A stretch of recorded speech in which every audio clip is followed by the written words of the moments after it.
anymore. I am not going to restart anymore. That's it. And let's fix this. What's up, Dagger? Okay. That's it. No more playing around. Oh, now it's working. And now it's working because I could see it. That is so freaking bizarre.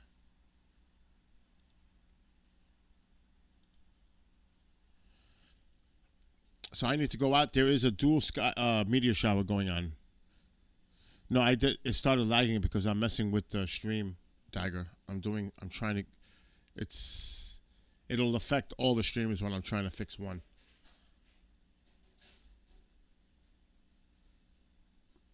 It's not YouTube. It's not me. Well, it is me, but it's not technical.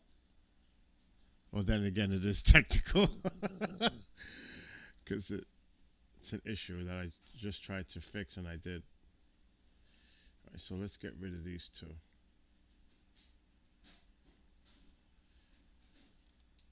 Delete. Okay, while that deletes, let's go on this side and get rid of the Facebook ones. This is the pain.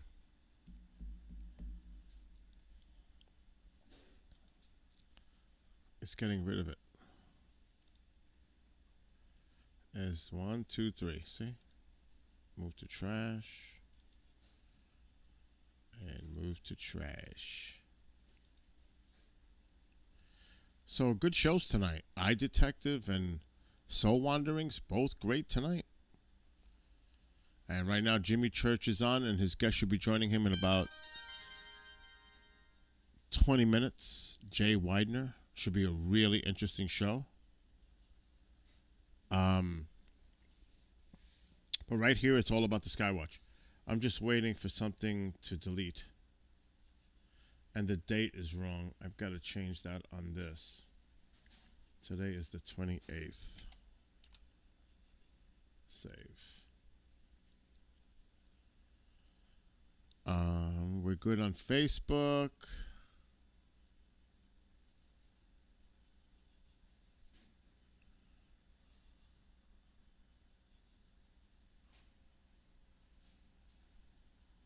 Unbelievable. What's up, X? Okay, now let me go in here. It's funny, when I switched the account, then it started to work.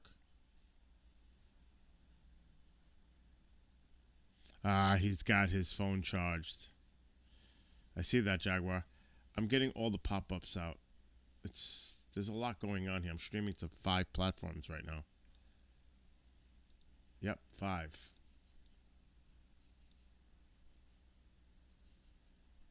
Okay, so we're in that.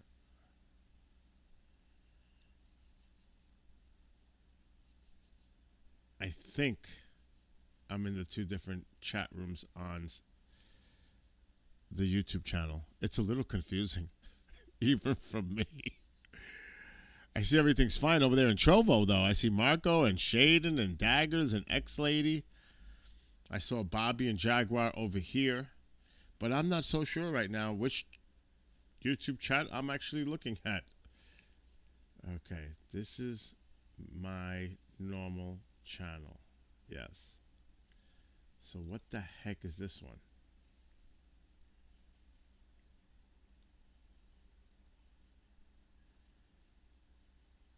It would be an interesting question where, oh, the date isn't fixed here. Okay, but now it is. Oh my gosh, this is freaking me out. It's actually freaking me out. The number just changed as I was looking at it. Wow. Maybe I need to go back. See, it's not on that one.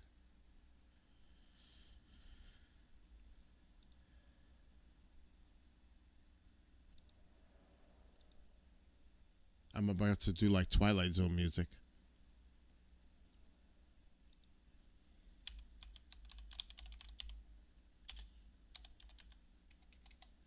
I need to confirm. Okay, there's Skywatcher Gaming. Now, what the hell does the chat look like in here? I can't tell because maybe there isn't. Pop out. All right. Now we're good.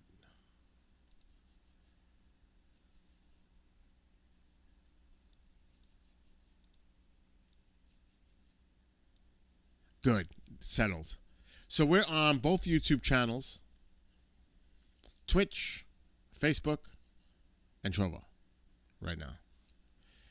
And there is a dual meteor shower thing going on right now.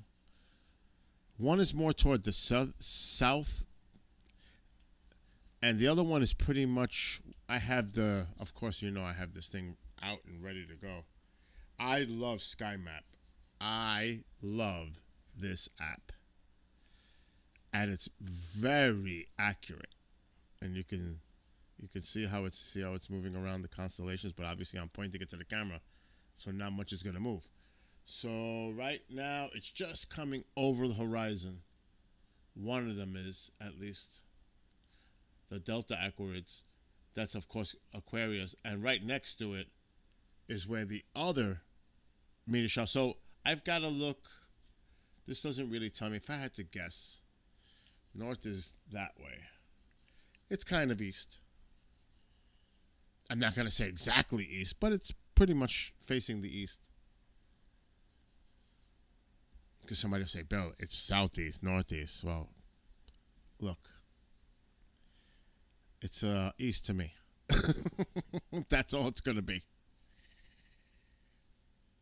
Yeah, but really, Bill, it's northeast or southeast.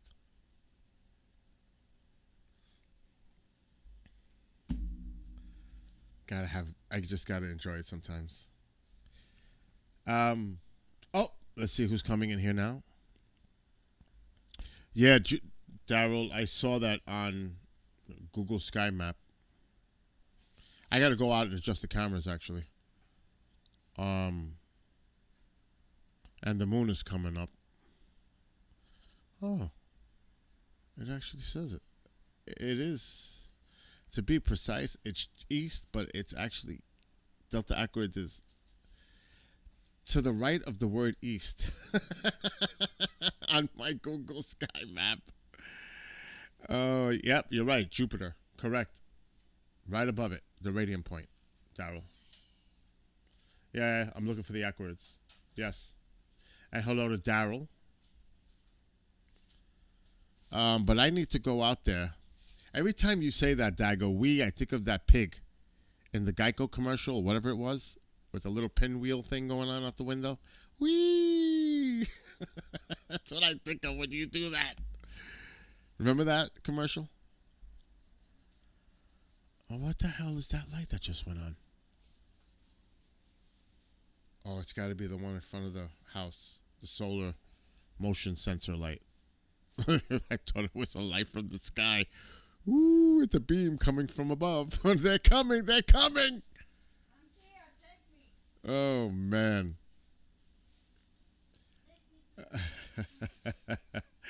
Anyway, I need to go outside. The moon's definitely going to be an issue as this comes up. I don't like the opening. Because it's going to wash out. It's in the same direction. It's like literally right there. The moon is like right there right now. All right, I'm going to go outside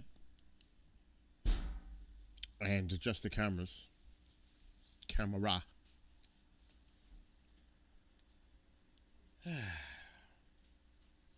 Mom is doing something with the washing machine. I don't know what it is. Organizing. This is...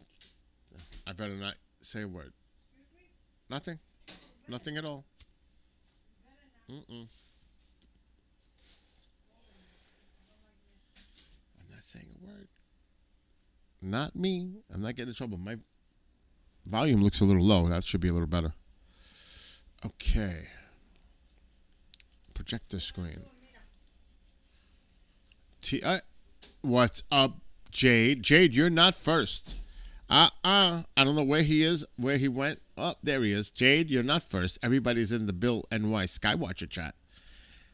And in the other place, Trovo. They could be on Facebook. They could be on Twitch. But there's a whole bunch of people hanging out in Bill NY Skywatcher right now, Jade. So you all alone over there.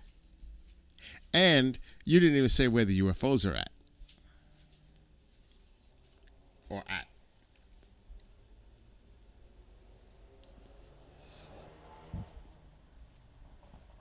And Pine Bush is coming, so we need to talk logistics. And now Bob comes in. All right, let me go outside and play with these cameras. Let me bring this one down. Make that bigger. Ooh, it doesn't look too bad now. It's actually pretty good, the focus. I ain't messing with the focus. I can tell you that right now. But we're definitely going to move the camera. I may have to say goodbye on the camera. Might be in the, my big mug might be in the way.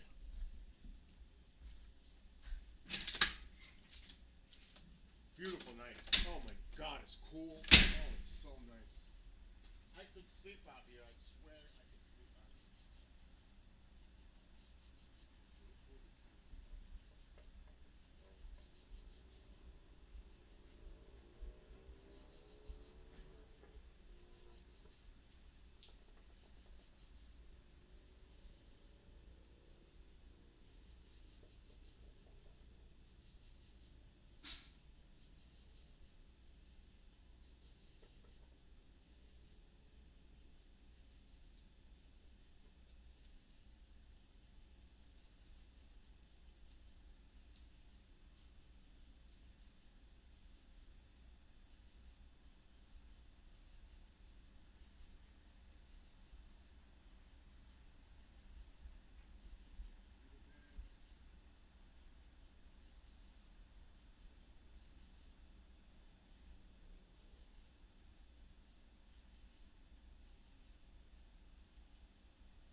Okay.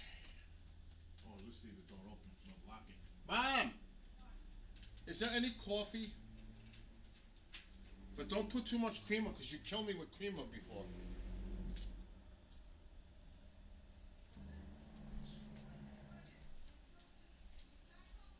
Yes.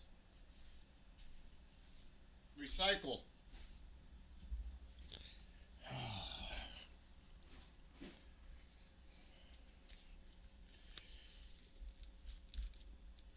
There he is. That's like Jade now. I see him in the chat. Yeah, Jade, this is what's probably gonna happen for Pine Bush Week. I'm expecting a lot of people to start coming on Tuesday. But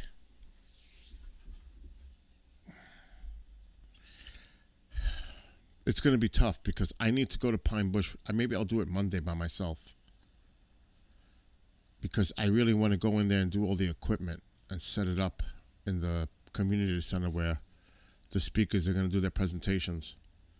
And I want to test every possible thing that I have now. Because I have a lot of gadgets. So, I mean, I could do it by myself. Which would be Monday if Lance and Domini can allow me to do it. 'Cause I just can't do this. I have to go there. But the plan is to go to a tour at the museum on the Thursday. Friday will be insane because, there's going to be a lot going on here. Now, well, Jade, you're going to have to get here by Monday, by even Sunday. You're going to have to be here a week. If you choose that mission. because I'm either going to set up the Mevo cameras and have people wear a mic and change the batteries before anybody else goes on, because I don't trust it. We'll talk about it. Yeah, I'll call you. And then we're going to take a trip to Mark's house, I hope, because some people have never been to Mark's. Now, I have to talk to Mark first, of course, to see if that's okay. I mean, obviously, I can't say that until I speak to Mark officially, but I know Marianne, Rob would love to go to Mark's workshop and see where he does everything, even though it's for the time being, because we all know Mark probably will make the move to Arizona to Sky Tour West at some point in the future. And he's not a big fan of the cold weather anymore. I don't think he has been for a while. So it's going to be, I got to have my options. Either I go with the Mevos or I go with my two Sonys. And I don't have to worry about cables because he has a guy right there that he can rent the cables, and I don't have to bring that stuff if I need it. So all he does is get on the phone, and the guy brings it within an hour, and I could. But I'm gonna have to go over there early, like at 10 in the morning. But now that's a problem because I do shows in the day.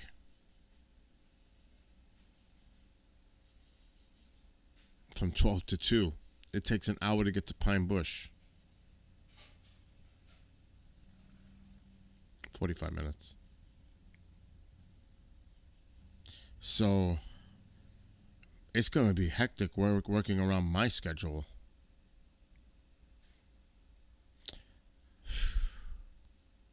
And the weekends, it's locked up. There's nobody there. So I'm going to have to pick my poison on which day to go to Pine Bush to set up my equipment. But I ain't waiting until Tuesday, Wednesday, Thursday, Friday. Monday would have to be the best day, and I'll just have to figure out something. But we'll see. But I'm always planning ahead. I have to. And hello to Kira. Kira, how are we doing tonight? Everything good? Kira is about to give birth to her beautiful baby boy, her and her husband. Well, actually, she'll be doing all the work. Oh, he'll be there too, of course. But she'll be... Oh, boy. I mean, not get in trouble because she's in chat over there in Trovo. I think I'm going to put Jimmy Church on. Of course, it's courtesy of KGRADB.com. And you can see Jimmy's video in the members area at KGRA Radio. No, I'm saying KGRA Radio. KGRADB.com. Problem with Trovo. What's wrong with Trovo? Trovo looks fine to me. Now you're over there again, X. What's going on? You're getting me confused. I'm not even looking at what's going on in Facebook, if anything. Okay, she's back. Let me check Facebook. You never know. I really can't have, like, if I had more monitors, which I have another one new in the garage, but it's insane.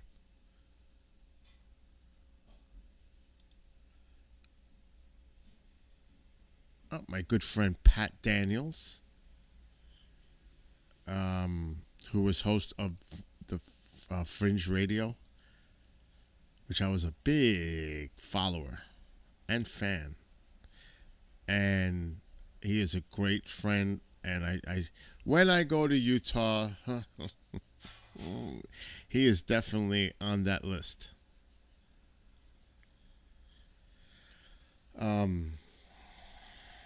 And he's the one. I should get him on sometime. I got to get him back just to talk a little bit about it. The ham radio operator, Delphi, where the pilots supposedly seen an orange rectangle. or square off to the, I forget which side. I don't want to quote it because I'll get slammed. It was off to either side. I can't remember which side. And it seemed to be moving along with them. And he was the one that picked it up. It became a big case that a lot of people talked about. And that's him. And I remember how that all went down because he called me. Bill, you're not going to believe it. I was like, what's going on? And then he told me, and I can't remember, what's the name of the site where they keep the audio recordings, or they used to, for like 30 days? Does anybody know that site offhand? Because I can't think of it offhand. I can't remember it's some website that keeps all the air traffic controller communication, and he says, Bill, go check it out. It's there, because he was telling me. And I had it on one of my computers. I don't know where it is, but I have that audio recording somewhere. But you can find it. It's on. But as of what Pat told me, it's been redacted, even though a FOIA was put in. Because what he heard was a little bit different from what the recording that was released had on it.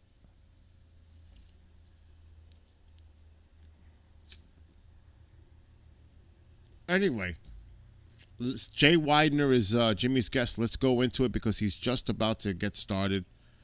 And I am carrying the station, so I could just play it right here. Let's tune into Jimmy Church, Fades to Black with his guest, Jay Widener. My lungs these days. I'm gonna do my own edit. I'll send it to you. How's that?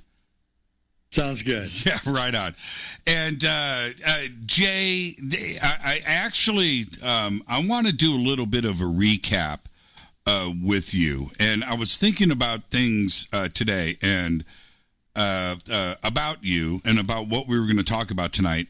But I want to do a little bit of a recap about you for the audience that may not have been with us over the last 7 or 8 years.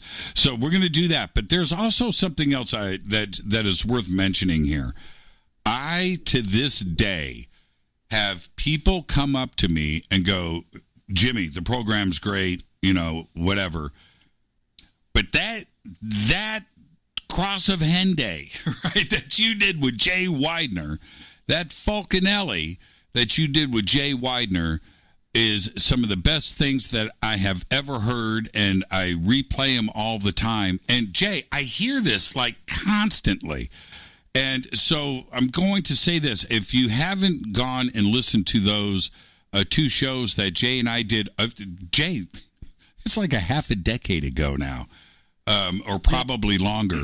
But they're right. Those 2 shows were magical. We just happened to burn on all cylinders those nights. Well, you're one of the only, I'm being nice here to everybody, but you're one of the few people that has interviewed me that I actually realized had read the book. So, I'm not going to say anything else, but, so that felt, you felt authentic. That was probably, I think in 2012 was the first one. Yeah. And you felt really authentic at that point, and I knew, well, because at that point I've done probably 1,000 interviews on radio, and I know with big people like Art Bell and things, and I thought to myself, I'm going to start saying yes to people I really have never heard of. I'm going to start saying yes and do interviews and try to help them as people helped me when I was younger. And so when you called me and I said, okay, I'll do your show. And then I was like, holy crap, the guy actually read the book. He actually knows what he's friggin' talking about. It was, and we were able to, because I had questions, and not questions that were written out, but I had questions of after going through all of it. And when you do the deep dive into Falconelli, that is one of the most frightening, daunting, interesting rabbit holes that you can possibly go down. And all you have is questions surrounding all of that. And you were the guy. And it really it came out in the show because I had things that I needed answered. And it's still to this day, it's one of the most intriguing stories and personalities in the history of the world. And I'm talking about Falconelli, and then you swing it over to the Great Cross of Henday, and what is behind that globally. It's just not it's not just about the cross. I had questions. Anyway, two of the best shows I've ever done, and people mention it to me constantly. I'm sure they mention it to you too as well. Well, what happened was that you opened up a bunch because that was the first time I think I told the story about how I thought J.K. Rowling had taken the first book of the Harry Potter series and from the Falconelli legend. And that was the first time I said that in public. And that really caused a dam to break because everybody realized that, not only was Falconelli this mysterious guy kind of walking through the raindrops of history, but major pop culture was based on aspects of the Falconelli legend. And the whole thing where Harry goes to the castle in the mountains, everyone dresses in medieval clothing, and this is all linked to the Falconelli lore. And for sure, she knew she'd read it. I've never talked to her, and probably never will. But if I did talk to her, I know I could get it out of her. Well, I know where you got that. Hey, great artists steal. That's it. Yep, they do. I steal. Yeah, I steal everything. Yeah. Man, there's nothing original about me. But nope. The other part to this, and this is where this is my setup for a little bit of a reboot, because your journey through all of this, you've been at this for decades. And your journey, not only with Falconelli and the Cross of Henday and alchemy in general, has to start somewhere. So let's kind of back up. Were you ever normal? And you know where I'm going. At what point did life take that turn for you? First off, no, I was never normal, and I was always.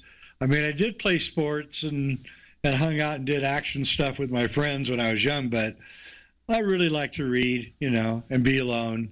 And I enjoyed it a lot. And I won several awards at the library for checking out and reading the most books during the summer, that kind of thing. And, I had pretty high standards. I had a teacher that gave me the essay called The 100 Books That Everyone Must Read, right? So I read them and didn't understand a lot of it, but, just by doing it, I trained the brain to be able to, become cognizant of things. And so, but also I owe a lot to Falconelli and his book, Mystery of the Cathedrals, because that book was designed to initiate you into a different way of thinking. And so when I read the book, I was really confused by it at the first, and so I read it again, and then pretty soon it was a stable right next to my bed every night, and I would read it until 1 a.m, trying to figure out what this book was actually trying to tell me. And then I realized that there were italicized words all through the text, and I was like, why is he italicizing certain words? So then I began going to the library and running down each one of those words. That was the big eye-opener there, because that opened up a kind of an alternative science, alternative view of history, an alchemical view of science, alchemical view of history that I had never considered, that the cathedrals themselves weren't places of worship. They were, but that wasn't their intended ideal. It was to create a healing center where telluric forces, invisible plasma forces, were brought down to the floor of the church where there was a labyrinth. And you would walk around in these forces that were being brought down in circular patterns while this giant organ would play. And there would be Gregorian chants and incense burning. And it was this intense alchemical healing experience in a time when there were no doctors. I mean, they were doctors, but they were all hacks and didn't understand anything. Right. So this was vitally important to the health of the community. And so then that begins, okay, well, then who paid for the cathedrals? Who built them? Right? And the Catholic Church says, we didn't do it, right? And then it becomes, okay, so what's going on there? Then you say, oh, there's a secret society that's doing this. There's a secret society that's doing this for the betterment of our world, not a secret society that's doing it for the detrimental values, but for the good of society. So this is a completely different, growing up with the Illuminati and all of a sudden I'm now discovering that there's a secret society in history that did things to help people, and that they built the Cross of Henday to warn us about a future event where a plasma event from the sun would come and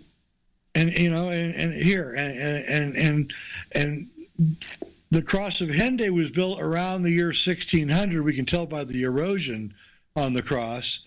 So that tells me that was built at the very beginning of the last Maunder minimum, when we went into a time of no sunspots. Fulcanelli and the Cross of Henday are very keen to tell us that the sun is going to play a big role in these upcoming events.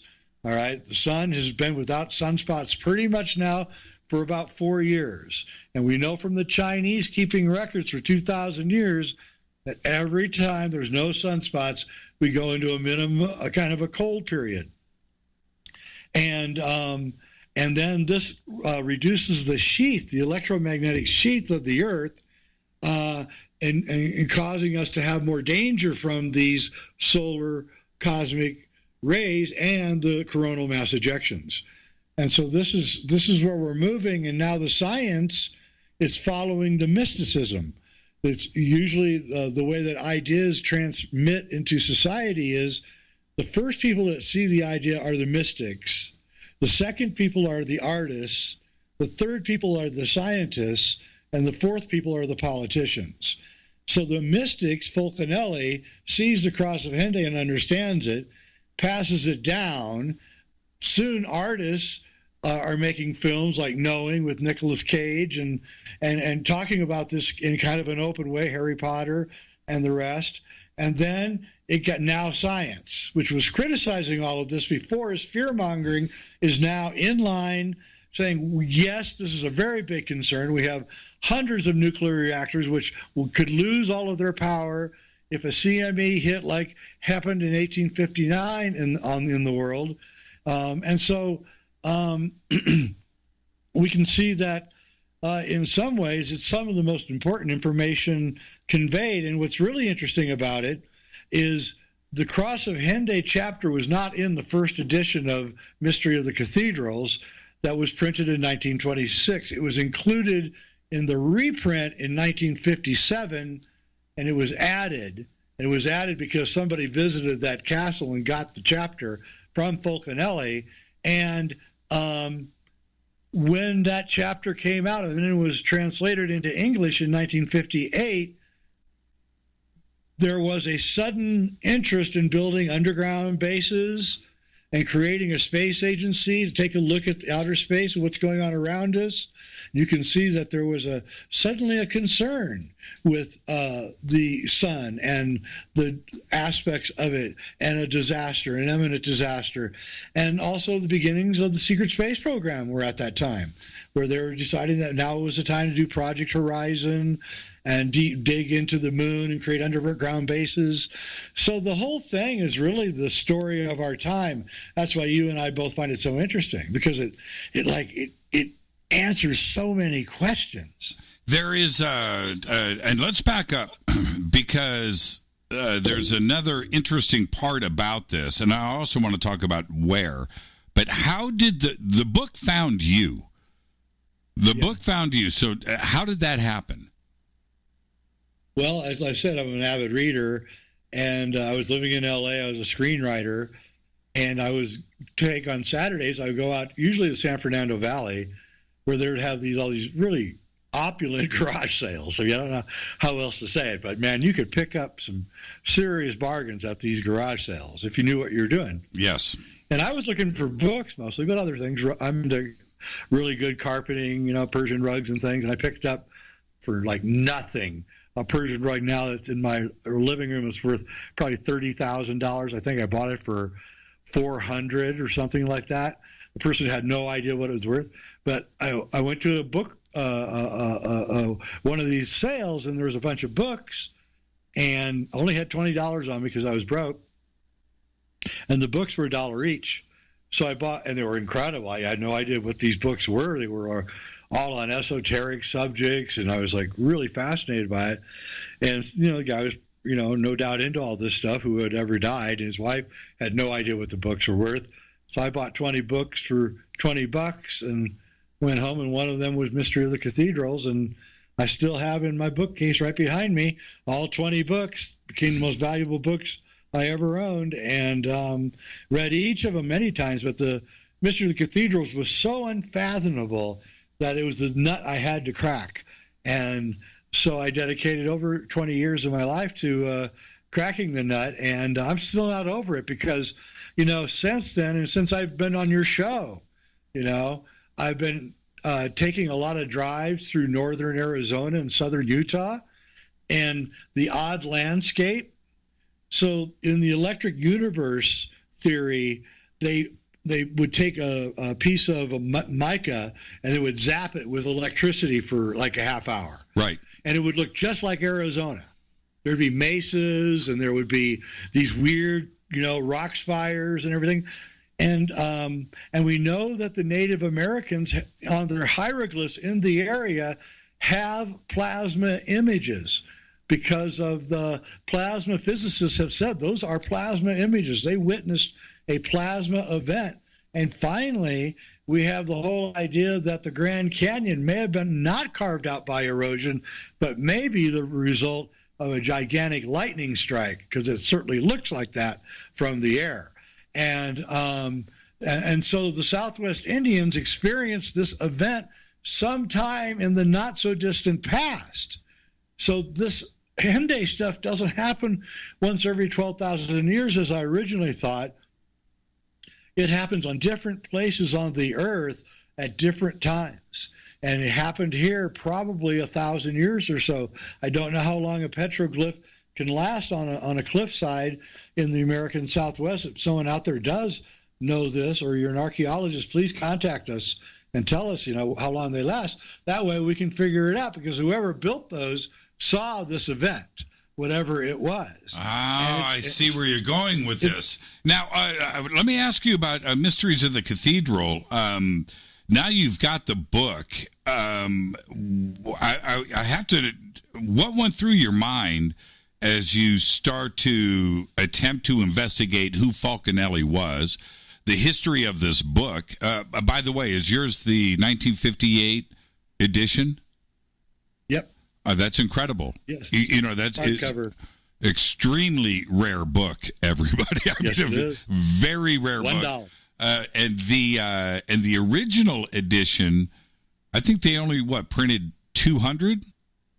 300. Yeah, 300. That only went to 300 of the most important people on the planet. Right? That's right. And That's it was exactly right. very discussed back then how important this book was. So, I don't want to get into Falconelli and the history of this because it's an incredible story. You can go back and listen to the original episode that Jay and I did back then. But Falconelli may be alive today. I think he is. Do you think he's still alive? Yeah, I think there's a group of people that are extremely old on this planet. Yeah. Not many, but a few. Few hundred. I remember, I'm going to repeat this, Jay. I know we've said it before on the show. You and I were in a bar, and I turned to you and I said, so Jay, is there somebody in here that's 500 years old? And you looked around and go, yep, yeah, probably.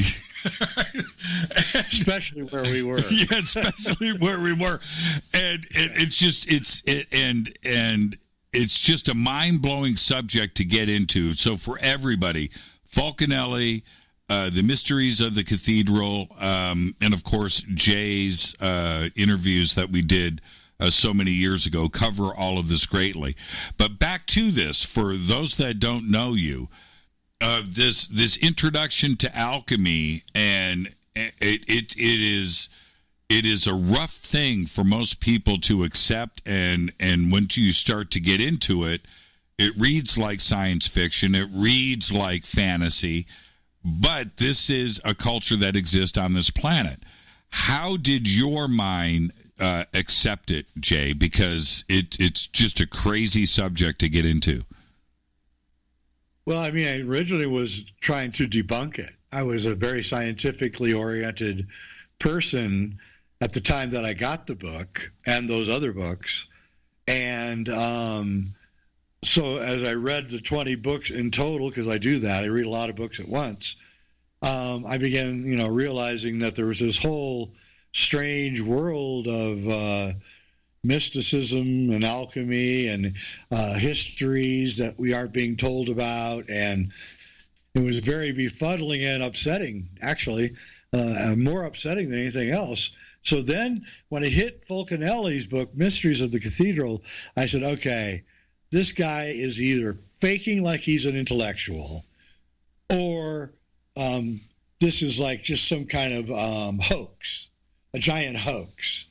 And so I started reading it, and then after a while, I would, of course, check up on things, little things that he would say, and I would always find them correct. And I would say, how did he know that? I mean, how did he know a certain little thing about a certain place in a cathedral? More and more I read, the more and more I realized I was dealing with a mind that was up there in the top 1% of minds, and that this was no joke. It was deadly serious. And, and then I read the book more and more and got initiated by it. And then at the end, I realized that all the things that I had been taught were completely wrong. And I was not, all the ways that I had looked at the world were wrong. And that I needed to wipe the world clean and start all over, because I didn't know jack. And I was about 34 then, and I was moving my way up into the world of making money and the corporate world and everything, and so I had to kind of keep this sort of a secret because it's so weird. But what happened is that in a way it was like the passport to success, because what I discovered as I moved up the ladder of society, I guess you could say, and met people more and more in the upper echelons of society, and when they would discover that I was into alchemy, I was invited to their house. I'm talking about rich people, very wealthy people. I was invited to their houses. They would take me on trips. They would give me presents. And I know what it was. They wanted to know the secrets of alchemy, and they thought I might have it. And I didn't have it. I mean, I still don't have it, and not completely. And I also believe that if your desire is to get rich, you're probably never going to achieve the transmutation of the soul. It's just you're too weighted down in the material world, and you have to make your soul lighter than a feather. The Egyptians would weigh the soul, and it had to be lighter than a feather. So you have to eschew the material world for the most part in order to succeed in the transmutation of the soul, which is really just the ability to control where you are going in the astral life. That's really what it's about. It's about learning how to control, first how to map, and then how to participate and guide yourself through the upper realms around us, the etheric realms. Now, that's what alchemy is about. And how do you, Jay, how do you accept this while cruising around the San Fernando Valley, right? Which is the exact opposite of all of this, right? It's a harsh reality. That is really true. Yes. Yeah, that was always a big dilemma of mine in LA after that incident. all of a sudden I became seriously alienated from not just the land that was there, but my friends. I mean, when I would go to parties, I would realize how, shallow everyone was, and pretty much all they were interested in is chicks and cocaine, which is fine. Not against anybody having a good time, but when you're sitting there and you're suddenly starting to elevate into these higher realms, you become alienated. You find fewer and fewer friends and fewer people to talk to, and then at a certain stage, you become the person that everyone wants to talk to, because that what you are discovering is so amazing, and everyone wants to know about it. And so, I try to share it as much as I can. It's like reaching. It's like we're living in a black and white world, and it's a famous alchemical drawing. And then the alchemist is reaching through this like etheric dome. And on the other side, everything's in blazing color, and everything is beautiful and prismatic. And that's the place we want to be. And we want to get out of the material world, because all it does is weigh you down. You can have nice material things. I do, and I'm grateful for the universe for granting me everything that I have, but I'm not attached to any of it. I've lost everything I've had before, as I know you have too, Jimmy. Yeah, you just come right back. That's all you do, It's not really about that. It's about a higher calling, a higher way to live your life, and everyone should live it, because you don't know how many times you're going to be here. You don't know, and so you want to work to.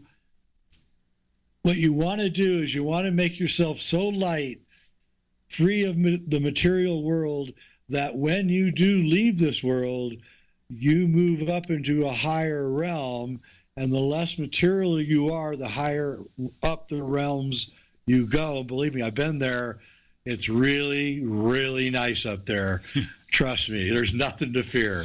Let's take our break right here. This is Fade to Black. I'm your host, Jimmy Church.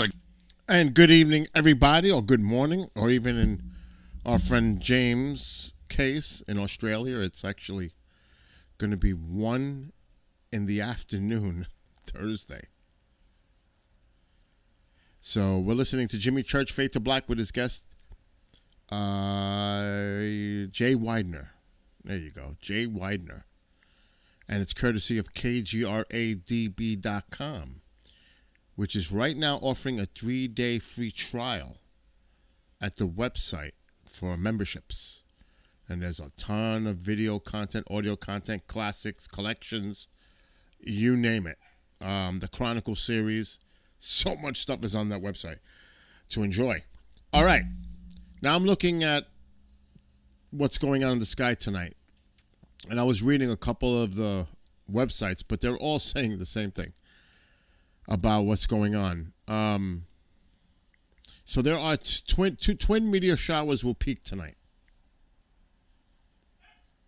Pretty much, if you look at Capricorn or Aquarius, that's the area of that you want to be pretty much looking at it, but not exactly. Right now, it's just I'm looking east, but you could pretty much look anywhere in the sky. And the moon is about to come up. Excuse me, and that's what it's saying here. Moon will likely block efforts to watch Delta Aquarids and the Alpha Capricornids. And hello to Katie and One Man, Duplicat, Brothers Grimm, Daryl. I don't know if Daryl's still, he might be back later. Everybody hanging out in there. So, yeah, the moon is going to definitely be an issue. But with this camera, we can play with the gain and adjust accordingly to that. So, one is known as being faint, but more frequency, up to 20. The other one has 5 per hour, but it's known for fireballs, bright streaks. So I'm just being honest because it makes it easier for me to get a bearing. Yeah, you can look at the stars and the planets because Jupiter is right above it. I'm not kidding. I use this, and that's exactly where I'm pointing. And Jupiter is right above. So Right now, the radiant is right below that star, right above the leaf on the bottom left side. That's Jupiter. I'm looking at this, and yes, that is, because I'm looking at this lining up. Saturn is also involved here. Saturn is by Capricorn. So that would make sense. And I use Google Sky Map. It's great. I love this app. I really do. Pluto's there. Actually, they're not that far away from each other. It's incredible, actually, when you look at it. So we're going to keep an eye on this general area of the skies, my point, and see what happens. Now, I do have a show to do tomorrow, but then I'm off tomorrow night. So I think I will stick it out as long as the weather cooperates tonight. We're going to get back to Jimmy Church, Fade to Black, Jay Widener in a second. But I'm going to try to stick it out as long as it doesn't get cloudy, because tomorrow they're predicting showers and thunderstorms. So that means at some point in the morning, you're going to start to see an increase of clouds. It's just bound to happen. And good to see Jaysco. And I don't know what the weather is in Churchill, Manitoba, Canada, but at about 2 a.m., depending on what's going on here, we may go check on, see what's going on with Aurora Borealis activity. Okay, I squeezed all that in before Jimmy came back. So I hope you're all having a wonderful night, morning, day, whatever it is. And hello to everybody that's watching on the 5 platforms: Twitch, the 2 YouTubes, Facebook, Trovo. And here we go. Jimmy is coming back.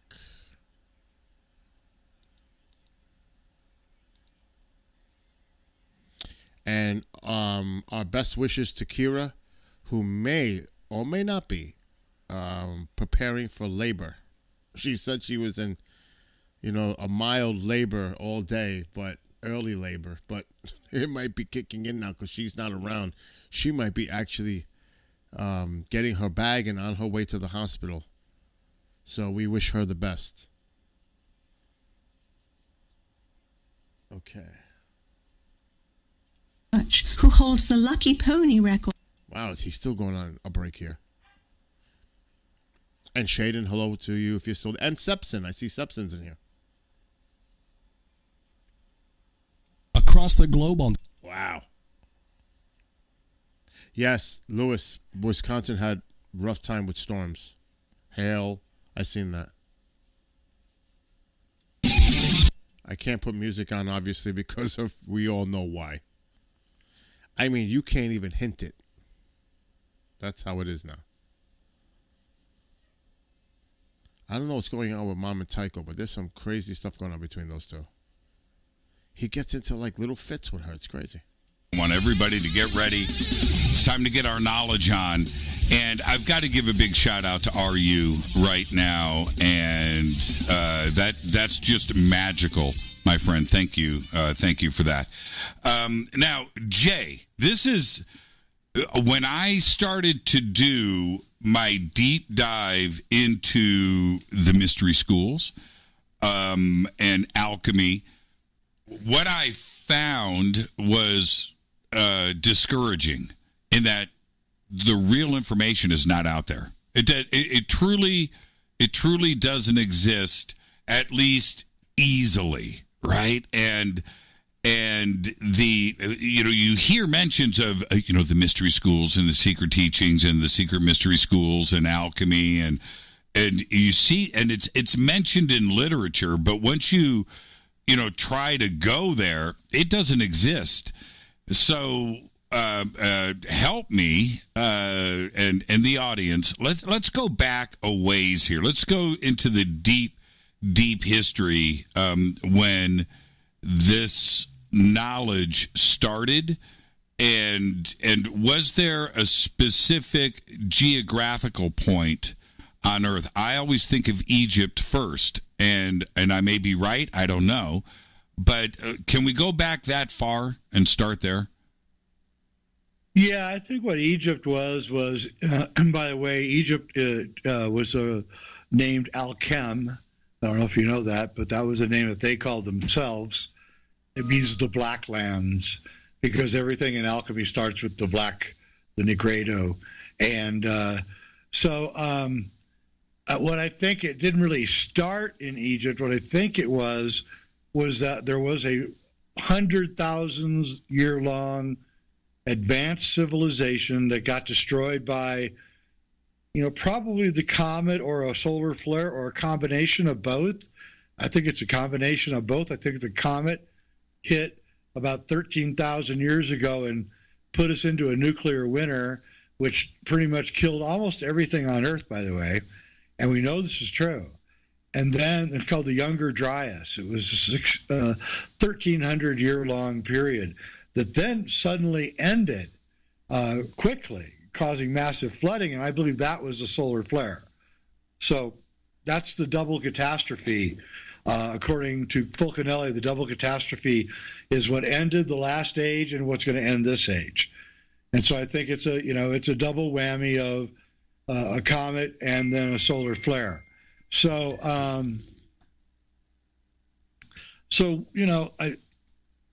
think the whole purpose of the mystery schools is to pass down this knowledge to keep it alive through the age of Pisces, which is the last 2,160 years. And the age of Pisces is a very top-down, authoritative. Well, we know. We have to read our history, right? Going all the way back to the very first world dictatorship, which would be Rome. So as Egypt faded in the age of Aries, the previous age before Pisces, the Piscean way of thinking took over, and that was kind of anti-spiritual, anti-alchemy, very authoritative, very much, this is what we do, you do what we tell you to do, you think what we tell you to think, and everybody had to live under those rules, teachers, police officers, judges, everything that we all have in this world today. And so that top-down authority destroyed alchemy, because alchemy is a very democratic process where you stay at home and you try different things over and over. And what works for you works for you. There's not a mass religion. It's a series of experiments and practices which allows your soul to grow.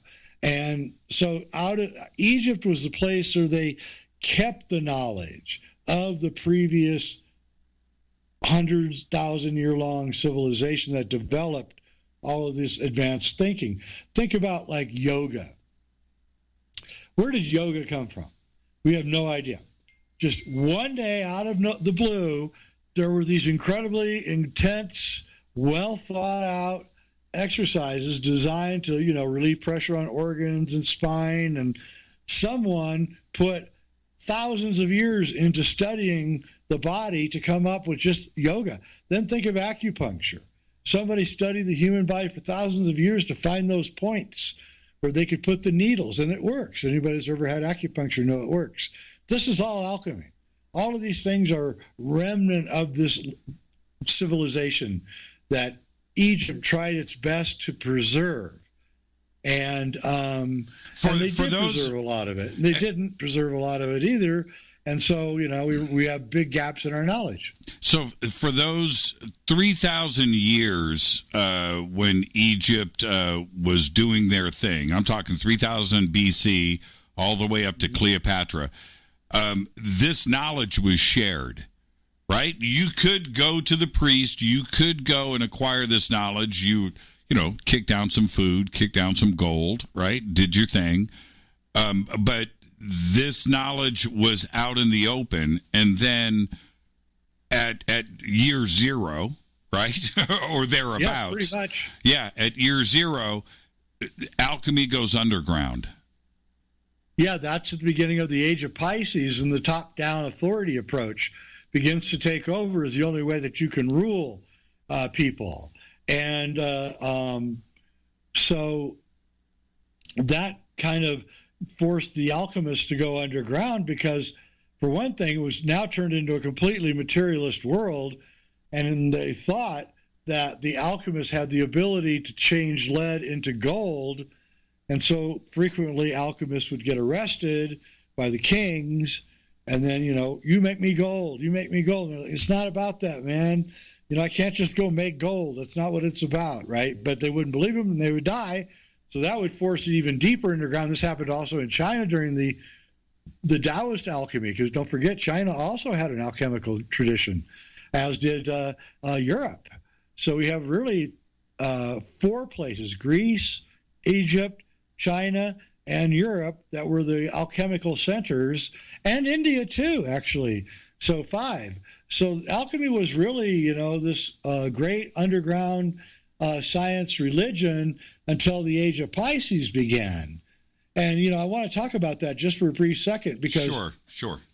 A lot of the division that we see today, we think it's left versus right, Republican, liberals, and Democrats, and all that, but it's not. It's a battle against the ages. On December 21st last year, the conjunction at the solstice, December 21st, was the turning point where we went from Pisces to Aquarius. We are now fully in Aquarius. And that you can see that this strange conflict is heating up. And what is this conflict? This conflict is not about politics. It's about a rebellion by the Aquarians against the Piscean top-down approach to everything.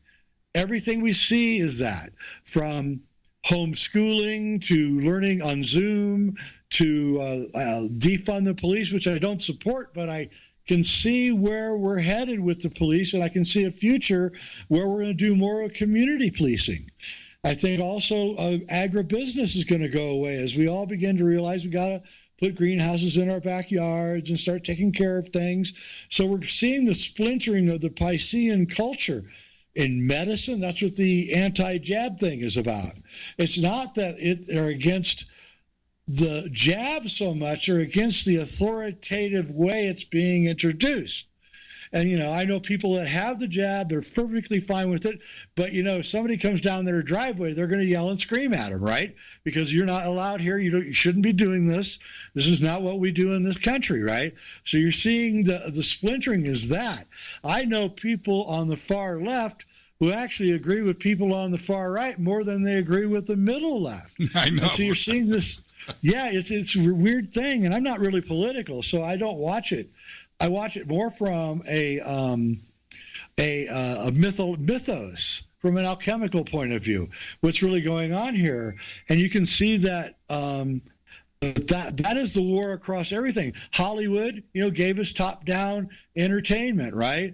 Big studios had to raise up a bunch of money, then they would spend $20 million to make a movie, and we all went to the theater and we saw the same movie. Well, guess what? Those days are over too. I guarantee it. YouTube and BitChute, your show, far more entertaining than what Hollywood is putting out. And it is. That's what I watch. I don't watch any. I have Netflix. I got Prime. I watch the movies. I'm saying I don't. But I do. I spend most of my time on YouTube and BitChute looking for odd, entertaining videos to watch. And they're free. And the same thing is going to happen in every form as the Aquarians take over. And what's really odd about this is the Pisceans created like the World Economic Forum, Klaus Schwab, right? Those are Pisceans. And what they're doing is they're smart guys. They follow astrology. They know about all this stuff. Trust me, I know these guys. They're all into all this stuff. They know the Aquarian age is coming, and they're trying to create it now. They're trying to create a Piscean version of the Aquarian age because they know that when Aquarius age actually comes into full fruition, their ass is cooked. So they're trying to save it now, but it's not going to help them because the Aquarian age they're not going to follow any rules. I know a guy, he's 19 years old. He's got $1.5 million. He dropped out of high school at 16. He's a software genius. He doesn't have one teacher like you have in school. He's got 200 teachers all over the internet that he goes to and he learns from. He's going to be worth $20 million in 5 years. This is the new way. This guy said, he stuck his finger to the Piscean age and said, no, I'm not following your rules. I got my own rules, my own teachers I want to follow, my own thing. And the guy's a genius. He's 19 and he knows everything about everything. I mean, it's super impressive. And so I think alchemy is going to come back, is what I'm trying to say. I think this new liberating thing that's going on, which scares the Pisceans so much, and which you and I, people like us, we welcome. We're like, yeah, bring it on. Come on, we want it, right? And it's coming on like gangbusters now, Guy. And it's going to reach a head where there's going to probably be some kind of, it'll probably be an info war, not a bloody war, right? It's just going to be ideas being thrown back and forth until the best idea wins. And so you see this top-down approach being challenged at every turn, every day now. And you watch the ratings of CNN bottom out. You watch the ratings of even Fox is starting to bottom out. So everyone's starting to bottom out. Movies are going to start dying. That doesn't mean the world's dying. It just means a new age is coming across where we are more in control of what our life is and what we're taught and what entertains us. And that drives them crazy. If you actually look at the subtext of what the ruling class tells us these days, they are actually beginning to tell us that we're not allowed to think. That's the new thing. It started about a year ago. You're not allowed to think. You listen to the experts. They know what they're talking about. You point out the experts have been consistently wrong from the beginning, and all you do is get discussed. But you're right. They have been consistently wrong from the beginning, so why should we listen to them? And again, that's proof pudding that the authoritarian structure is falling apart and dying. It comes with its own scary stuff, but at the same time, I think we're mature enough to handle what's happening, and I think it's going to be a great new age. I really do. I think alchemy is going to come back.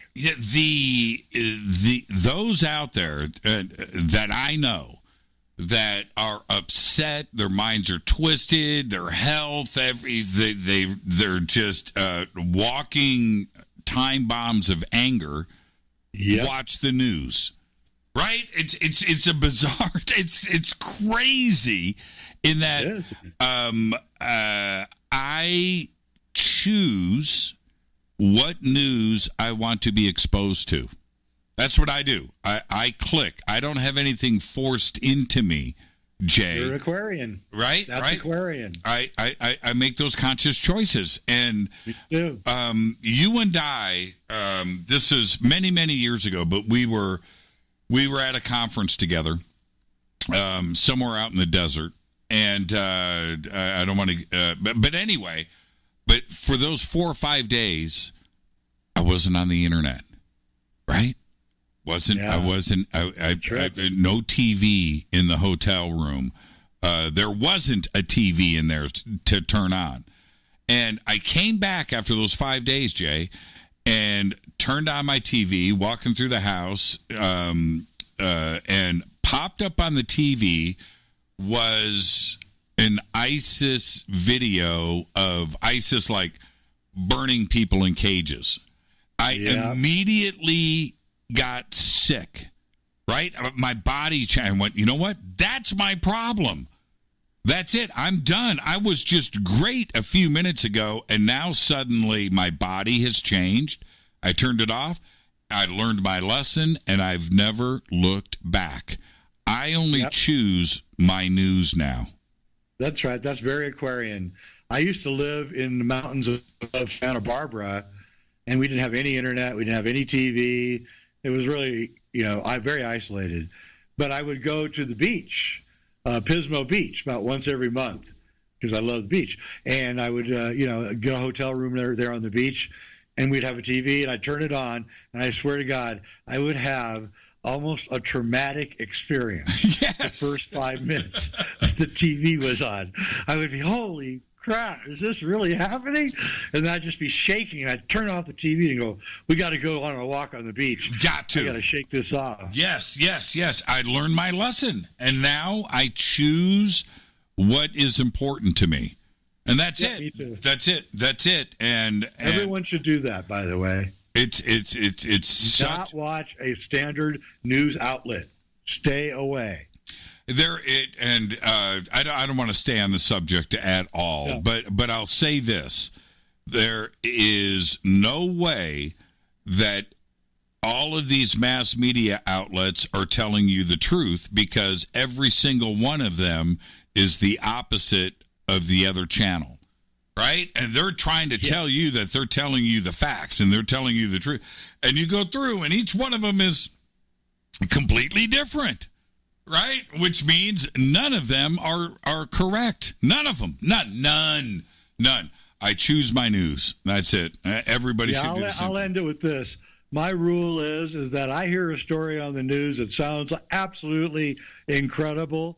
It's probably not true. That's it. It doesn't matter the source. It doesn't matter. It doesn't matter the source. Now, now let's back up. So this age of Pisces, which, and we look at those 2,000 years, right? 0 to 2000. We're at 2020, but go to those 2,000 years, and that trend is exactly as you describe it for those 2,000 years. There's no question about it. And now behind all of that, and if you go to the previous 3,000 years, there were some wars, there was some fighting, there was some, but everything basically was about self-improvement. Egypt went 2,000 years without an army, right? And no navy either. Yeah, no navy. So anyway, so that 2,000 years is right there. But behind that, Jay, what were the alchemists doing? And was there a good side to alchemy? We have Hermeticism. I want to get to Manly P. Hall. We're going to get to him in just a minute in the next segment. But what was running those families and those countries and those monarchies and those governments? Was there a good and a bad side to what was going on? Well, yeah, as the Piscean age and the authoritative societies grew and more powerful, the secret societies began to have their own war. Because remember, there was a war at the turning of the last ages, 2,160 years ago, when Aries turned to Pisces. There was a war between the Pisceans and the Aryans. Not Aryans like white Aryan, but people of Aries. Right. And so that's when the alchemists began losing, is during that war. It took a couple hundred years to fight. And they were driven underground, but they were driven underground into secret societies that still maintained a presence in the world. And they were top-down driven too. So they were kind of very Piscean in their own way also. But they did preserve a lot of knowledge. And they did have the secret of alchemy. But around 1600, around the time the Cross of Henday was made, there was a war between the dark and light forces in these secret societies. And the light forces realized that the dark forces would do anything, essentially. They were psychopaths. And they said, that's it, we're out of here. And they scooted off into secret places, in South America and Argentina and Peru and maybe in Africa, but also in the mountains in Europe, in the Pyrenees and on the border with France and Spain. They hid out in different places. And the other group actually became, the dark group actually became what we now call the Illuminati. And they now rule us through their occult magic. And the other guys are sequestered away in their hideouts, but they're still in a battle with the dark forces, but they use a psychic powers and synchronicity to execute their struggle, and they know they had to wait out the age of Pisces. So now that the age of Aquarius is here, they're going to start their insurrection, spiritual insurrection, you might call it. Is this almost a form of, and there's so many definitions of it, of entropy, and of a cycle? Yeah, as the cycle comes to its last quarter, its last 600-700 years, it begins falling into an entropic cycle. So the age will end. That's why we know there's going to be an economic collapse and all the other things that people are talking about. The age will end in a complete entropic moment. That doesn't mean it's the end. It just means it's the end of that age. It will regroup and reform, and the Reformation is pretty much what I'm describing. All you have to really do is think about the last 2,000 years and the top-down authoritative approach, and you know that the next age is going to be the opposite. It's going to be bottom up, a little more chaotic, right? A little more anarchic, a little more freedom is going to be big, and but we're also we are going to be starting to grow our own food.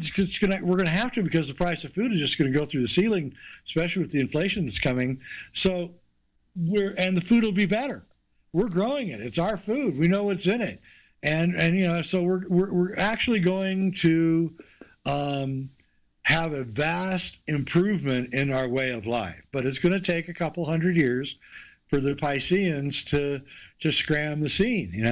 They're still going to want to do it. They're still there, and they're both Democrats and Republicans, conservatives and liberals. There's no way around it. They're both authoritarians. And that's not what we are. They're all part of the Piscean system that began with Rome and is ending probably with the crash of the United States, which is the new Rome. And it's a good thing. I'm not trying to scare anybody, because I'm actually very optimistic about it. And I want everyone to prepare for it. It's not going to happen suddenly. It isn't. It's going to take years and years for this to unfold. But it is going to unfold, and you are going to see these structures fall apart, and you want to be there for your friends and family to make sure we all get through it all, okay. Let's take our break right here. This is Fade to Black. I'm your host, Jimmy Church. I guess, and Jay Widener. And yes, Jay Widener. I do have Jay's contact. I think he would be a tremendous guest with Chris Dante Harris. Gonna have to give Jay a call, because this is exactly some of the topics that Chris Dante Harris of the Rundown Live speaks about Monday through Friday, 12 to 2 p.m. Eastern Time. So Chris Don will be live tomorrow. I know Lee Spiegel has a new show tomorrow, new episode. Open lines for Jimmy tomorrow night. I just have to let everybody know. And I'm not going to be able to stream the show on Facebook. Can you believe it? Night Vision did a pre-record, and I have it. And it's already edited and ready to air on Friday night, both on video and audio on kgradb.com. Due to the graphic content that they're going to be discussing, I can't jeopardize the KGRA Facebook channel, because the way they deem stuff, due to content and what they consider, whatever the categorization is. This is going to be a highly risky show, and I don't want to jeopardize the KGRA's Facebook page getting shut down over a show.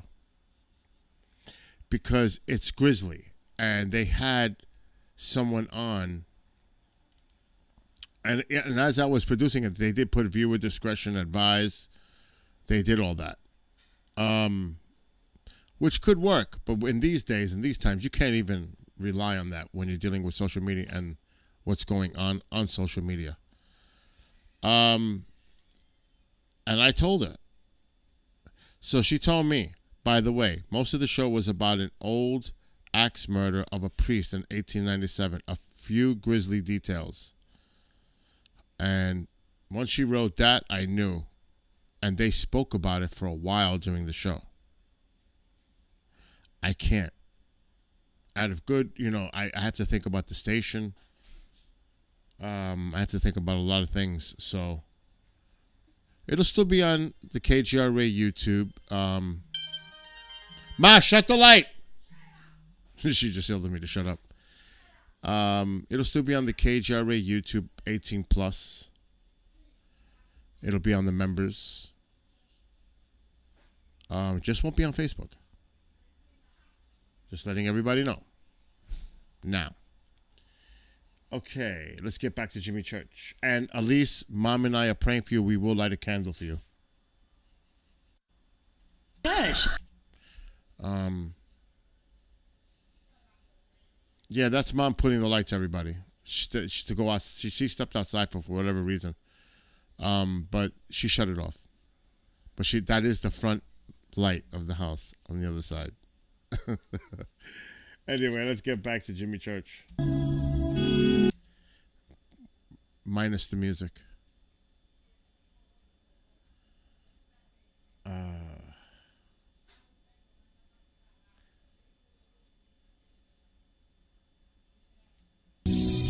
Wow, that's some heavy music introduction. It's been going on for 30 seconds? I don't know. I'll be right back after this because I got to close the door. I'm hearing noise from the other room.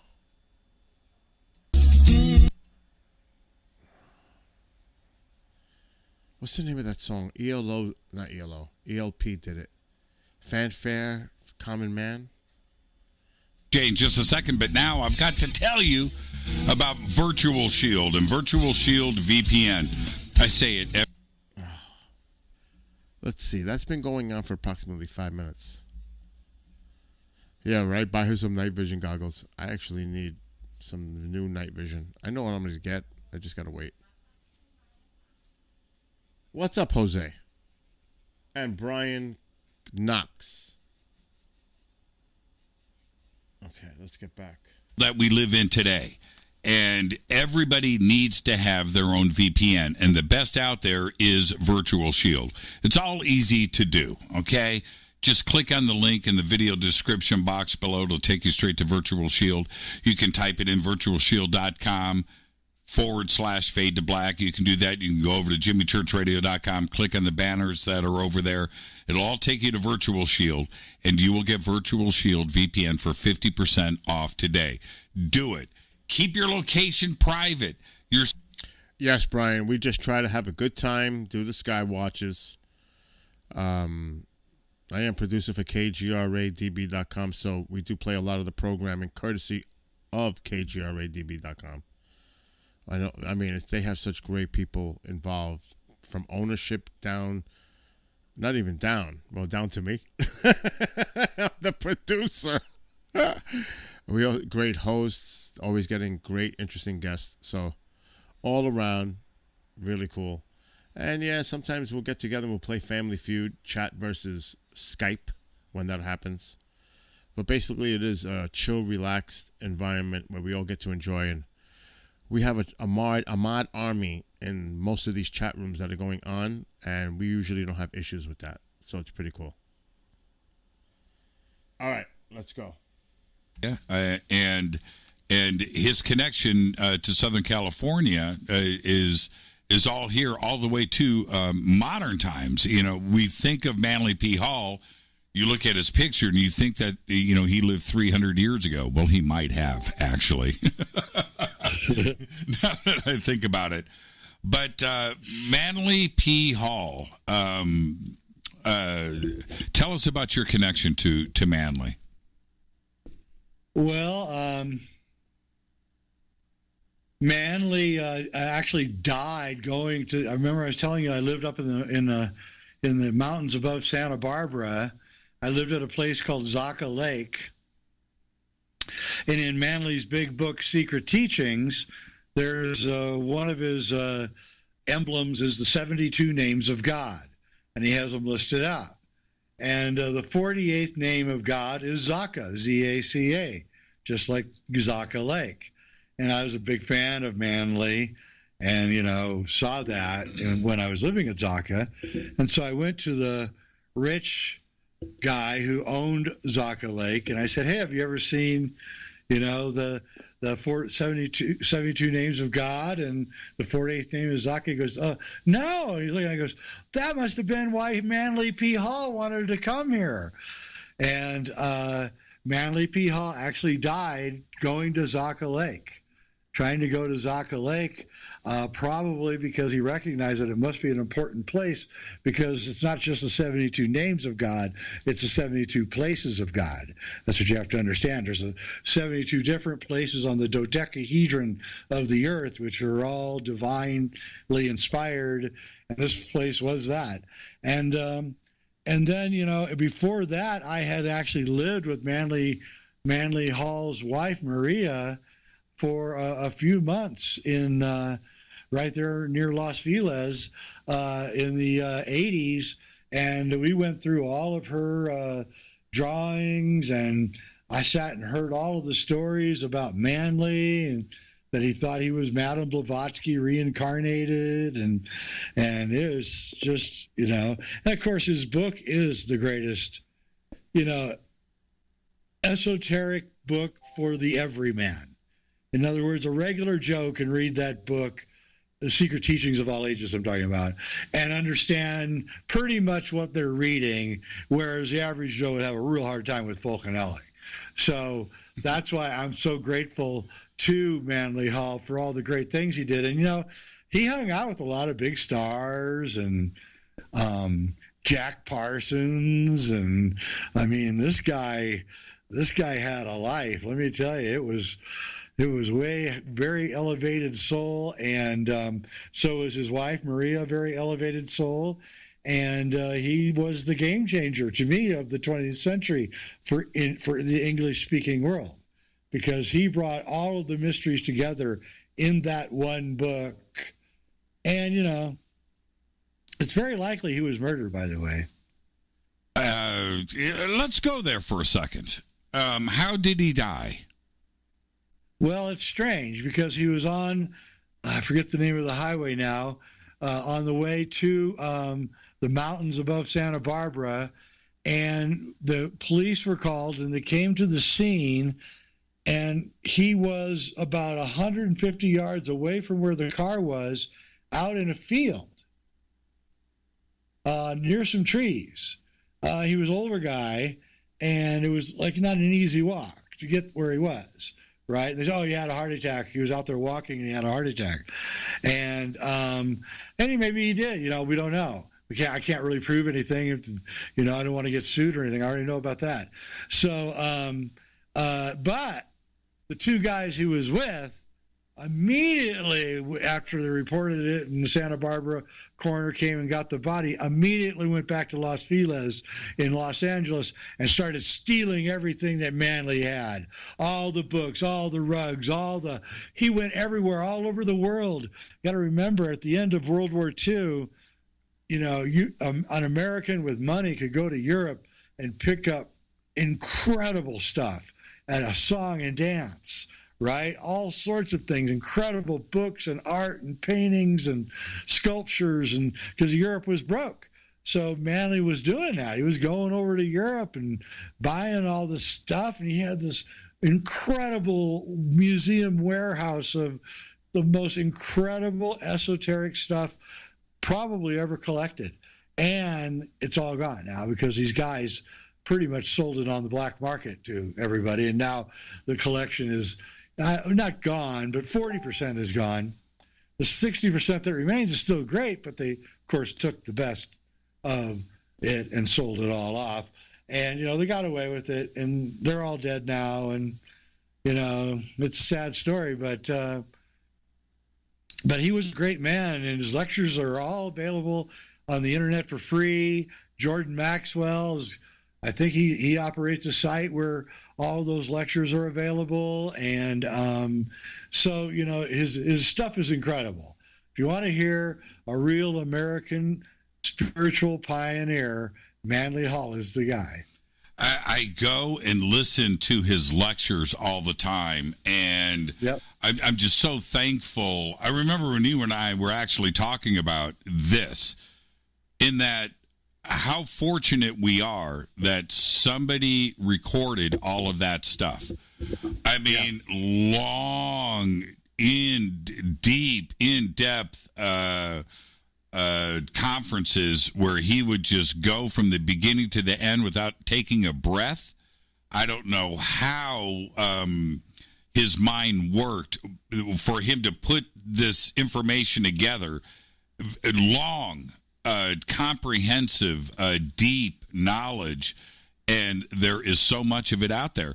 Manly P. Hall, we're not talking about 1700, 1600. This is somebody that is from the modern era, and we were able to preserve this stuff, and it's all out there.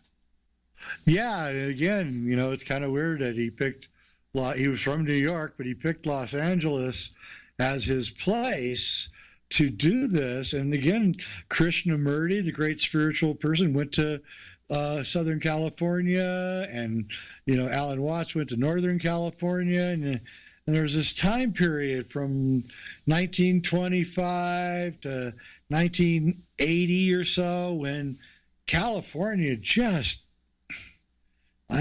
just was this cutting edge, incredible place where you could travel up and down the coast and hear the most incredible teachers. This is before the internet. So we were all craving information. And of course, I was living there and definitely taking advantage of the Ojai Institute and all of those places that were bringing all the great people in, like Terrence McKenna and all the others. And what's the place in Big Sur? That's a really cool place. So, it was this epicenter of a spiritual wave which went west to east across the country. And Manly was the first guy. Honestly, he was the first guy to actually bring out this knowledge in a meaningful way. Now, and I want to go back. Speaking of the knowledge spreading out, you ended up, I want to know how you financed it, but you did a lot of traveling, and you're trying to put the pieces of these puzzles together. You had some information, and you were chasing this, and you ended up trying to figure it out. When you started to choose a country, where did you go first? The very first country I went was France. I went to Hendaye, and I went to all the cathedrals and a lot of other special places. And then I went to Peru to follow up on the Peru part of the Cross of Hendaye.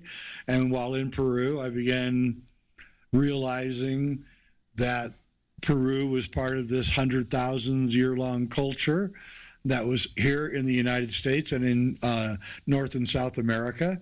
And then that sent me off to pretty much all four corners of the world at this stage. I mean, I've been everywhere, and, I haven't been to Antarctica yet, but I'd like to go. And, following all of this tradition, because in the end, I came to realize whether I was in the Middle East or I was in Egypt or I was in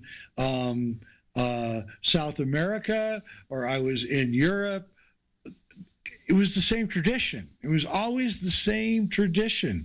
It was all had the same inner elements of it. And that was what Manly Hall put together in Secret Teachings. He went and showed you that the Chinese and the Hopi and all these people all had this same idea that was strangled in the age of Pisces. And 200 years earlier, Manly Hall would have been burned at the stake, right? So as the entropy of the age of Pisces started to set in the 20th century, that confusion allowed him to self-publish a book that would change the spiritual landscape of the entire world. And he couldn't have done it earlier. It would have been outlawed. And so, thank goodness he had rich patrons that helped us get, this all come along. And that's, by the way, who helped me with my travels. We're just rich patrons that are interested in this stuff and want to finance it, and they didn't give me much money, just enough money to get to places and back. But, I'm still thankful to them for doing it. And, again, there's something about alchemy which attracts the top minds. Tesla was into alchemy. Isaac Newton. Isaac Newton wrote more about alchemy than any other subject. Da Vinci was into alchemy. Michelangelo was into alchemy. All the great minds, Stanley Kubrick was into alchemy. They are all into alchemy. There's something so attractive to it. It's a combination of nature and science. That's what I think it is. It's a combination of science and shamanism. It's like a form of shamanism that's guided by deep principles, right? I'm doing everything I can to create the great alchemical comeback. Now, you just brought up Kubrick, and I'm pulling up here your incorrect top 10 of Stanley Kubrick films. I told you I was going to do this. and I'm pulling it up, and now, did you pull it down? No, it's up. It's up there. It's just way down there. I post a lot. Yeah, you post way too much. How? I do. I'm okay. I'm going to get to it. Okay, so my comments. I was pretty surprised about your number one, and a lot of people are. Yeah, and your number two. Okay, so let's go down to your top 10 list. What was your number one? Dr. Strangelove. Great film. Yep. But why would you choose that as number one? Well, I watched it recently, and the dang thing is just funnier than hell. And I haven't laughed, my wife and I haven't laughed so hard in a long time. And it's just, I realized, Mel Brooks said it's the funniest movie ever made. And I realized, I actually tried to make a comedy one time. And I realized how really difficult it is to be funny on film.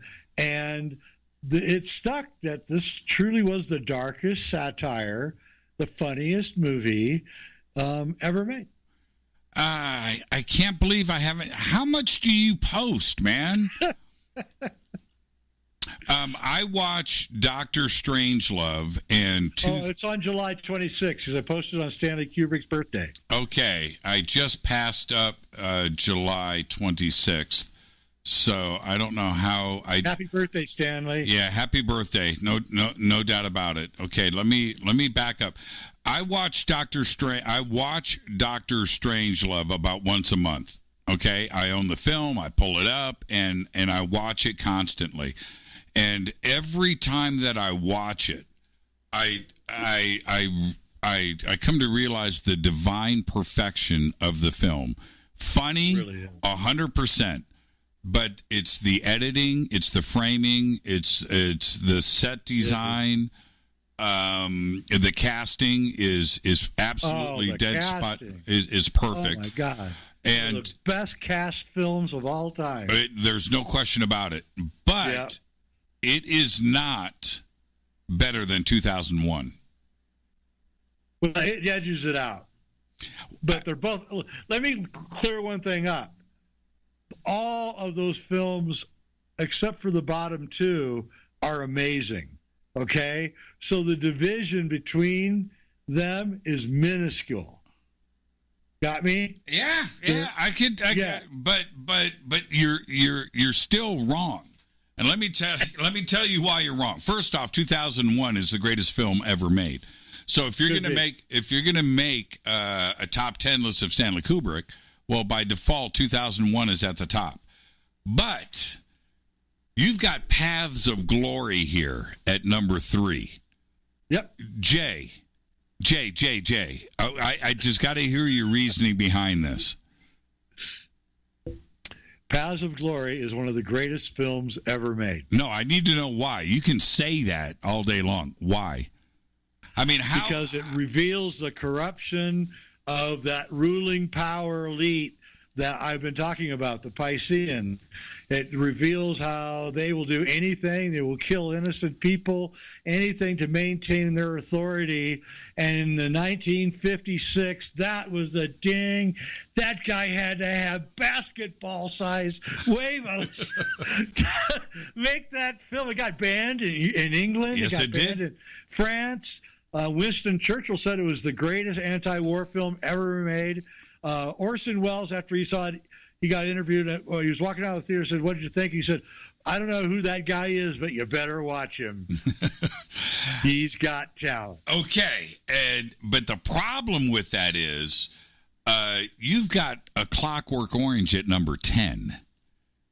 Yes, I do. And Jay, okay, so if I was and Eyes Wide Shut at number 11, and this is the thing, Eyes Wide Shut, as bad of a film as it is on Kubrick standards, right? Bad editing, bad music. Thank you for saying. Right, okay? Yeah. It's still an amazing film with an amazing script and an amazing storyline that revealed all of the darkness that is around us. The reason that it popped out at number 11 was because we never saw Kubrick's version. Right. We saw the Warner Brothers version, so that's where it lost all of its steam. And until I get to see his version, I have to judge it low, because Warner Brothers, you got lousy editors working for you. That's all I gotta say. It's so funny because you watch the film and you can see the scenes that are shot, right? Oh, yeah. And it's absolutely incredible with every edit before and after each scene is wrong. Right? Yep. For the entire movie. Disjointed, yes, crazy film, and I want to love it because of the plot line, and I even like Tom Cruise in it, and the photography and the music, and again, it's a Kubrick film, so it's in the top 20 films of all time. But I as rating with Kubrick, and the reason that Clockwork Orange fell to 10 was because of I watched it recently, and it's just it's a good film, but man, that opening 40 minutes is that's a rough go, man. Oh man, it's so good. It is a rough excellent. One, the music, and it's so brilliant. I mean, the Rossini and the music and the dance and the choreography of the fight scenes. Yeah, doopy. Yeah. When I'm watching it, I'm like, Stanley, you are using all of your ability to make me like this psychopath, and I kind of irritate by that. Really? Okay. All right, so let's go to Spartacus at number 5. Questionable, because he only directed half of that film, number 1. But The Killing at number 6, I can see that kind of mid-pack. But you've got all of this ahead of The Shining. You've got it ahead of A Clockwork Orange. You've got it ahead of Barry Lyndon, which Barry Lyndon is one of the most underrated films of all time. The cinematography, the lighting, the candles, the effects, everything. Right? Amazing movie. How could you have that at number 8 behind The Shining? The Killing is Stanley Kubrick's most underrated movie. It's a great film. It's a great film. But he was 24 years old when he made that. Yes, but your list is upside down, Jay. Except for Dr. Strangelove in 2001, which is incorrect from the word go, but to have a Full Metal Jacket behind Paths of Glory doesn't make any sense to me. And then you fall off, and to have The Shining at number 7, I just don't get it. And The Shining is probably the greatest horror film ever made, number 1. And number 2, it's probably Stanley's third best film.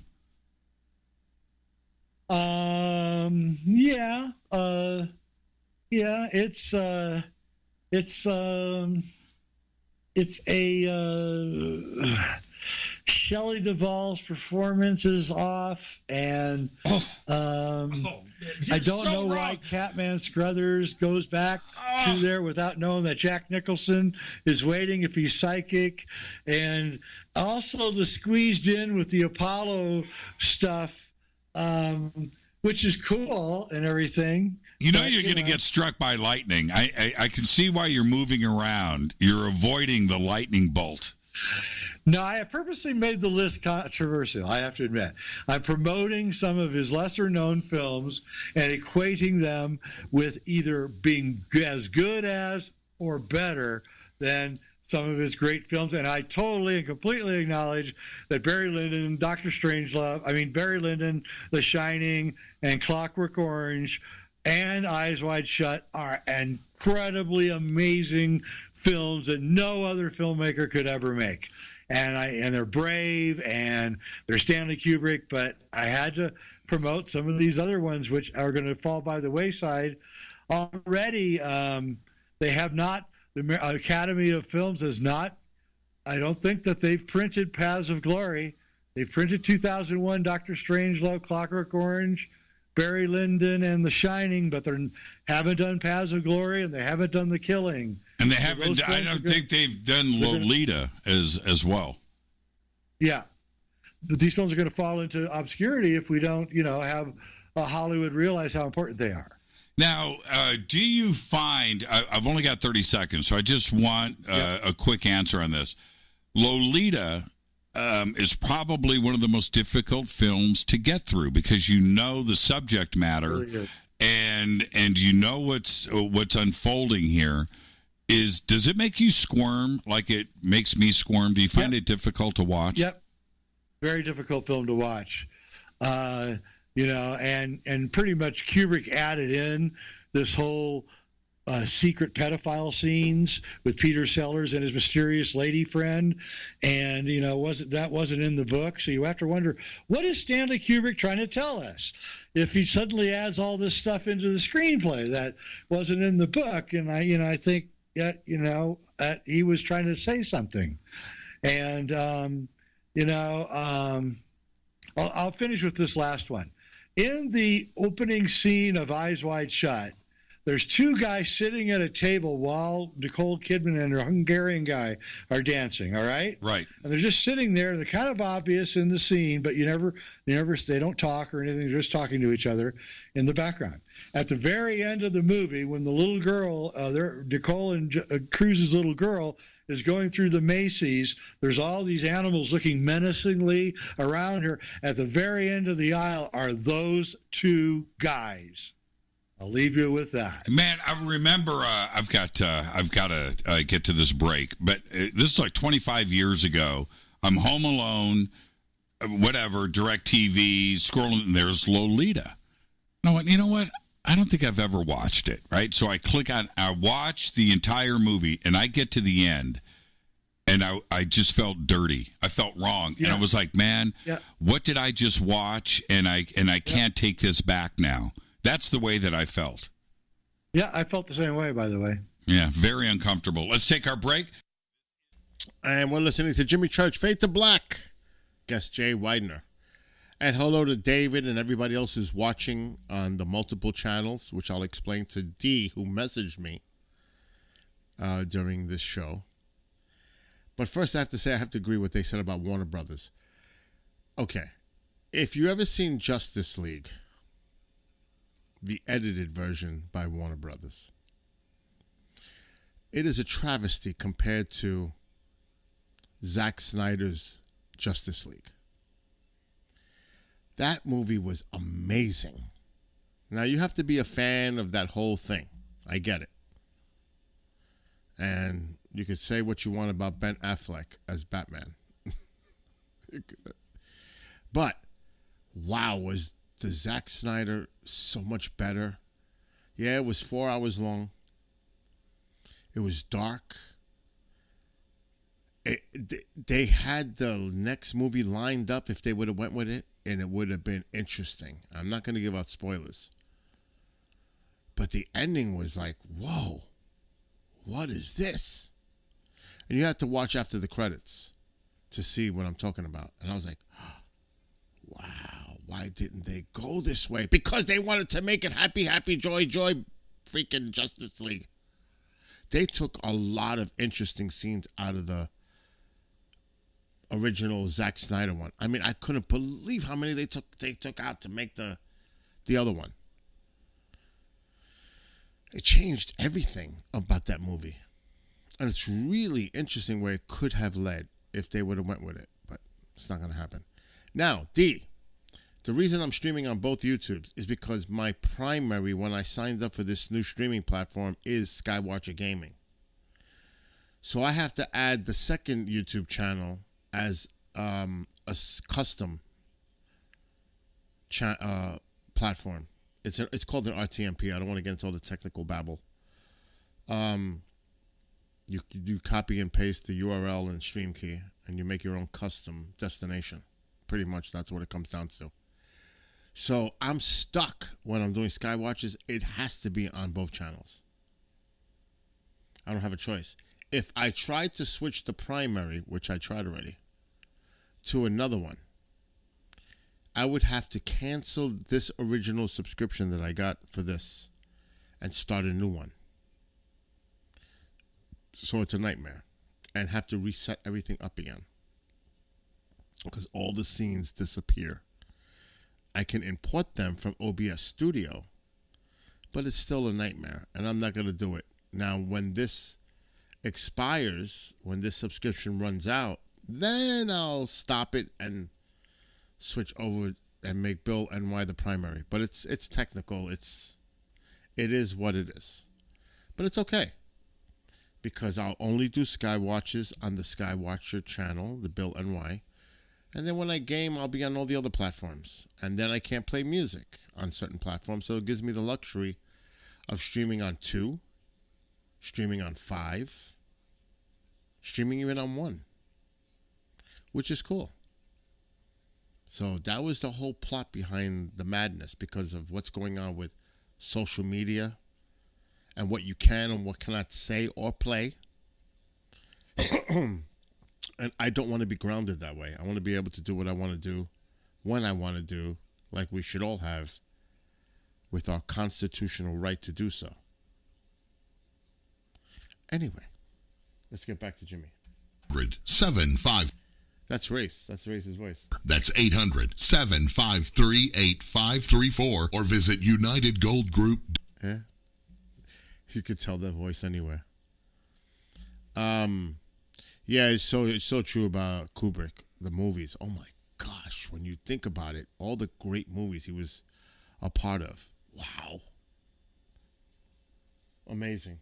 Couldn't stay sane without ponies to brush. Why fade to black? But I gotta say, he was wrong about the actress in The Shining. I thought she did great. Shelley Duvall, what was her name? I can't remember her name now. And Jack is Jack. I thought that's a masterpiece movie. It's like watching Misery. Misery is a great horror movie, if you want to call it horror, thriller. I don't know. That movie was amazing. That movie cringed me. I was like, oh my God. I couldn't watch it at times. That was an intense movie. And Kathy Bates, what a job she did in that movie as an actress. Oh my gosh. Stanley Kubrick's top 13. It was supposed to be top 10, I think. He ended up at 13. And I was the first person to respond to this, and I said, Jay, I'll straighten you out with the correct order on Wednesday night.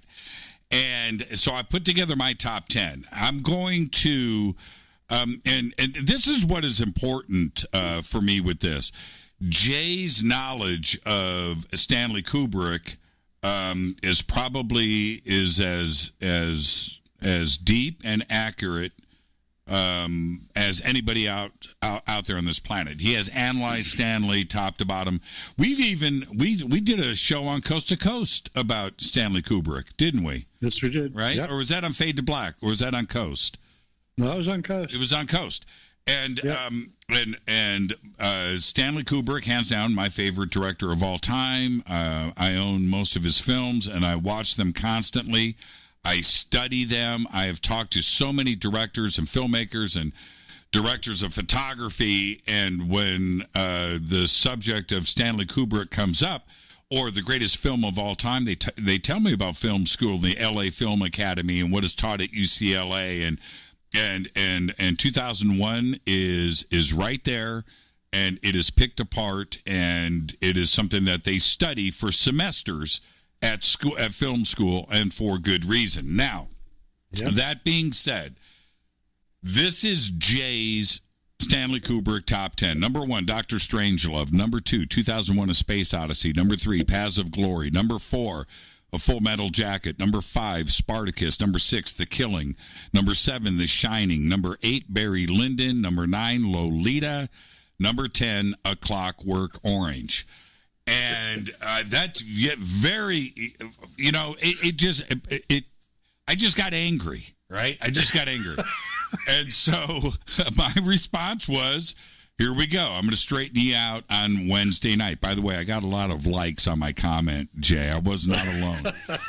I saw that. Yeah. So here's my Stanley Kubrick top 10. Number 1, 2001. Number 2, Dr. Strangelove. Number 3, The Shining. Number 4, A Full Metal Jacket. Number 5, Eyes Wide Shut. Number 6, A Clockwork Orange. Number 7, Barry Lyndon. Number 8, The Killing. Number 9, Paths of Glory. And number 10, Spartacus. And I only give Spartacus the number 10 because I had alternatives there. It's because he saved the day on a film that needed to be saved, and he did the best that he could do. It's an excellent film by any standard, but it's what his contribution to Spartacus, that just cannot be measured. But that's my top 10. He took holy hell, too, by the way. Yes, he did. In that film. He was 27 years old, and he was working with all these guys that were 50, and they weren't going to take any crap from this punk. Kurt Douglas. And, he put up with it. Amazing abuse to get that film made. And he did save it, by the way. Yes, he did. He did save it, and that's why it comes in at my number 10. I don't think anybody else could have done what he did, number 1. But the other part of it is the editing and the way that the film ended up coming together under tremendous pressure. It turned out to be an excellent film. Imagine if he would have shot it and been there, from beginning to end. It would have been probably one of the greatest spectacular films of all time. He's the guy that directed the famous scene where the slaves are running up the gate and then it all falls over. He designed that whole scene. He shot it with the camera on the other side of the gate, watching the slaves crawl up the gate and panning upwards. And the cameraman's going, "This isn't how you do it. What are you doing, you punk?" It ends up being like the best stuff in the whole movie, right? And that was all Kubrick. Every time you see something good in Spartacus, action-wise, that's Stanley directing, and really at the top of his form. Unfortunately, he ended up hating Los Angeles, and so he moved to England after that. But or maybe that's a good thing. I don't know. But I totally agree with your list. In fact, on any day of the week, I'll rearrange the list. But that was his birthday, and I wanted to give some of his lesser-known masterpieces a little more light in the area, because a lot of people don't even know about The Killing or Paths of Glory, and Barry Lyndon, black and white. No, so Barry Lyndon. You know what's really funny to me, and for those that have not seen Barry Lyndon, you may not have even heard of the movie, and I get that. Because all of his other works are referenced so much, and I understand that. But for me to have Barry Lyndon at number 7, it's testimony of his other great films, of course. Exactly. But Barry Lyndon, you watch that film and you will come away with thinking that you may have seen the best thing that was ever made. Why do you think that Barry Lyndon isn't spoken about like the Full Metal Jacket, or Doctor Strangelove? Well, it's really slow, and it's got a Victorian story that takes place really slowly, but it's really a good film. He pretty much shot that film, Yes, he that did. was him. I mean, John Alcott got cinematographer, won an Academy Award and everything for it, but I know people on the set. I know the guy that plays the Lord, the young kid that finally betrays Ryan O'Neal. Mm-hmm. And he told me that Kubrick was like behind the camera, behind pushing the lights around. He was literally pushing the lights around himself to light the scene. So that was all Stanley that did almost everything. And not to say John Alcott didn't add a lot to the movie. I'm just saying that, it was what happened is that Kubrick had made 2001. It cost $10 million, and he didn't think it was going to even make any money, to be honest with you. And he was really surprised that the hippie generation took it up and made it into a huge hit, because it was failing for the first 2 or 3 months when it was released in the United States. But then they changed the advertising scheme and called it The Ultimate Trip. Everybody was taking acid, so everybody took acid and watched it, and it was a great movie to take acid to. So that made it a hit, but he didn't want to get the reputation of being a big, huge, expensive filmmaker. So he made A Clockwork Orange to prove that he could make a fantastic low-budget movie. So he made that, I think, on $2 million, $2.5 million bucks. Right. He made Clockwork Orange, no big stars. A great movie, no doubt about it. It's absolutely fantastic. Everything about it is great. But that violent opening scene, which flipped out the world in 1971, because we really hadn't seen things like that. Brian De Palma and all those other Martin Scorsese, they hadn't come along yet. So Kubrick, was still one more time ahead of his time, was showing the realities of violence in the 1970s, because that's really what the 1970s movies were us experiencing not the bland reality of violence, but the actual realities of violence. But films were really criticized for that, with all the violence. But Barry Lyndon was to make up for Clockwork Orange. For the violence in Clockwork Orange, he decided he was going to make the ultimate period piece, which he did, and costume drama, and make up for the kind of the crazy filmmaking that he did in Clockwork Orange. So we can see that, 2001 was the first film, to me, 2001 is the first film in Kubrick's work where a new Kubrick is emerging. The old Kubrick kind of dies in Doctor Strangelove, and a new Kubrick emerges. And this new Kubrick is this dynamic, confident filmmaker. And he begins, he's guiding his career through 2001, then A Clockwork Orange, and then Barry Lyndon. And then, of course, he wrote out his career with The Shining and Full Metal Jacket and Eyes Wide Shut, and he was also going to make AI as his last film. But those three films are all a reaction. Clockwork Orange is a reaction by Kubrick to 2001, not wanting to be branded as a big, expensive filmmaker. And then Barry Lyndon is a reaction to Clockwork Orange that, no, I'm not a guy who makes violent movies. And, I also make nice movies that anyone can watch, right? But buried inside Barry Lyndon is, the story of the elites, the refusal to let people rise up into the ranks, their ultimate destruction, and there's one other thing, horrific world of that time. There's one thing about Barry Lyndon that gets passed over. So I'm just going to say this right now. His meticulous way of costume in all of his films, set dressing, framing, and accuracy, his perfection, and the editing is all there. But that's not the best part of the movie. The best part of the movie is Stanley understood lens, he understood light, and he understood film and chemical reactions. And so he chose in that film to shoot with candlelight. He chose in the film to capture what it would be like if you were living then.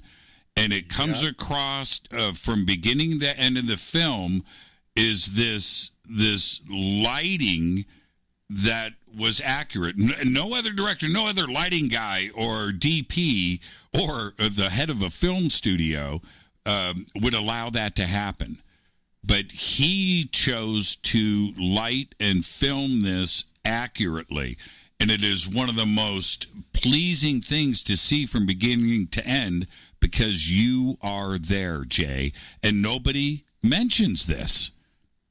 No, and in fact, that the lenses that he shot the candlelight scenes were given to him by NASA. They're each $2 million lenses, and they gave it to him, which is kind of amazing in light of the other research that I've done.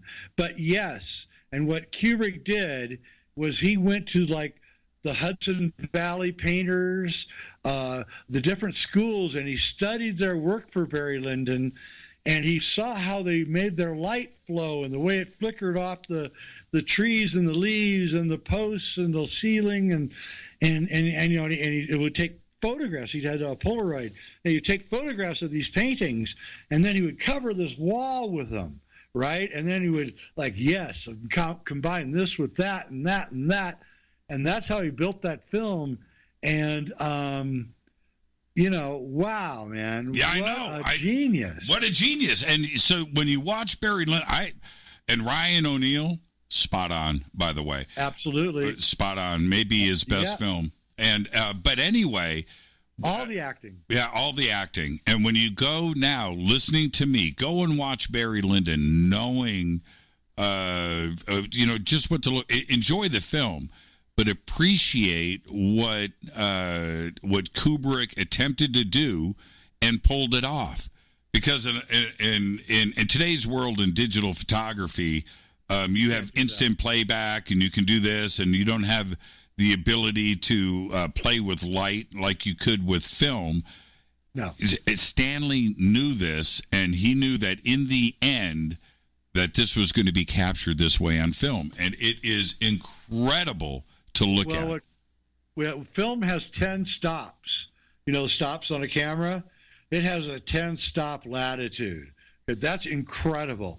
Digital has a 3-stop latitude. That's right. Kubrick would have hated digital because he couldn't get that latitude of light that he got in Barry Lyndon, all of his films. But I mean, if you watch, the key to really good cinematography is to have one part of your frame that's absolutely white and another part of that same exact frame that's 100% black. All right? And then fill the frame with all the points in between, right? And that is the genius of Stanley Kubrick cinematography.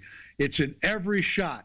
He always does it. And it makes the eye have to work. But the eye likes to work. The human eye likes to work. It likes to take in information. And when things are more flat, like in the digital world, it makes everything less interesting. But when you look at a film, any of Kubrick's films, the latitude of light and dark is so over the top well done that it makes every shot like, whoa. And, you know, and that's why I love Stanley Kubrick. I like him first and foremost because he's a visual director. He's telling a story through visuals. He'll try to use as less dialogue as he possibly can. And then I like his casting, and I like his stories. I like what he chooses to tell us. I find to be extremely pleasing because it works on so many different levels, like The Shining. The Shining has, like Room 237, it has like 7 to 8, maybe 12 layers of story going on that literally would take years for you to delve through, and Rodney Asher did a great job in Room 237 of collecting all those stories. And I actually agree with all their interpretations. I'm not at odds with any of them. I think that, every one of those interpretations of The Shining is probably right. Kubrick locked all of those in, and what a genius. I mean, we actually are fortunate enough to have had a true genius behind the camera in Hollywood's history. Now, it's so great to watch 237 and then just go straight into The Shining. Just watch them back to back. It's great to do. Have you ever watched that Shining where the guy, it's split screen and he starts it at the end on the right side and from the beginning on the left side, and you watch it going backwards and going forward at the same time, and they exactly mirror each other? Yes. Like, they're walking through the maze, Danny and Shelley Duvall, and that matches with Jack chasing Danny through the maze later. And it's like, what did he do? What the hell did this guy do? Did he sit around figuring all this stuff out? And I think he did. Actually. Yeah. And it was shot on film. And that's the other thing. You don't have the ability to do a digital replay and line stuff up like that and hit it off. No, it was shot in his head. He knew what he was doing, and it lined up later. But I'm wondering if we should do overtime tonight. I'm having too good of a time talking. But let's get to Full Metal Jacket for a second. In everything that we just mentioned here, it all played out in spades in a Full Metal Jacket. It's the editing, it's the story, but probably as cinematic as anything that Stanley had shot. All of the good stuff is in a Full Metal Jacket. Yeah, Full Metal Jacket is one hell of a film that gets better with every viewing. Yes. And it's really an audacious movie because it's really two movies in one. There's a scene the first 45 minutes at the drill instructor and boot camp, and then there's this kind of strange meandering movie, but it isn't meandering. And you can take the cinematography and the great acting and all of that, but underlying underneath it all in Full Metal Jacket, and the name actually signifies this, and is this kind of Jungian alchemical concept of opposites. And how we can't understand the world in a singularity. We can only understand it as a duality. And so all during the boot camp scenes of Full Metal Jacket, they're constantly berating women, right? Mary Jane Rotten, right? Mm-hmm. And this is my penis, this is my gun, one's for killing, one's for fun, right? All this stuff about sexuality and degrading women. And then the only women in the movie until near the end is the female prostitute in Vietnam who doesn't want to have sex with some of the guys because, they're too loaded and wants to have sex with other guys. And, kind of a degrading view of women, right? And so the movie seems to be this kind of strange celebration of fake masculinity and degradation of women. But then, at the end of the movie, we find out the only person in the entire movie who actually has bravery, who actually is fighting for their people, is the 15-year-old female assassin who's shooting at the group. And when she's finally confronted and caught, she's the only one brave enough to say, kill me, right? And he doesn't have the guts. The brave Marine who's been trained to kill, right, with Born to Kill on his helmet, right, he doesn't have the guts to kill her because he knows that she's actually braver than him. And Kubrick finishes off the film with the coup de grace of the Marines walking through blazing fires and bombed out areas singing, "Who's the leader of the club that's made for you and me? MICKEYMOUSE." In other words, they're not men, they're mice. That's what Kubrick is saying. The Marines are not actually creating real men. They're brain controlling, mind controlling men into a false masculinity. And the whole middle section with Animal Mother and the cruelty to the Vietnamese and all that, that's the result of the fake masculinity that is being taught in the boot camp, right? And the girl as the hero of the movie is just that beautiful Stanley Kubrick counterforce where he just twists you all over the place. And there she is, fierce, brave, ready to die. Accurate, disciplined. Yep. Good shot. Yeah, great shot. Yeah. One of the most intense scenes probably in the history of cinema is all of that, and beautifully shot. And what I mean by that, here we have everybody getting picked off, right, one by one. But it was the realism that Stanley did with the camera at ground level, and you're seeing exactly how it's a terrifying.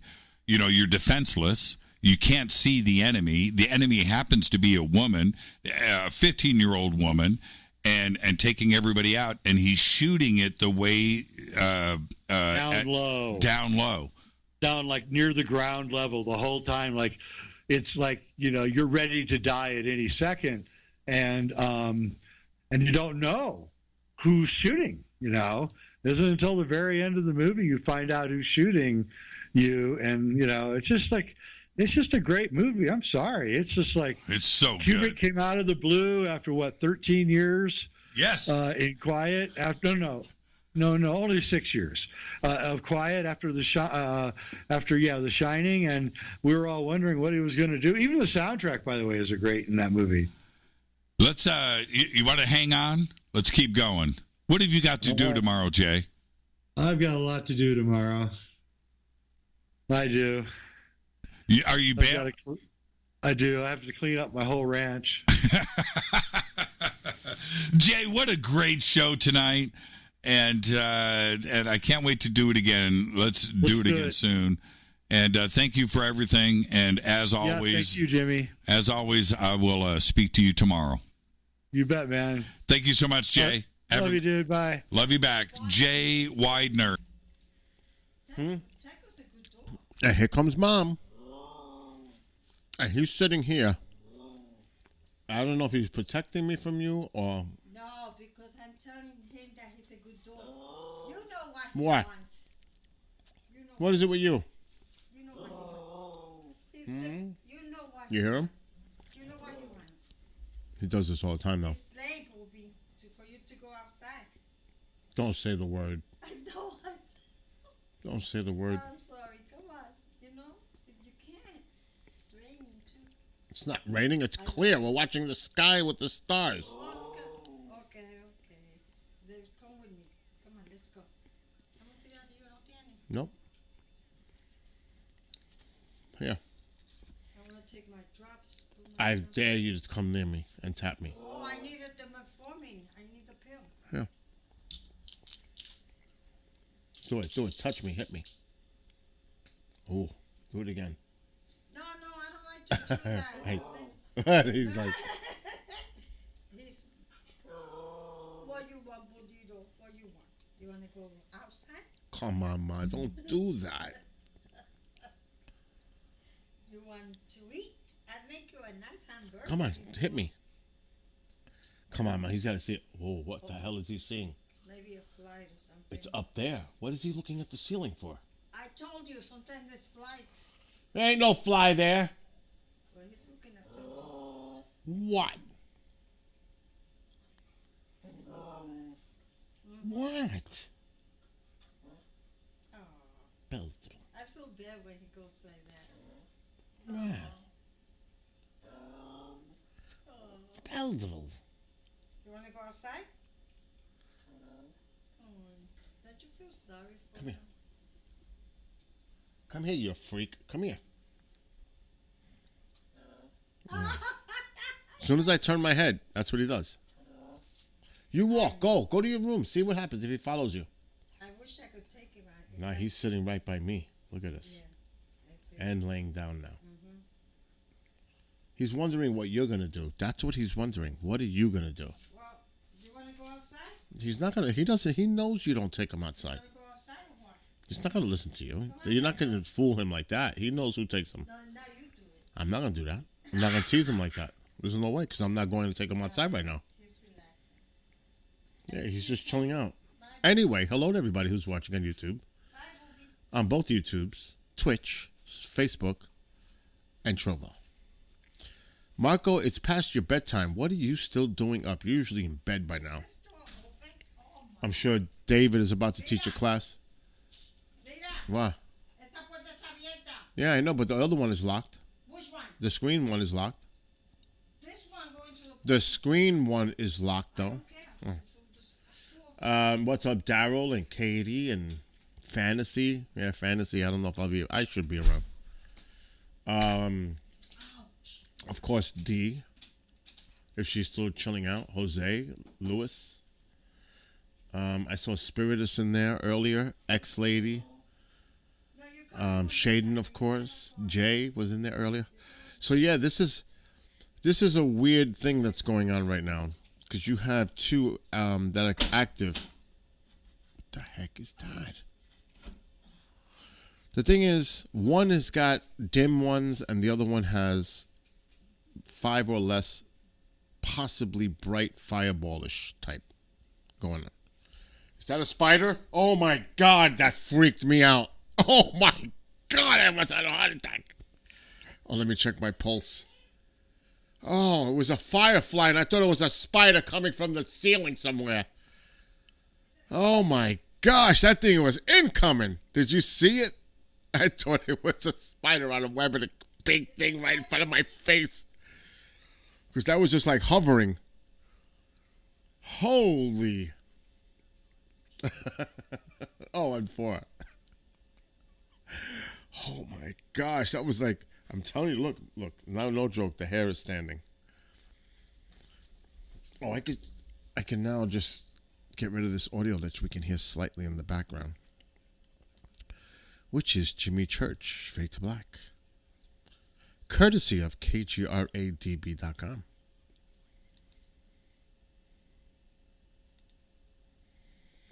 And what's up, Keith?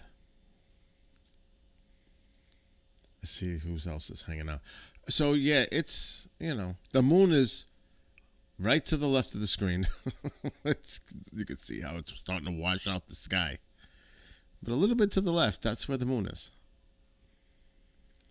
And that's why they said this wouldn't be a good shower to view, because of the moon. But it is what it is. But I'd rather it doing it now than ruining the Perseids. So the moon can do whatever it wants to do right now, wash out whatever, I don't mind. Because it sets up for a good Perseid, weather permitting meteor shower. So it's all good. Oh my God. There is, I saw it again today. There is a spider here somewhere, a little one. I'm calling him Boris from the Who song.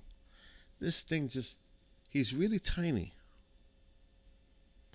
But what was that? I saw a flash. Right there. What was that? And I just see him, I don't know if he's going in the hole here where the screws would go if it was bolted a different way. But he just comes hanging down, and then he goes, I don't kill him. I blow on the web. Because I tried to flick him, but I missed.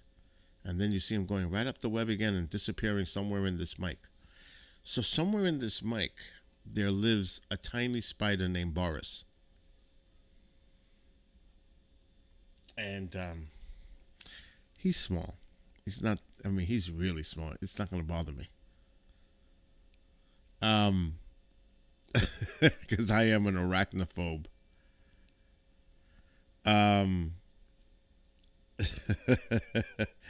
But I am not kidding. One day I was in the pool and I was in the water and I see this spider on my ladder. And I swear to you, it was like he was, because I was going to knock him off. I don't want no spiders in the water. I don't want spiders near me. And I'm not kidding. It's like he turned around and I could tell that it was looking directly at me. And it knew that I was looking at it. And then it turned around and like went away. But I had a staring contest with a spider. It was the most bizarre thing because I knew exactly. I'm telling you, it got up on the legs and was looking at me. And I'm like, this thing is looking at me. I said, no, this cannot be happening. This cannot be happening. I'm having a stare down with a spider. I don't even know where that video is, and it has David's clip too with his spider. I don't even know where that video is. It's got to be on my YouTube channel somewhere with spider. But there's a lot of that video you don't see, like me trying to get it into the tray to take it outside, because I didn't harm it. I brought it outside, believe it or not. I put it in that aluminum tray, and I carried it outside, and I threw him outside. Dude, it might have been a real weird experience if that was the case. I'll tell you that right now. That might have been. I might have started talking to it and say, listen, I have no bad feelings toward you, spider. I mean, if that were the case, I would have had a conversation with it. Oh my gosh. He died when you threw him. No, I don't think so, because this was like a wolf spider. This thing was pretty big. It was the size of $50. This was not a little spider. This was a wolf spider, and it was right there in front of my thing. And Mark D'Antonio was on with me. Bill, it's only a wolf spider. Mark, it's the size of I said it was half the size of the tile or something like that. Bill, it's not that big. Hell no. Somebody's calling the KGRA phone line. Can you believe this? What? I don't know. Well, you better. Why? Why? Because I don't know if you got one of my box, my bag, What? my prescription. Ma, where is he? It's right here. Does he have it? It's on the floor. He eats that, he's dead. Dead. Dies. Dead, my man. No, it's the box. It's my drops. I don't give a damn. Tycho, put it down. Put it down. Put it down.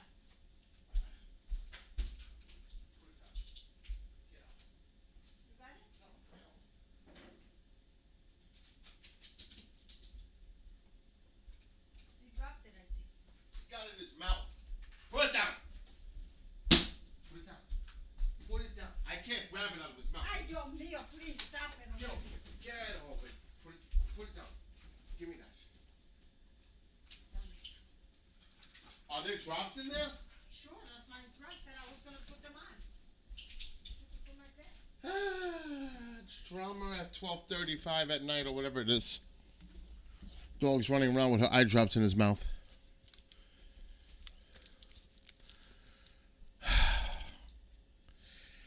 Anyway. Yes, exactly, Daryl. That's why I don't harm them.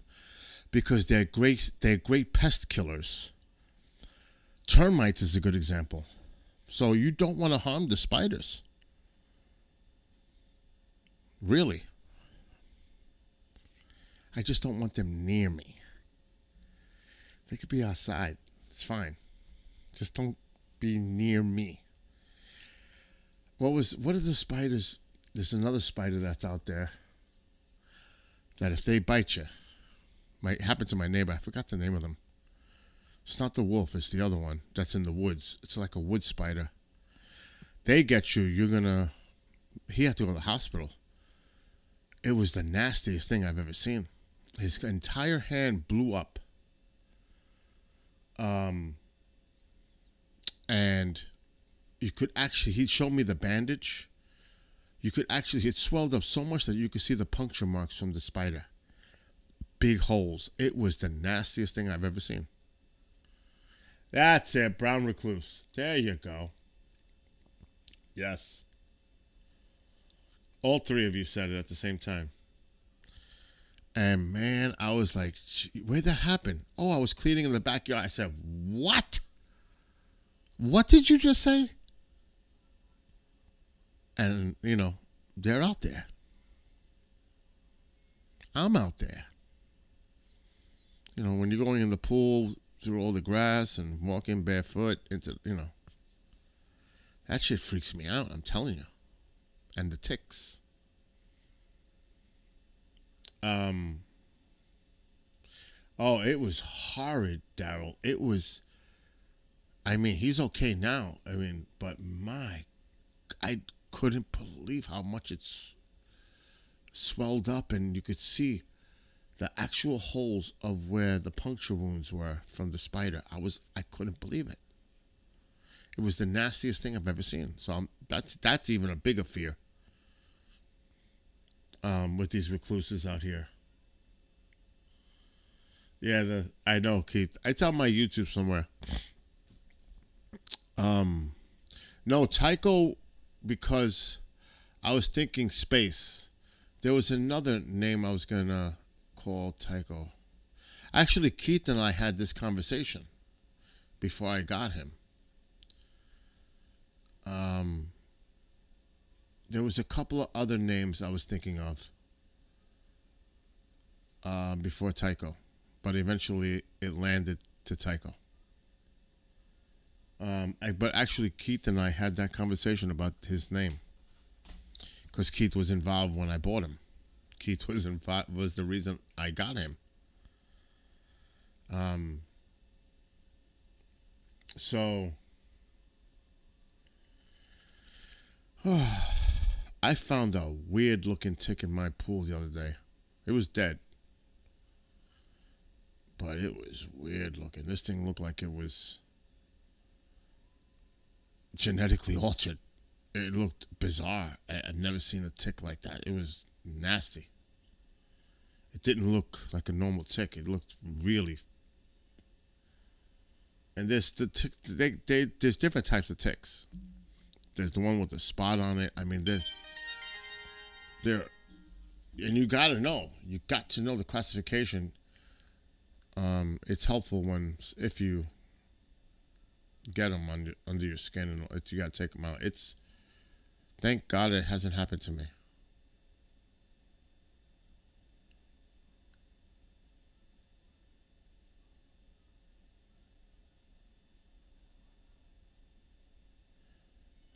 I'm not even gonna.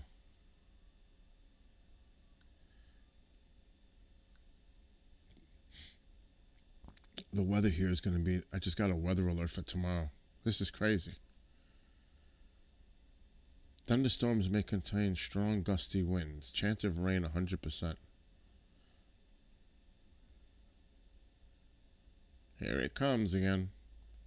It's only going to be 73 degrees too. So I don't know how long these clear skies are going to last. Because they're already predicting some serious storms tomorrow.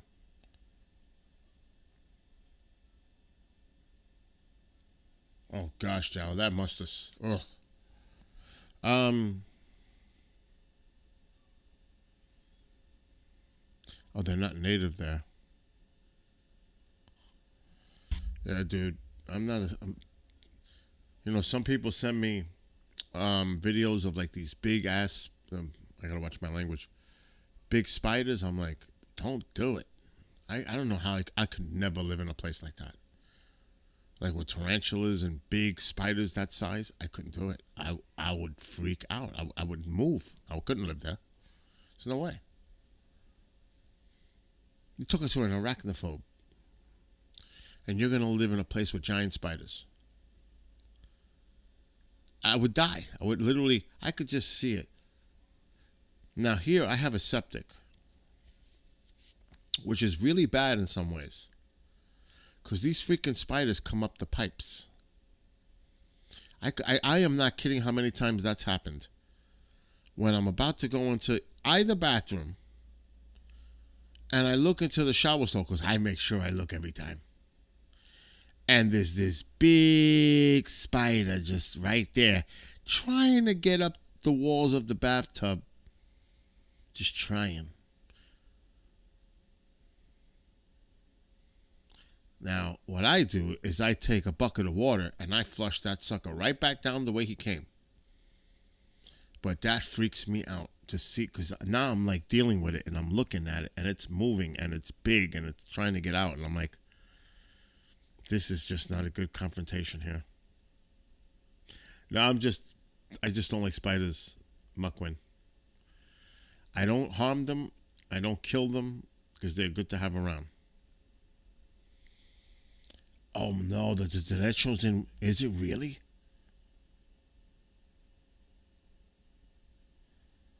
I was talking about that yesterday. I actually was talking to Kriston about that today during his show. The derechos. Is it happening now?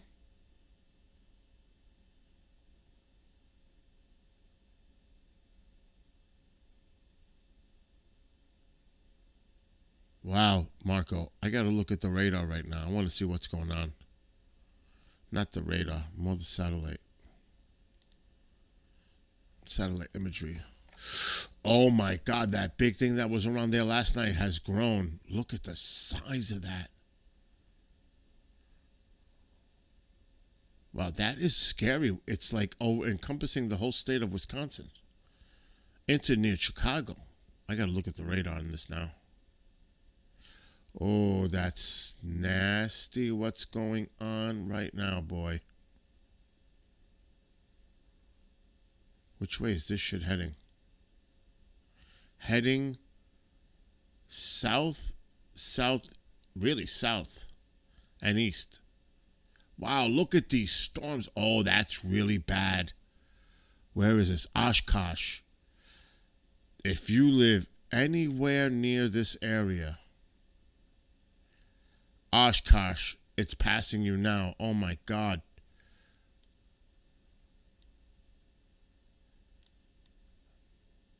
What is this?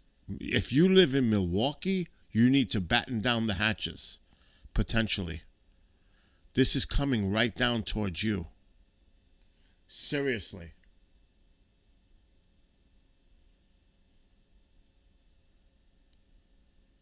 It's really nasty, this line that's coming down. And for this late at night, it does, I can't say that. It does look like it's slightly weakening. Let me look at AccuWeather's radar. Oh yeah, it's even bad on this one. Yeah, Milwaukee, Madison, throughout the whole state, west to east. If you're in Milwaukee, Madison, and points west, throughout the whole state of Wisconsin, you need to watch your radar and you need to pay attention to your weather forecast now. Because this is a nasty line that's coming down towards you. It's really bad by Oshkosh right now. And I mean, there is some serious hail. It's south, just south and west of Oshkosh. And it's moving southeast. This is a dangerous storm. Not even a joke. I'm going to show you guys what I'm seeing. Just quickly. It's not like that we're seeing that much activity here anyway. This is the radar I'm looking at. Look at this. You see where Oshkosh is? Look at that storm right there. That's cell. And that's just, look at the size of this line. Look at the size of this line. And see, it's pretty much the whole state. It's coming downward.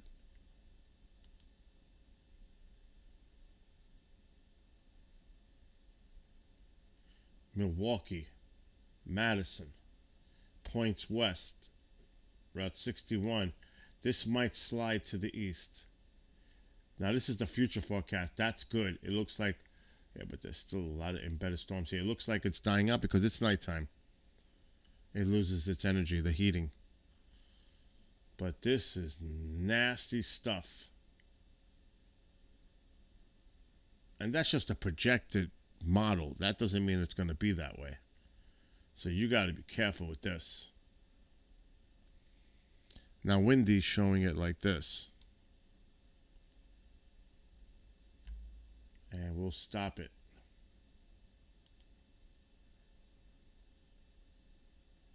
That's nasty. That was 7 minutes ago. 6 minutes ago. There's a curve in there too. I don't like that. I don't like this little hook in there. Don't like that little hook. You gotta watch that. That is a nasty line.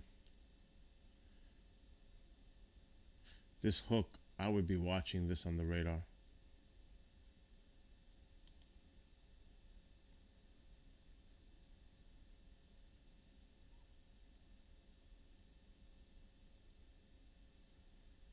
And it was a little slight. It doesn't look to be nothing though.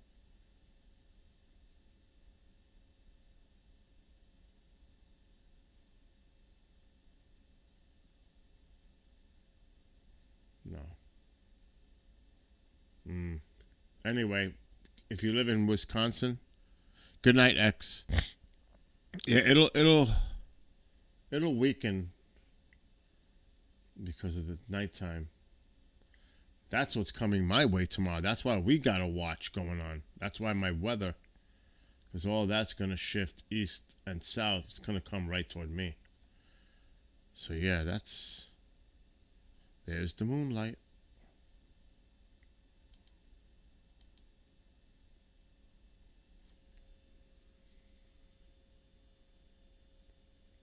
Yeah, I was looking at the models about Africa, but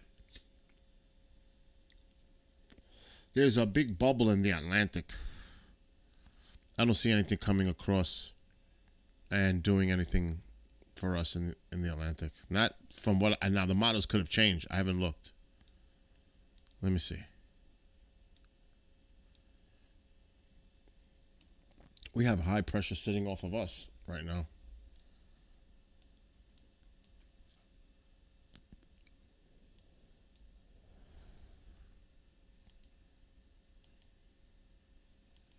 Yeah, there's nothing showing up on the euro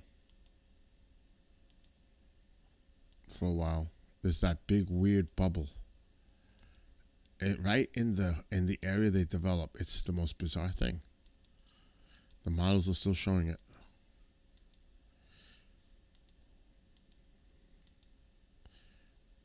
There is a low, but it doesn't look like it's going to form into anything.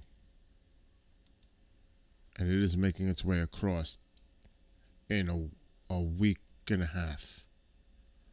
That needs to be watched by next Saturday. But the models will change. But here's now look at this.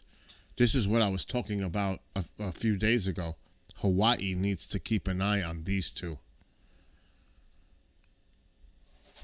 Oh, leave them here. Leave it here. Look what they're forecasting for Hawaii next week. And, well, not for Hawaii, but look what's to the east of the Hawaiian Islands. Check this out. Where is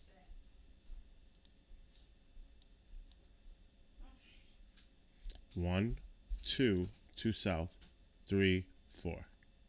There are 4 systems right around the Hawaiian Islands. These two need to be watched. But they look like they're dropping. There's another one here. And what this eventually goes to, they need to watch it here. See if they hold their act together as they cross over. But the Hawaiian Islands definitely need to watch their weather next weekend. If the models stay this way. The American is probably not even going to show any of this. Actually, the American has one here. Look at this. But that's not a real system. And there's a lot of action going on over here. A lot. Look at this. There's 3 of them here. 3. 4, really. 1, 2, 3, 4. But they're taking the energy off of each other. Now this is crazy. But that's the American. The Euro completely disagrees. The Euro is like, what are you talking about? Ah, that's too funny.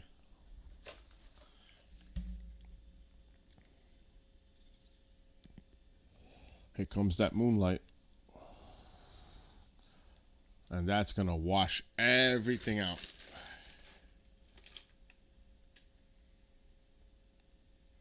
Hey, the way I look at it, we got to keep an eye on the Hawaiian Islands. But so far, so good with the Atlantic. But watch out late August and September. That's all I got to say. We know it. Even into October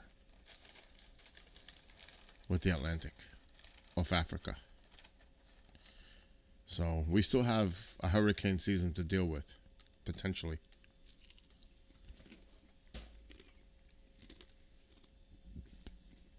But that's a way out for Hawaii. What time is it? 12? Oh my gosh, it's almost 1. I want to check something. Let's check out Aurora Borealis.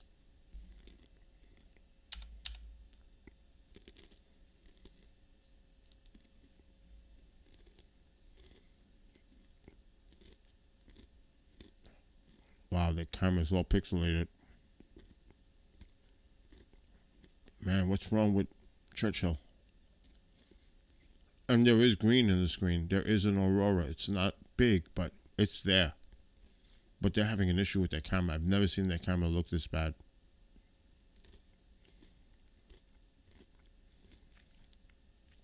This is the best camera I've ever seen for the aurora.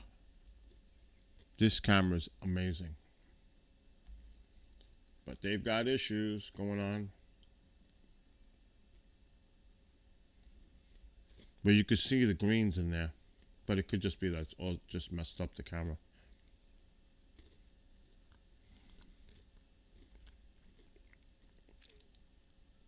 See, the camera is usually really good. Something's up.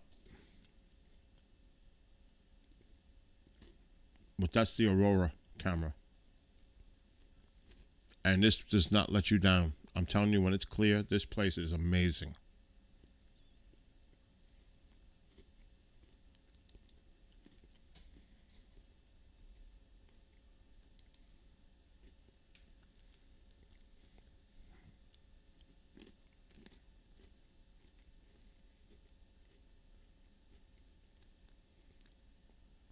That's Churchill, Manitoba, Canada. That's way up there.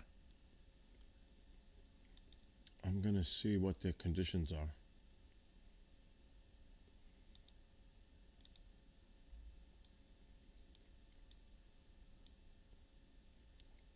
Yeah,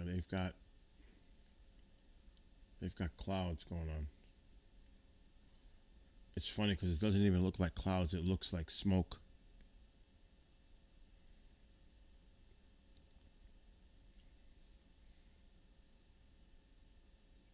It's not a good night over there.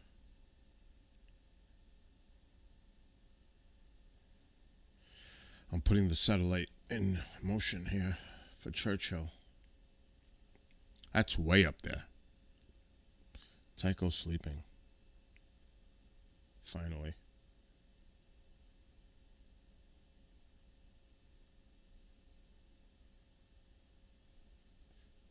I'll keep an eye on Churchill though. But the moon, yeah, I know. I got this on now. I was just sharing Churchill. It looks pretty bad right now.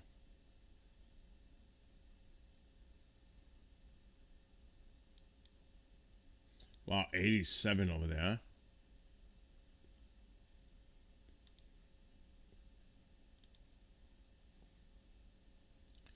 I've got to close some windows down. I've got too many windows open.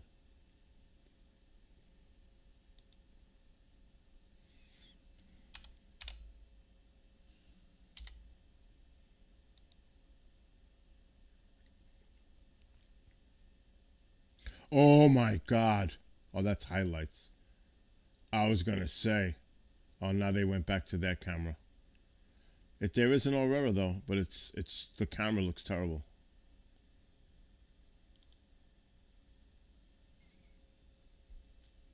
Wow. For a second they had highlights and I was like, whoa, what the hell? But you can see the greens? It's just the camera's glitchy tonight.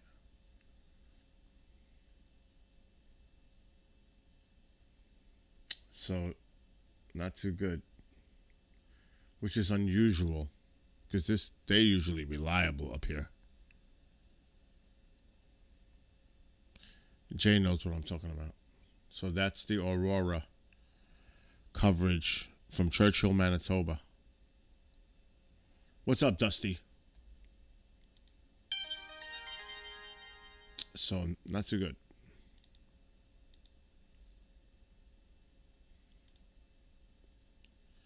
No, I don't want to close 3 tabs.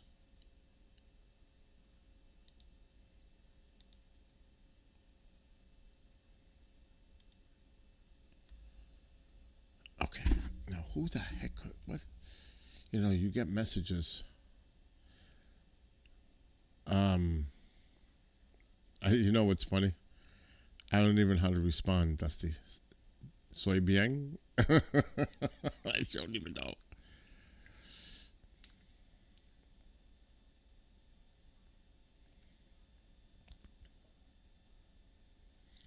So far, so good with this weather here, though. It's clear. We're going to have to move the cam more to the right. We're not going to have a choice here, so I'm going to do that right now. And while I do it, we'll hear it. Just in case something happens, you guys can hear it in real time. Oh, man. I always do this to see if there's any sounds coming from outside.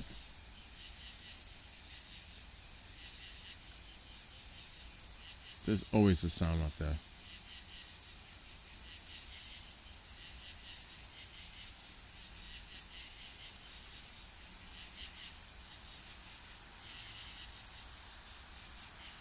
Yeah, I read about that, Dusty.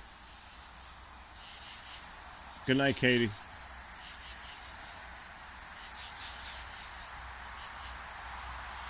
All right, let me go outside. Tycho's like, what is he doing?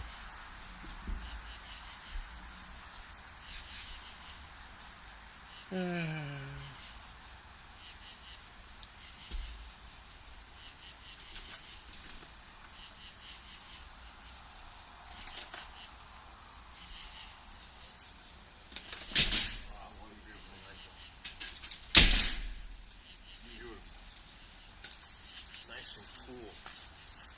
Comfy. I could sleep out here. Would I sleep alone in the tent? Hell no. So there's the moon. But we're not going near that. We're going this way.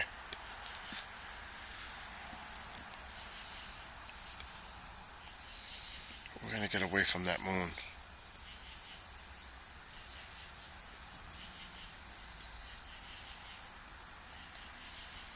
And I think we'll stay right there for now.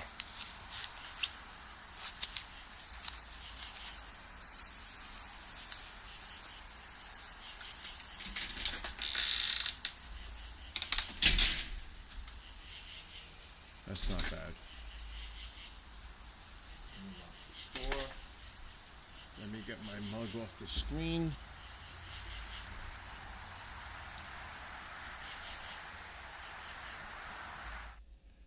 Let's get rid of my camera.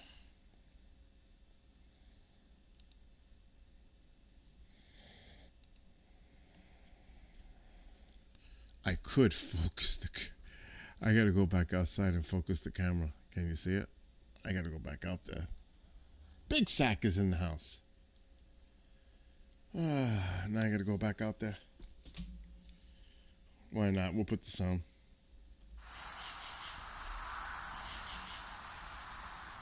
If a mole was here, he would say, go ahead, go outside, go ahead. Go outside. Oh my God, cat. Scared me.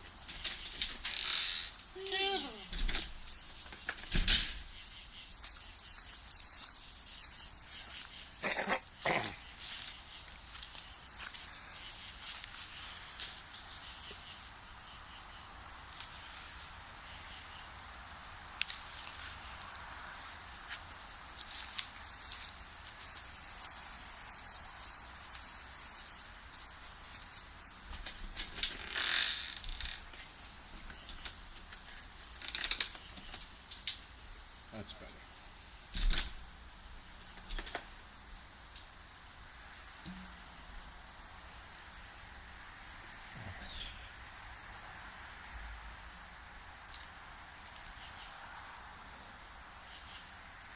Yeah, you can hear the camera, the microphone is awesome.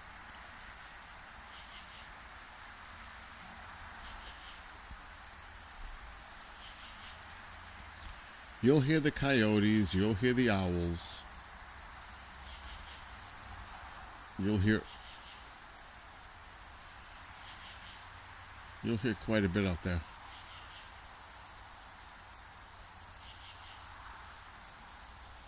And it's dark. Even with the moonlight, it's dark.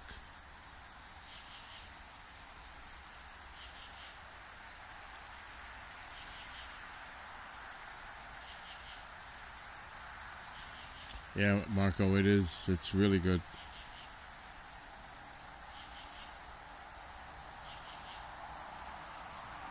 It's so peaceful out there. That's the thing. It's so peaceful.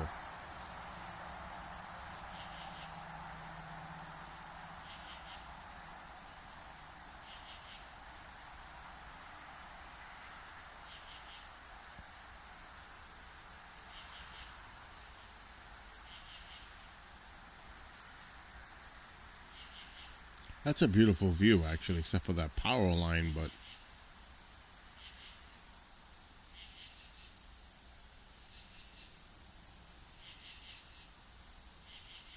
that is a nice view.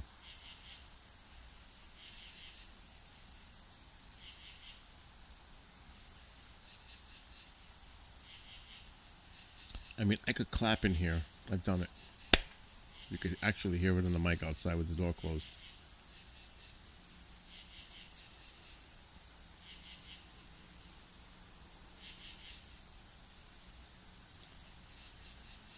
It is. I mean, look. See? I thought I saw a shooter. Let me see that on the left, right side. Yep. A little one.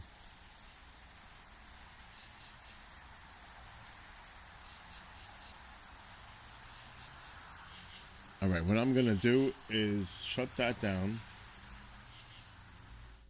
because it's actually giving me a headache. And then I'm going to put another show on so I could just sit back and relax too. It's been a long day. Let's see. What are we going to put on?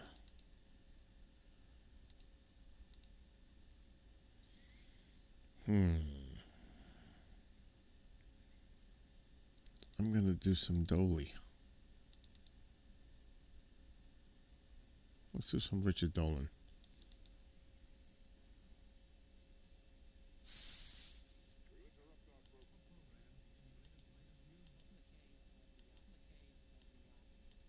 Often privately and anonymously, but nevertheless recounted their own amazing and sometimes harrowing encounters with UFOs. And a good portion of those inside accounts were completely corroborated and validated by subsequent research. And during the late 1970s, we began to be able to get some declassified military documents through FOIA. And at that point, it was case closed. We knew, like, it became a case of the obvious staring us right in the face. UFOs were real, despite whatever denial the government and the military had to say about it. By the way, before I go any further, I just want to remind you, if you like what I do here, I often forget to say this, gently press that like button if you want to just help me out with the algos. And if you actually like what I do on this channel, you can always consider subscribing and clicking on notifications. After all, it's free. You don't want to miss out on new information. Okay, done with that. Anyway, to maintain that denial. Well, first of all, there was tremendous support from the media establishment, from the academic establishment, and certainly from politicians. All three of those institutions, media, academia, and the political institutions, they were and they remain deeply compromised by the military and the intelligence community. We know about all this. We know about the infamous Operation Mockingbird, in which the CIA explicitly had deep relationships with hundreds of major American journalists. Could be way more than even hundreds. 400 was a number that Carl Bernstein came up with in the late 1970s. Was it more? I'm going to guess it was probably more. But anyway, it was a huge thing. And we also know about the revolving door between the intelligence community and America's elite universities. And of course, how so many, if not all, politicians are just bought and paid for, as well as blackmailed. So for years and years, those groups were perfectly willing to be bootlickers to the select group of secret keepers engaged in UFO disinformation. And that is a total denial of the UFO reality. Now, one thing we've been able to learn while examining that history is that there have always been factions from within that world. That is the world of military and intelligence personnel who have disagreed with the emphasis on total secrecy and denial. And I would just say that it's good to remember that the intelligence community it's not a monolith. It's much more of a labyrinth, and it's got groups that have competing interests, and it's got a history of disagreement on a lot of important things. Always has. It's never been unified. It's never been monolithic. So during the 1950s, for instance, UFO researcher Donald Keyhoe had a lot to say about this. Keyhoe was a retired Marine Corps major who had some friends in some high places, including the one-time director of the CIA that he was a classmate at Annapolis with back, many years before. Anyway, Keyhoe wrote quite extensively about how the so-called secrecy group, as he often called them, was countered by other groups, or sometimes one, sometimes multiple groups within the Air Force and also other military services like the Navy, by those individuals who believe in greater openness on UFOs. This was an ongoing struggle. And if you read Keyhoe's books carefully, and not just Keyhoe, but read even Report on Unidentified Flying Objects by Edward Ruppelt. But if you read it carefully, you can pick out a very interesting dynamic that was at play. Now, it's true that the side of secrecy consistently won those battles, but there were definite moments in which the people on the other side were able to make their own waves and cause a threat to the overall policy. It happened on more than one occasion. Now, of course, this sort of thing has never been exclusive to the subject of UFOs. I mean, during the 1970s, the CIA had whistleblowers like Victor Marchetti and Philip Agee, who wrote about many of the misdeeds of that agency. They got a lot of trouble for it, by the way, and a lot of hassle accrued to them over that. But it was a huge controversy at the time. More recently, in our own century, we've learned of intelligence community whistleblowers like William Binney and Edward Snowden, obviously. There have been many others. They're just the best known of them. The point, once again, is that the intelligence community is not a monolith. It's too big for that. It's too big. There are always going to be different perspectives from within it. I can't tell you how many times I've spoken with someone from within the military or within the intelligence community about the subject of UFOs. It's happened more than once. And a typical attitude that I get is something like, yes, I support the idea of getting the truth out, but my hands are tied. Can't do anything about it. And that is probably the single most typical response that I get from anyone in that world who knows anything about this subject. They've all got their jobs to do. They've all taken their security oaths. And some of them would be in serious hot water if they were to break those oaths. So now enter TTSA, To the Stars Academy of Arts and Sciences, Tom DeLonge, Lou Elizondo, Christopher Mellon, Hal Puthoff, Jim Semivan, and so on. All of these people had significant backgrounds with the United States military or the intelligence community in one form or another, and they still may. Well, maybe except Tom DeLonge, I suppose. But right away, starting in late 2017, this group begins putting out some very provocative information. All right. We all know this. So first, they obtained through FOIA and then released to the world 3 rather interesting UFO videos from the U.S. Navy. I realize not everyone says, oh, those are definite UFOs. They may not all be. They may none of them be, but they were definitely, it was a first to get those out at all. I mean, something like this had never happened before. And by the way, I do think that the Tic Tac UFO video remains a very interesting and engaging video, particularly taken within the context of how we know we got it, which was through the engagements by the U.S. Navy off the coast of California in 2004, all having to do with, the visual sightings that we now know well about from Commander David Fravor and his colleagues. So I consider that video personally to be quite important. The other 2 we could debate. The fact is, in nearly 80 years of the UFO cover-up, something like this release had never happened before. It never happened. And as I'm sure you all remember, the Navy didn't recognize those videos as legitimate for nearly, I think, 2 years. And meanwhile, skeptics continually argued that the videos were hoaxes or fakes of some sort.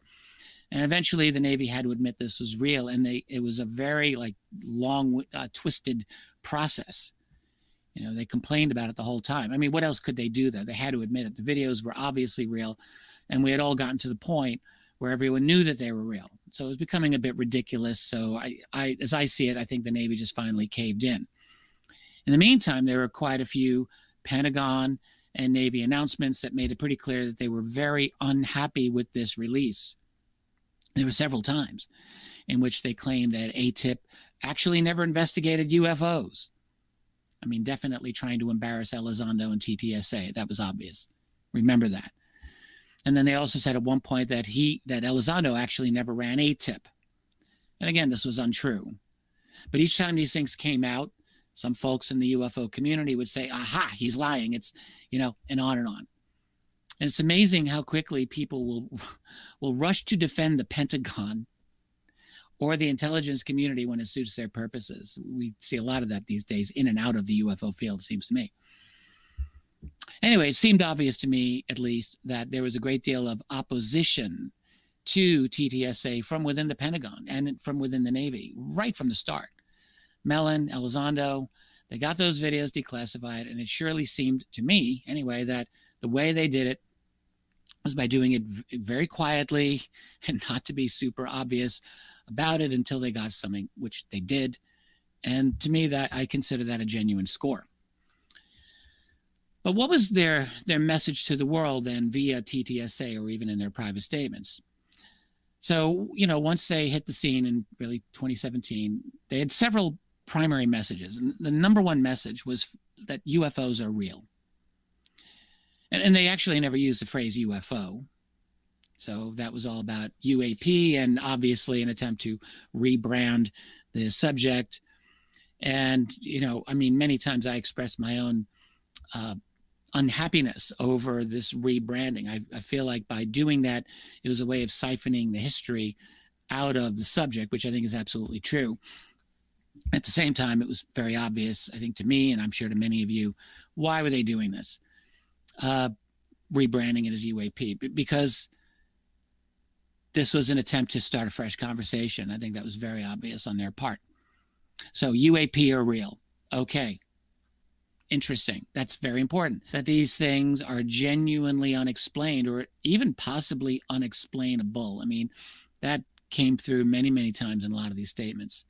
So right away, that's pretty heavy duty coming from reasonably accomplished, well-accomplished intelligence and military officials. Yeah, that's very interesting. Thirdly, they stated that this phenomenon, these objects, are something that demand our attention as a society. That was a very big point for them. And then fourth, and this is where a lot of people have really taken issue, these unknown objects are a potential threat to national security. And then they would go on and sometimes say things like, and what if they're Russian or Chinese? I'll come back to that as well. And in fact, there were other pertinent things that they talked about, like the fact that these objects appear to be transmedium, is certainly significant. You know, they can go into the water or in the atmosphere equally well. We don't have anything that can do that. So a lot of information came out through folks like Lou Elizondo or Christopher Mellon or some of the other folks at TTSA like Tom DeLonge. And all of that's interesting. Now, I'm going to get back to the idea of a threat in a moment. But before I do, I want to discuss a couple of other things. So first, the existence of a group like TTSA was unprecedented. Now, there have been UFO groups in the past, and some of them with very impressive people, yes. But there was really never a group that went public on this subject that had so many people with such a prominent background, you know, in the intelligence and military community that went on the record to say the things that they did. Now, there were actually, in fact, there are some prior attempts that are noteworthy. And one obvious one, I think the most obvious one to my mind, is the one led by Dr. Stephen Greer in 2001 at his very famous event at the National Press Club in Washington, D.C. And there, too, was an assembly of some very impressive people, many of whom had military and intelligence community connections, who spoke about what they knew regarding UFOs. And one of the people, in fact, who was interviewed for the Disclosure Project, who wasn't at the, I don't think he was on the camera, but he was interviewed in the book Disclosure and for the project, was Dr. Hal Puthoff, who, of course, later became a member of TTSA, you know, almost 2 decades later. So there's definitely some crossover there. But anyway, as noteworthy as the 2001 Disclosure Project was, what we saw in 2017 and beyond, I mean, surpassed anything else the UFO community had ever seen, in my view, at least in terms of genuine data dumps. I got 2 slides here I'm going to show you, and I just want to ask you to consider this smattering of news items that we have had since 2017 relating to UFOs. Let me just pull this up here. Nearly all of these really stemming from the work that was initiated by TTSA, a lot of these directly from TTSA, and the ones that aren't were absolutely either inspired directly or sometimes indirectly, but I would say they can genuinely claim credit for most of these. This is one slide, and here's the next one. And, you know, it's like 16, 17 different items in the last 3.5 years. And that's just, I could have made it even a larger list than that, but you get the idea. I think the more recent of those stories were definitely not directly related to TTSA at this point, but I think there's no question that they unblocked the log jam of UFO information that we had all been experiencing for years and years. So I think it's quite significant. Now, the cumulative force of these stories is important. You know, it's clearly initiating wider and wider conversations on the subject of UFOs. It's really rather astonishing, to be honest, as someone who's lived in this community, as I have for more than 20 years, to see this all happen. This is not to say that the information is complete. It's not even close. It's quite obvious that Elizondo, Mellon, Puthoff, these people, look, they know much, much more than they state publicly. We all know this. Obviously, this has everything to do with security clearances. It's frustrating for someone like myself, probably for you, wanting them to go further than they do. But let me discuss this idea of UFO disclosure as a kind of psyop. So overall, I will say that to some extent, this is absolutely true. And to another extent, it is not true. So let me explain. So first, I will say that there are people who claim that all this UFO discussion is a kind of false flag or a psyop. And who they do so for different reasons. Not all of the reasons are the same. So one reason is because there are some people who simply do not believe in UFOs, like at all. So to their mind, any official promotion of UFOs, like as alien in any way, has to be a psyop.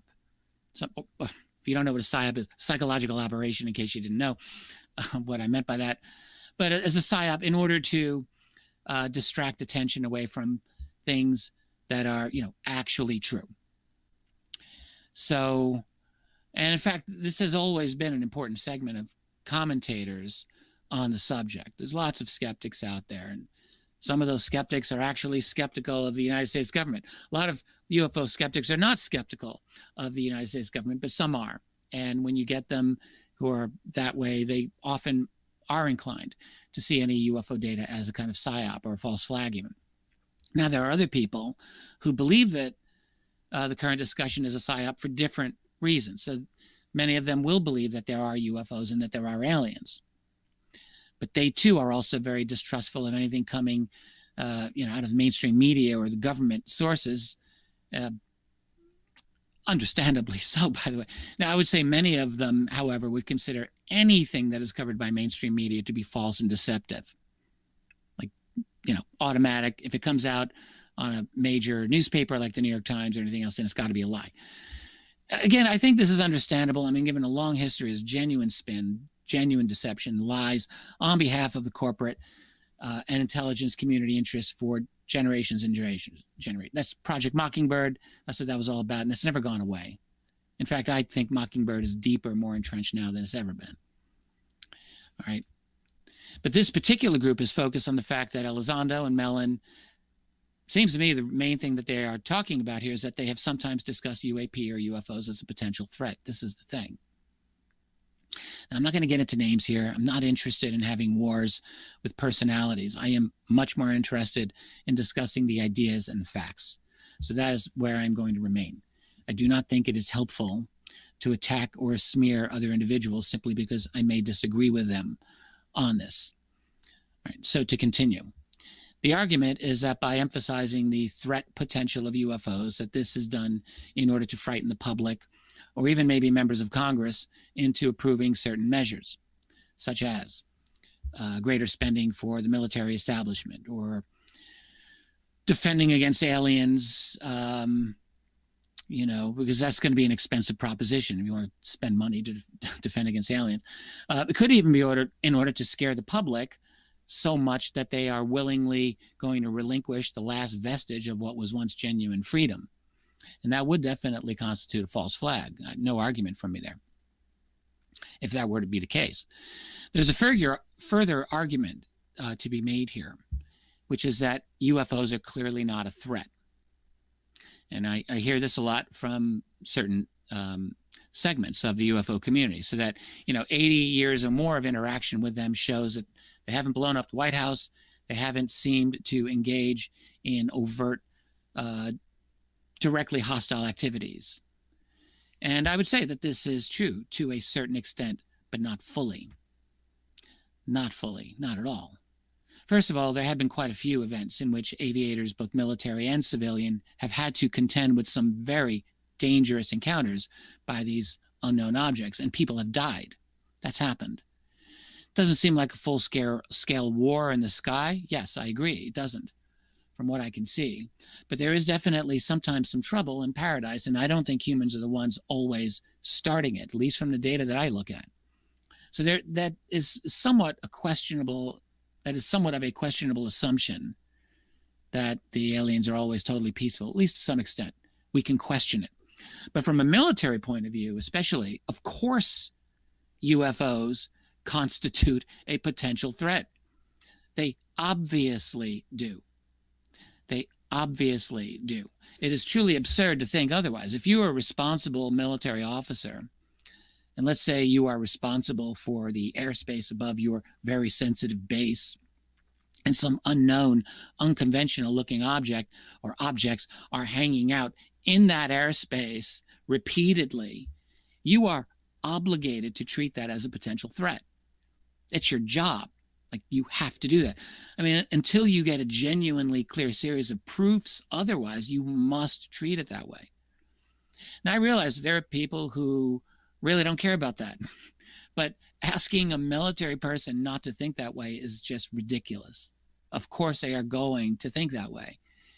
And, I mean, frankly, you want them to think like that. They're defending your country. That is their job. So even so, you could still say that, well, they're misguided. The aliens are beneficial. You could argue that, and they're here to help us. Many people have made this claim. Okay. But let's just keep in mind that many other researchers and experiencers also have made the opposite claim. This is not a unified conclusion here. There is a worldwide phenomenon of let's just say, apparent alien abduction. And some of these are instances in which the person who remembers their experience, they're not always deeply upset by it. That is true. But many others are deeply upset by it. But however you look at it, we are talking about something that appears to be extremely widespread worldwide, frankly. And also, and this to me is significant, extremely covert. This is a deeply covert operation. Now, unless someone is the most like trusting, wide-eyed person who ever lived, I would think that they would at least be concerned by this and by the implications that most, frankly, of the abduction researchers have come to, which is that there is some sort of operation going on by which, how else can we put this, by which hybrid infiltrators are being placed within our society. Now, I realize that's a very heavy-duty thing to say, and I should emphasize that I don't know for a fact that that's happening. But I will say equally that those people who deny this outright, all right, they equally do not know this for a fact. All right, I don't care how adamant they sound. They don't know any better than the other side does. Now, if you don't want to talk about abductions, forget abductions. If you don't want to focus on that, one thing that is absolutely happening around the world every single day, every day, especially every night, are the appearance of ultra stealthy craft, basically in your neighborhood, because it's in everyone's neighborhood, because it is around the world. These things are reported globally. They're moving low over the sky, 2 a.m., 3 a.m., in the dead of night. They're noticed often by just lone individuals who sometimes just happen to be awake at the time. They're outside. And the fact is, these reports are consistent and they are worldwide. Now, look, who the hell is behind this? These are flying saucer-shaped objects. Sometimes they're perfect triangular-shaped objects. But none of them look normal, all right? I keep thinking, does nobody care about this? Something important is behind this. And I'm sorry, but you're going to have make one hell of an argument that this is a fully human black budget operation. Just as if you want to argue, as some people do, or seem to do, that all abductions are fully human operations. This is a global thing. All right, this is massive. So what I am saying here is that there are indeed legitimate reasons, at least to ponder whether or not these objects constitute a threat of some sort. It's not an illegitimate position. And those people who keep trying to make it illegitimate are doing a disservice to all of us who are trying to have a genuine conversation about this unknown, at least officially unknown phenomenon. Some people know, but pardon me. By the way, I'm fighting a sore throat. It'll be a race to see if I lose my voice before I finish this presentation. So we'll just see. I think I'll make it. But my point is, we have some thoughts about what this is, but we do not have full agreement. And while there is not full agreement, I think it is a great disservice for some people to try to lock out opposing points of view that they just happen to say is incorrect. All right. And then furthermore, to essentially, call out the other side as somehow intentionally creating disinformation and the like. I think that's an unfair statement to make. All right. Again, I'm just saying that there are indeed legitimate reasons, at least to consider that these objects might constitute a threat to our society. I think automatically leaving that option off the table, it's just always struck me as absurdly naive. Do we honestly think that there is no such thing anywhere as an interstellar economic hitman? Nowhere out there? If you've read the book Confessions of an Economic Hitman by John Perkins, is there a society that might be interstellar that does this? Why is that impossible? In my own volumes of history of UFOs and the national security state, where I researched this subject, I spent a great deal of time focusing on military encounters with UFOs. And I did this for a few reasons. One, I just simply considered it very important, which it is. But also I did it to make a point, which is to show that if the military is encountering these unexplained things, then they are lying their asses off every time they deny the reality of them. That was one thing I really wanted to make clear. And plus, with the military, you often get a paper trail. So all very useful. But in studying those military encounters, like, it was quite evident that this constituted a problem, a serious problem for the United States military and also for the militaries of other nations that, I was able to get information about. So when I hear Christopher Mellon or Lou Elizondo or anyone else talking about a potential threat, I hear something different than what the people who are crying PSYOP are hearing. I am hearing someone with... We interrupt this program to bring you something really interesting. Okay, so earlier at 11:08:47, they seen something. I wasn't sitting here. I went to the kitchen. And my friend Jay just put a video up. And I took a screenshot of it, okay? Now check this out. I just enlarged it. I'm glad he did it. So I'm going to share my screen right now. Check this out. And I thought it was a plane. And, I'm still saying it's a plane. Let's make this thing bigger. Come on. Can't go bigger than that.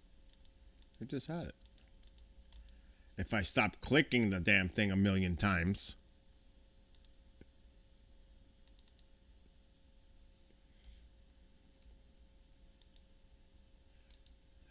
That's bullshit. I just had it so big. Oh my gosh. You had to see what it looked like. How come it got small now? Here we go. What the hell is that? That doesn't look so much like a plane now.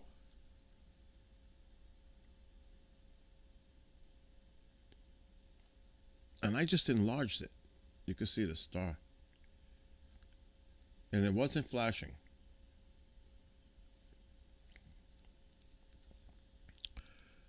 Now, I'm going to take another screenshot of this thing.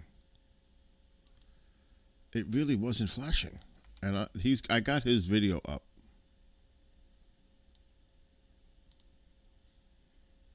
Save 10. Let's look at another one.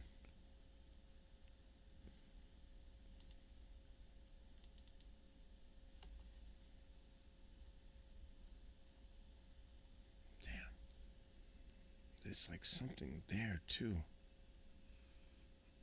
It's very hard to tell.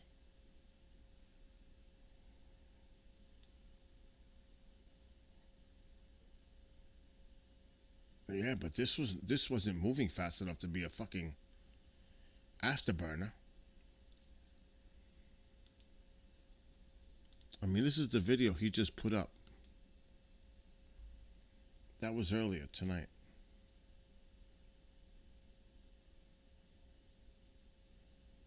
Ain't moving fast enough to be afterburners. And I don't see no flashing navigational. I'm not saying it's not a plane.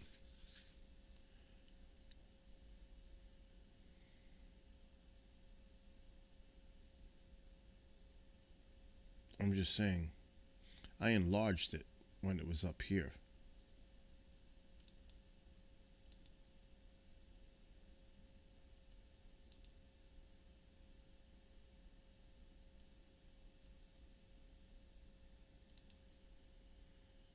And that's it right there.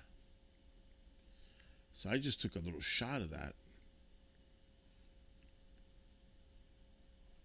And that's when I enlarged it. All I know is it's peculiar. It is. No flashing lights. Now, I'm saying, I'm thinking, the high likelihood, that's just a plane. Got to be realistic, but when you zoom in, and you see that, and you see this one,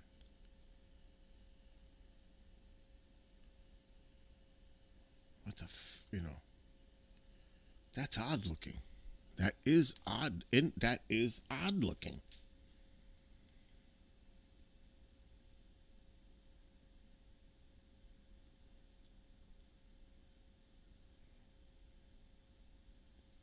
It really is. And no flashers like navigation. It's just there.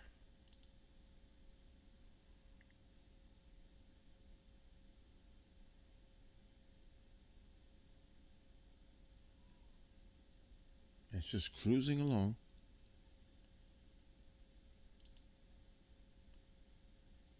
You see that other piece on it? There is another piece on it. You could see it right there. I gotta go back. I gotta freeze it right there. We're gonna take a screenshot of it. There is another little piece on it. Right there. I gotta get that. We gotta get in there.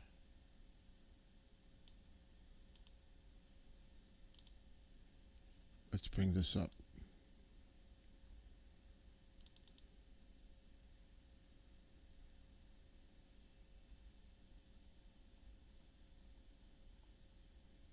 See, there's something here. There's something there because you could see it on the other screen. It's right there, that little piece. See it? It's faint. It's probably really hard for you guys to see it.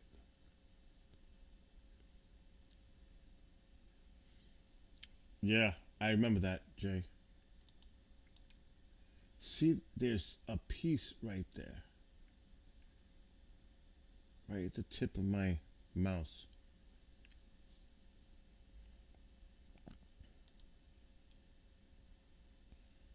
I don't know if you guys can see that. I want to get another photo shot. This is the problem. Even if you capture stuff, it's very difficult to say what the hell it is. Okay.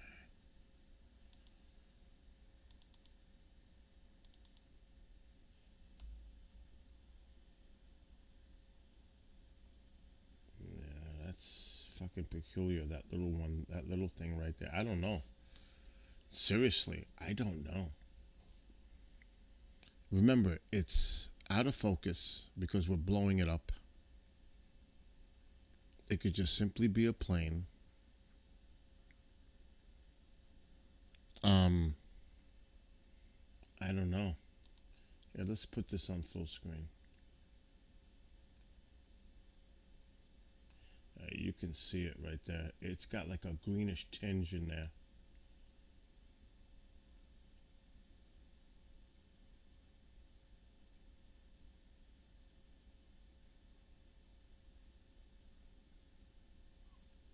And the lights don't change. They stay solid. Those two white ones stay solid the whole time.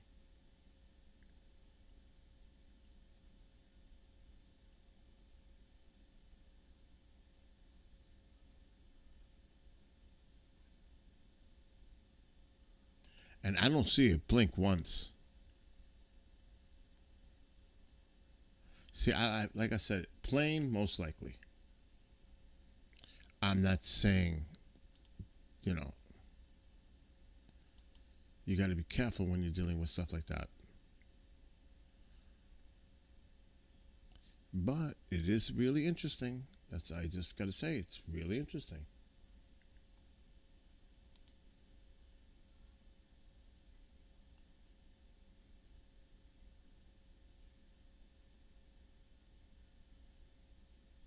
I don't know.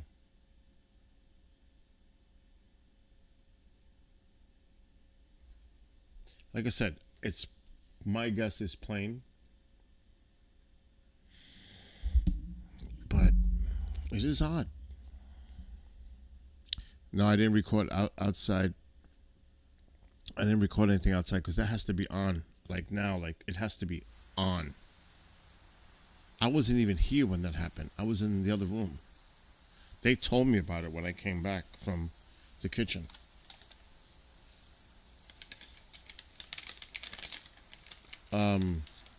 That's very familiar to me, Jay. I've seen that name before.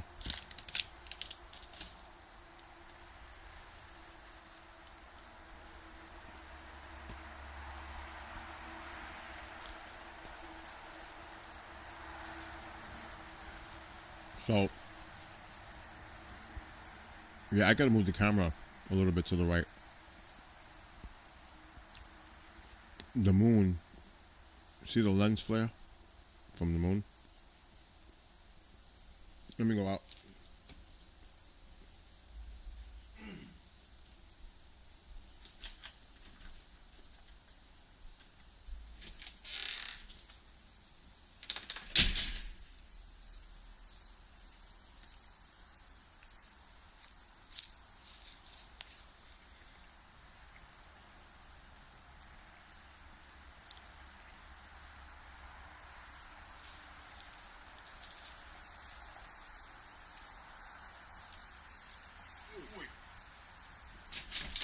That scared me again.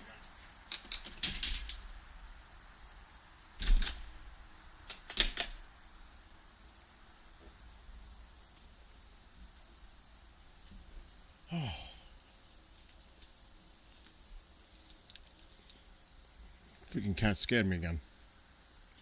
Yeah, so I don't know. You know, I would never jump and say UFO. I just wouldn't.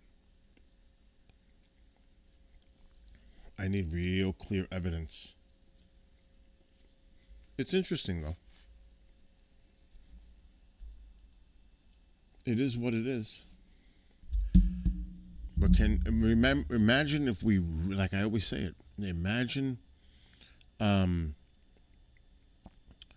if one day we really do see something extraordinary. And it's like we all seen it. I mean, that's when it's going to be the game changer. Because we're all going to freak out at the same time. And we're not going to stop talking about it. It's just going to be like, what the hell was that? What happened? That's what I'm waiting for.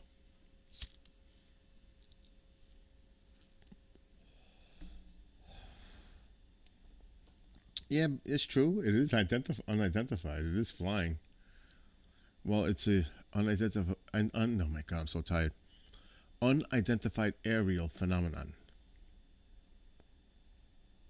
and it's definitely a flying. You're right. It's a UF object. It's some type of object. So I guess, right? You guys are too much. Oh my God. Keith told me about that incident that happened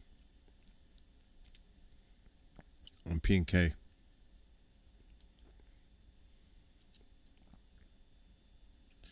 I wish I could show you the video. That's so scary, and I don't know where the freak it is, and I hope to God I didn't delete it.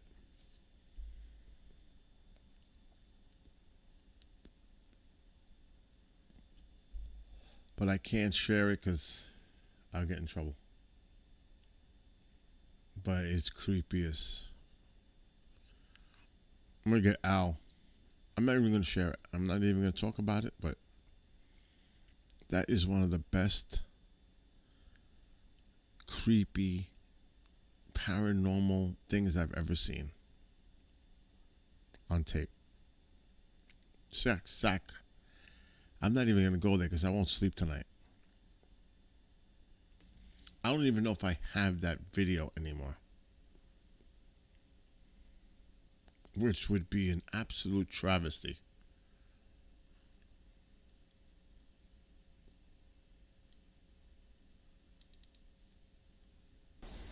No, that's not it. Oh my God, it could be any. Oh my God, there it is. There it is. With the old lady sleeping in the bed. Oh my God. That is so creepy. That is so freaking creepy.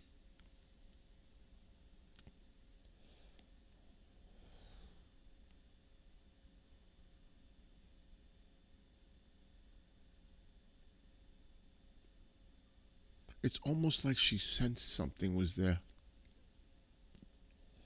She moved and then went right back to sleep, but it was like she looked toward that day. She moved and shifted to that direction.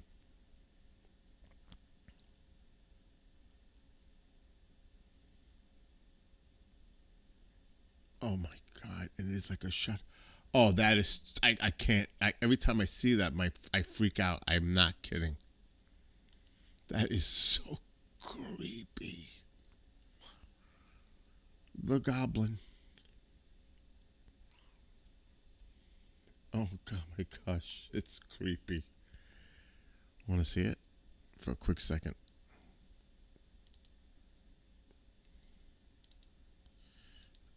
And now, this is my friends.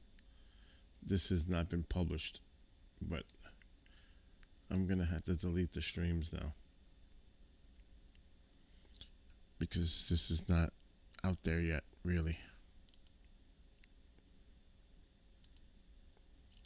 Look at this. Just fucking watch. Excuse my language. Just watch to the right side of the screen. I gotta play it. Look at that. That is creepy. Oh my god, with the oh my god. And there's all kinds of shit going on in here. There's like an energy. Look at the shadows.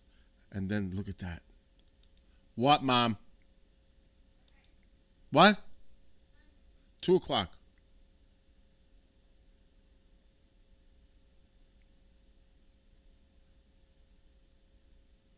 Oh my god. If I caught that in my house, I'll move out. I'm out. I'm gone. Oh my gosh. That's creepy. Now you don't tell me that ain't creepy. That is downright creepy. Like somebody's looking around the other side and their eyes flash. You can see their eyes. Oh my gosh. That is some... Oh my... So, and you see all kinds of energy before that. It's like there's something moving over there. It's like shadowy. It's a night vision camera. But not the green. I'm trying to think of the right. I'm so tired. That is creepy though. I'm sorry. It's just creepy. Exactly. Let me see the video you're sending me now. My computer's going to freaking have a heart attack.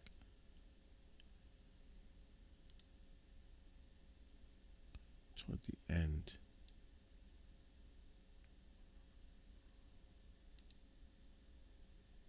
Shit.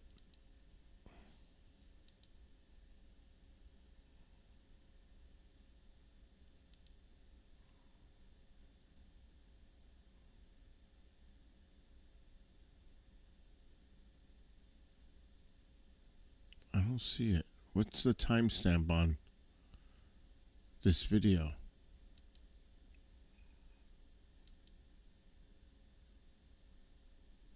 Oh, I see it now.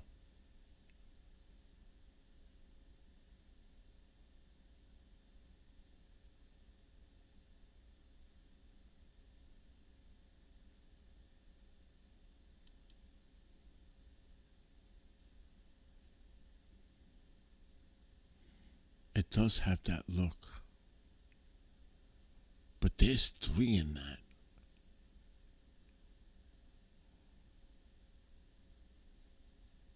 That looks like a fucking triangle.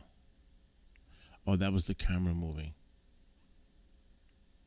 It kind of looks like that.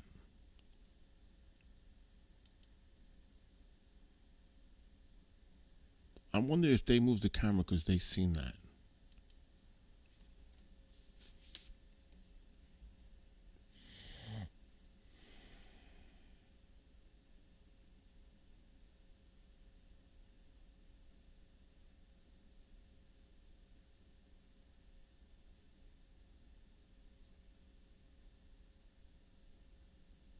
It's hard to tell. I'm looking at that video.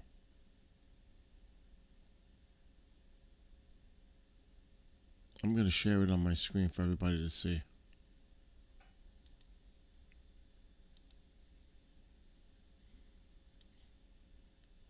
Good night, Daryl. Let me see. This is what he shared with me that he posted.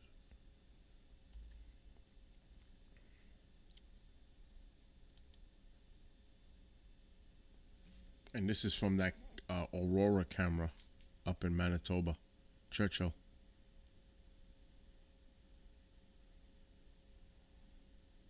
They could just be two satellites traveling.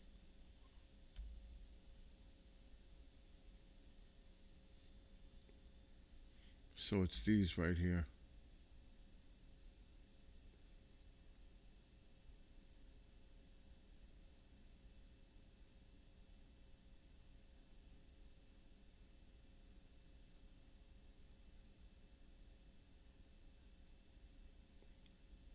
It definitely caught their attention. The camera operator's attention, for sure. They look really close together, though.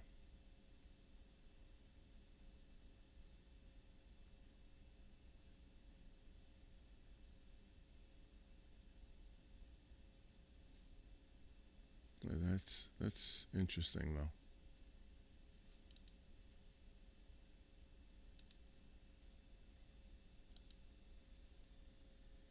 Look at that camera view, though. Oh my gosh.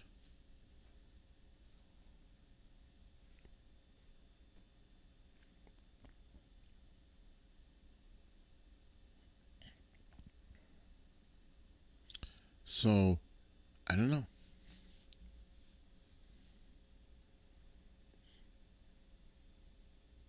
Could be Big Sack. It could be.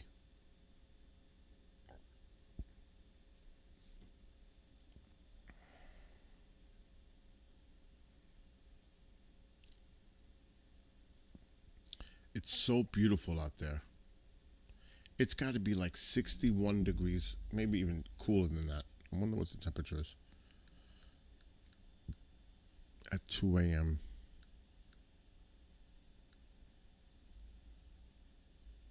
$61 degrees, I called it. I freaking called it.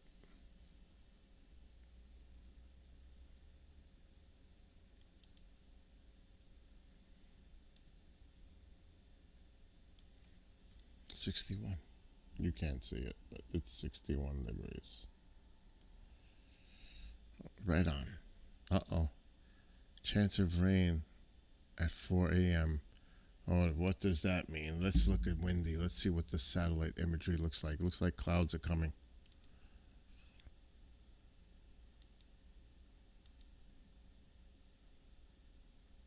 Hell no.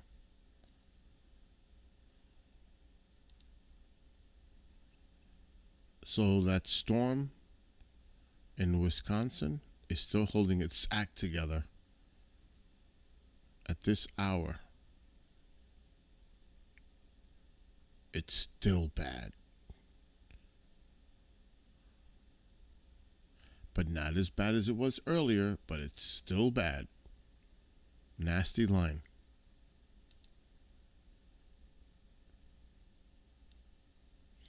That's my weather for tomorrow.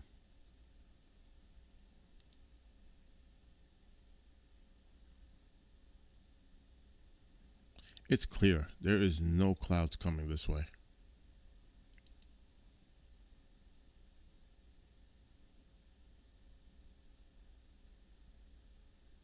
Not for the rest of this Skywatch, at least. Wow, look at these clouds screaming down from the north, though. Wow. This sucker's moving.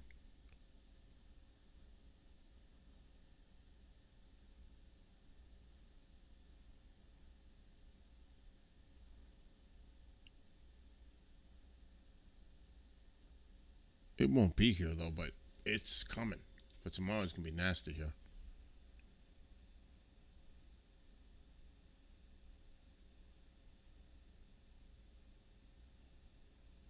$81 where Genghis is right now.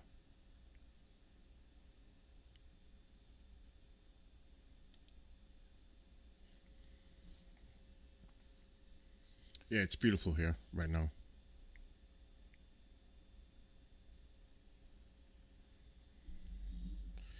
Let's see what that is.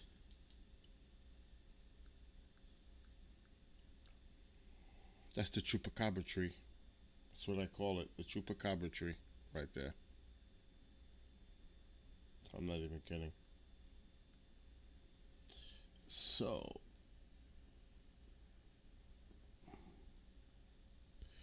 That is possibly Saturn.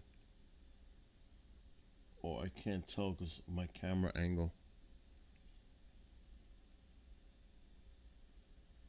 Or Altair. Where the heck is Jupiter? Jupiter's more to the left. Behind the tree. That's where the radiant is. But that's where the moon is too.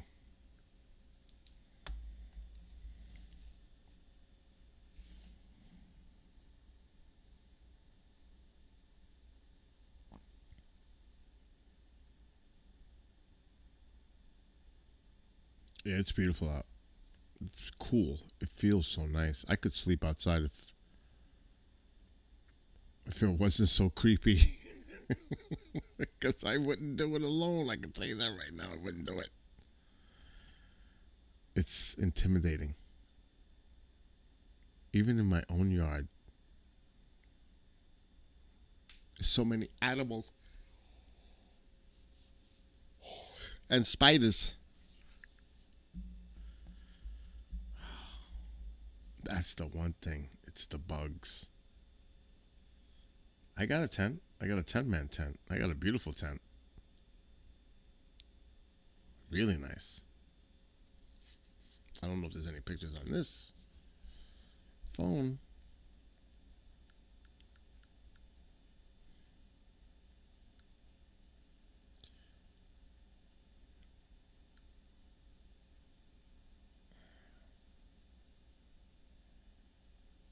I don't know.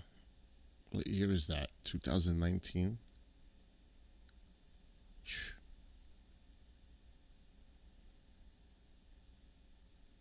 Maybe, yeah. Or was it 18? I don't remember anymore.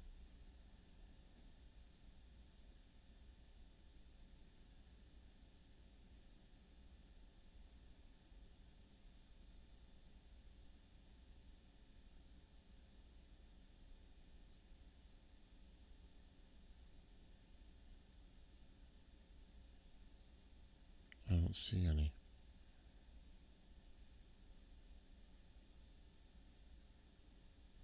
We had a great time in that tent, I could tell you that. It's definitely before Tycho's time, so I gotta go past all these photos.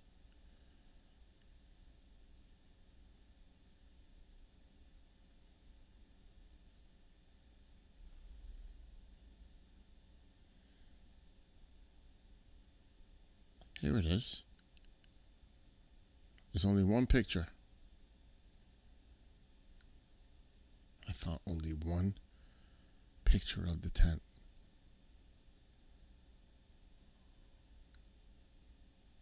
It was only used once. It's brand new. And I got it.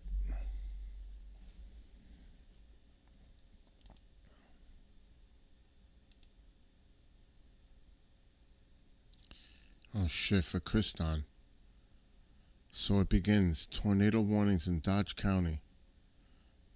I'm in my element. Let's go. This is Wisconsin. See? He's even saying it. And that was 10 minutes ago he sent me that message. Kriston. So it's right there. That's scary. Wow.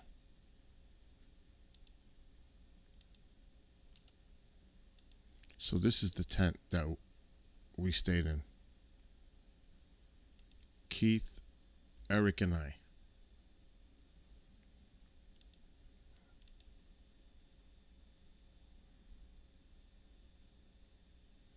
You've seen a shooter while I'm messing around. What the hell was that? What is that light? The cable just lit up.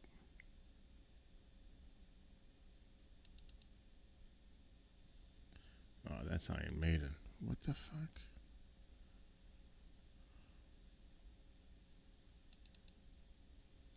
There it is. This is the tent we stayed in. I think my mother's coming in the area. It's either her or Tycho. That's the tent. 10-man tent. It was only used once. This time. It was awesome. And it's big in there. It is big in there. It's roomy. So that was the tent. So it's not like I don't have a tent.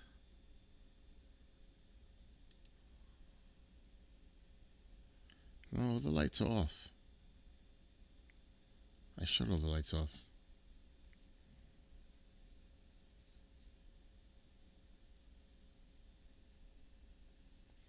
What's up, mad dude?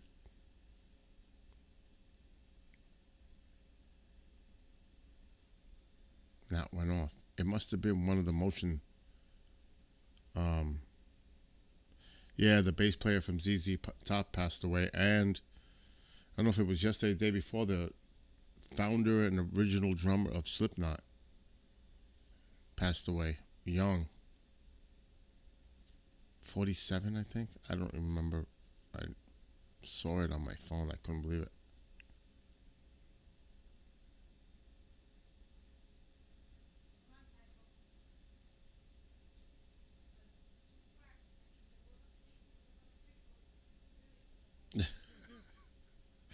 I'm listening to Mom talking to the dog. Yeah, that's I have 5, but you wouldn't see those. On the fence that I built, I put 2 solar motion sensor lights, 2 on each side of the fence. So 2 facing away from the driveway and 2 facing on the inside of my property, like. Then there's one of those big solar light sensor, motion sensor things on top of my garage. So if there's an animal out there, theoretically, the light is going on, and that's the light we're seeing from one of them. I would think one of 3. It's the only thing that could be. Can't be anything else.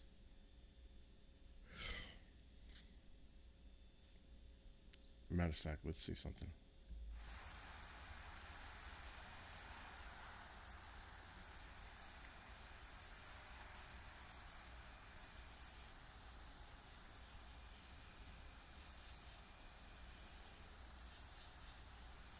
No, I'm streaming on all 5 platforms right now. 5.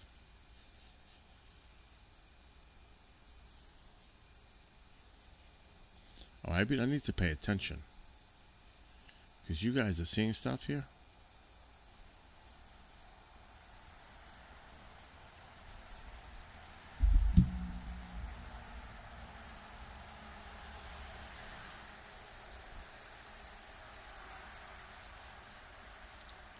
I could bring the gain down a little bit, but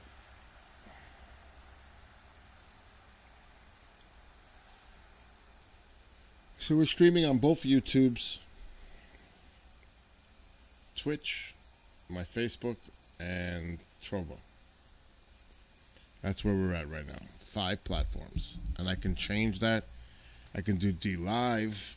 I can do a few.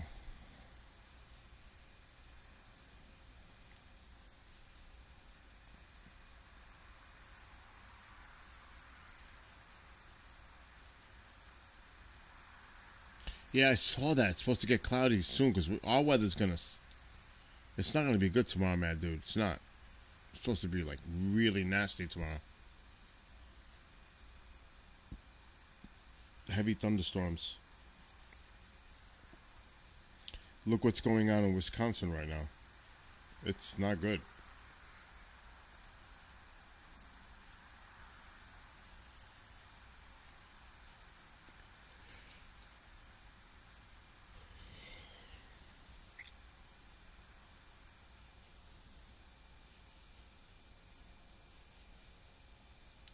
We're in a good spot. It's just this is not a big active meteor shower, either one.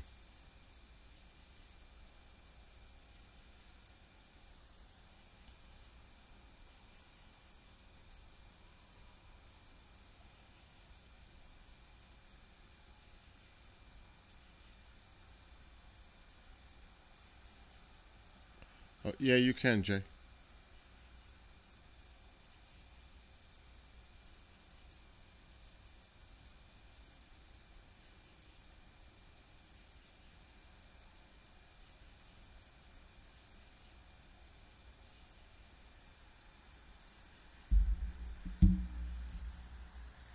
Another one bottom screen. Maybe I need to lower my screen down a little bit. What do you think?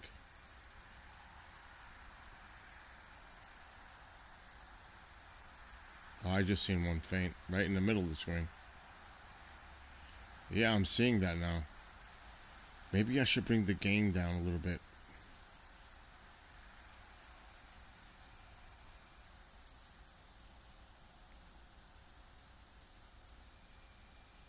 I'm gonna do that. Go outside even though I can't stand it.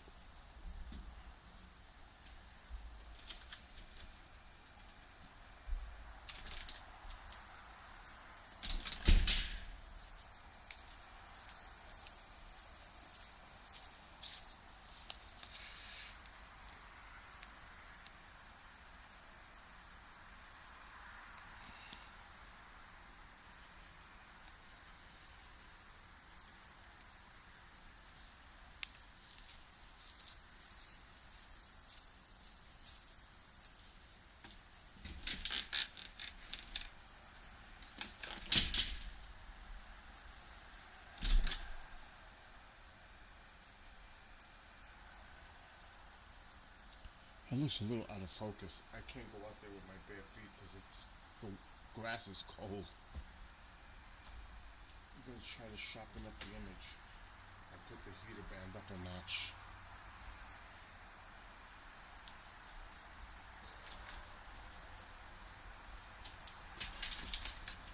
Oh yeah, that light is on. Oh, that light is on. Oh shit! What is that?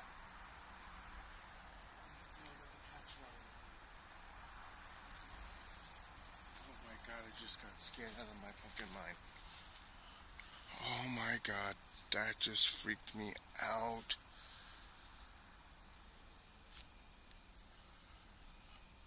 Heater band.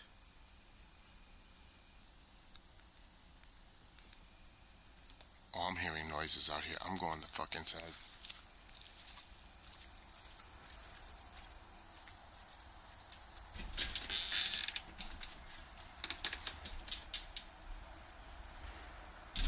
Oh my god. Was this on? Did you hear me?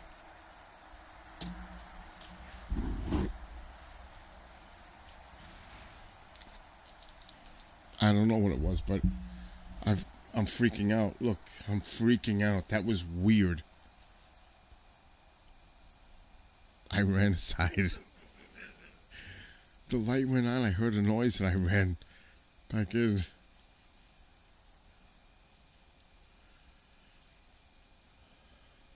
The camera looks better though.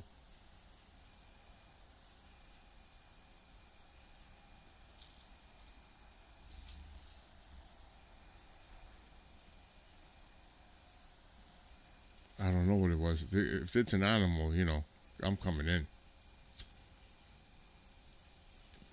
It's too dark out there. You can't see anything. Anything could just jump on you. You won't see it. It does look nice, even though those wires are annoying.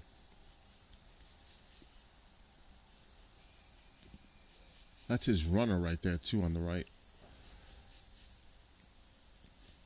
That's Tycho's runner. It goes to that tree, and it goes to another tree in the back. He's got the whole property to run.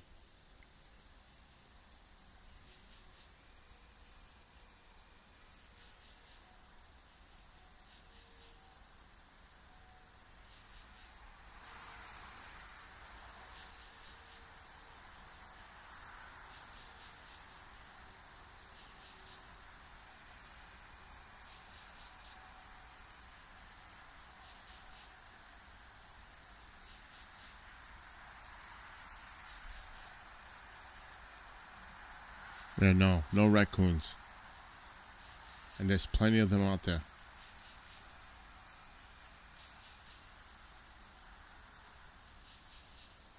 And then the cats went running right by me. I was like, oh shit. Like they got spooked. When the cats get spooked, I'm spooked. They both went running right by me. I was like, oh. Could be a skunk. There was a skunk in the backyard earlier. During AJ's show, he was barking like crazy.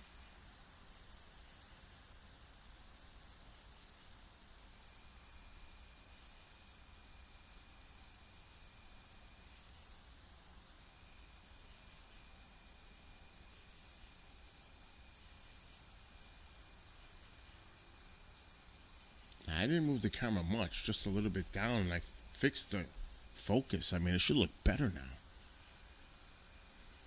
I dimmed it down a little bit. Oh my God, don't do that. No, you don't do this to me. It's already. Oh, now Mom is here. We're seeing meteors, and she's telling me, am I done? Can you believe it? Because you know that this doesn't get good till like now. But she's going to do that to me. So close the door so I don't bother you. No. We're watching a meteor shower, Mom, and I'm not going to bed yet. I'm going to sleep like that. All right, go to bed. We're watching a meteor shower, and we're seeing stuff, okay? Okay. Gotta be kidding me. You hear her? You heard her, right? You definitely heard that. I'm the kid, she said. I'm the kid watching a meteor shower.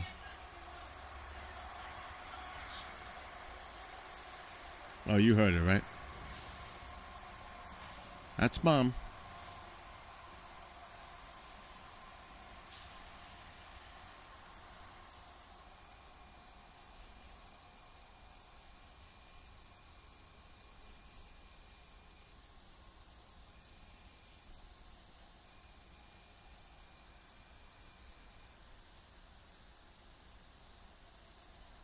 I should do it, but I'm not. If I was bad right now, an instigator, you know what I would do?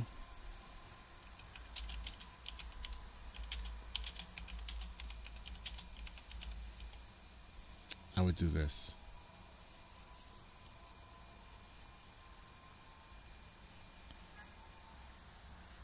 Ready?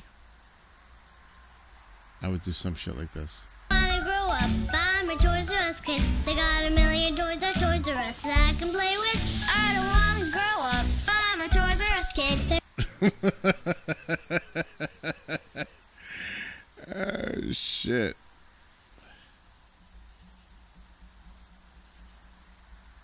I was just driving nuts. That's what I'm thinking in my head. Oh, God. Imagine playing that loud right now.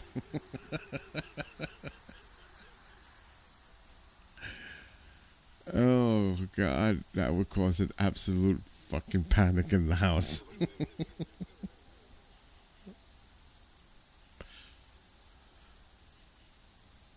I mean, that's like something out of a bad horror movie.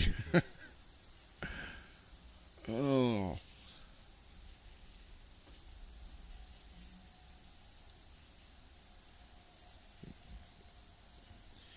If I really was bad. No, see, I'm even thinking worse, Katie. I would go outside and start hitting her window. Oh, be over. I'm thinking some really bad things right now.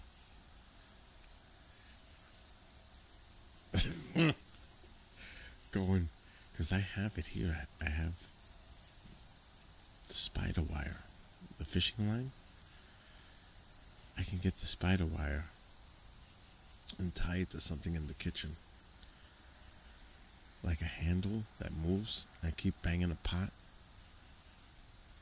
Exactly. Move the alien from the... Oh, there's another thing. I won't do it.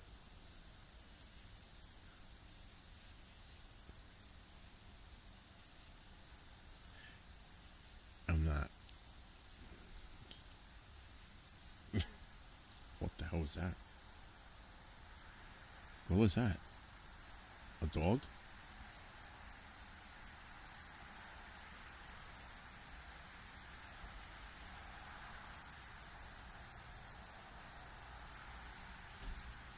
Wait, let me see if I can find it, because it'll be... If I get up, I'm in trouble. I'm better off just not... doing bad things.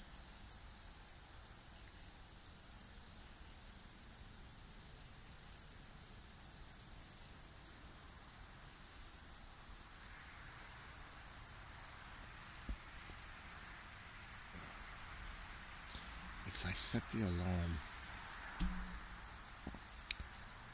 let me see something. Clock, alarm sound.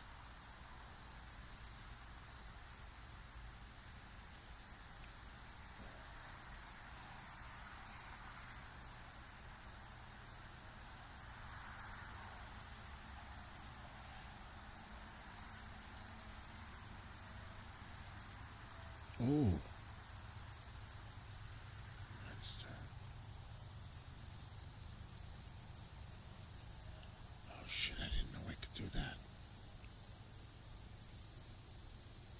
She might destroy my phone.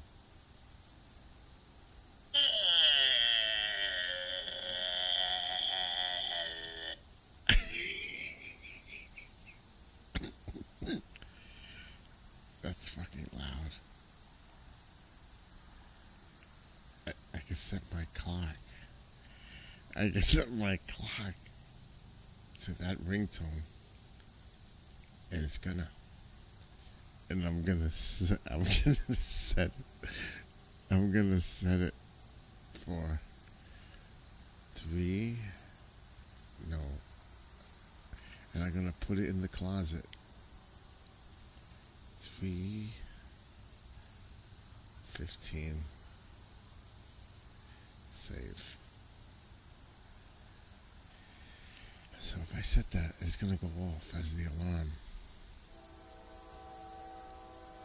And I gotta put it like in a shoe in the closet on the other side. In the other room.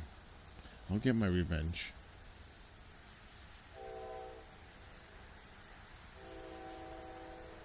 That's the thing I made for this purpose. It's pretty crazy, actually. Let me go back. I'm not kidding, I'm setting the alarm.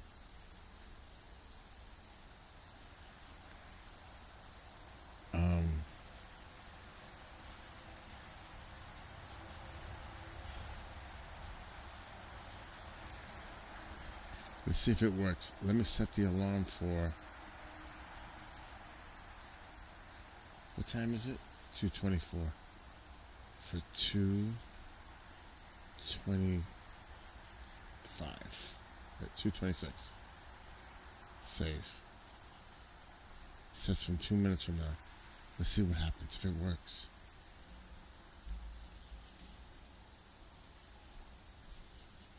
Hopefully it'll go off.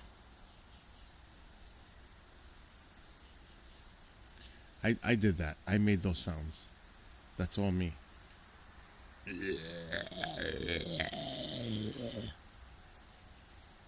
I know, right? Too bad the mic wasn't on.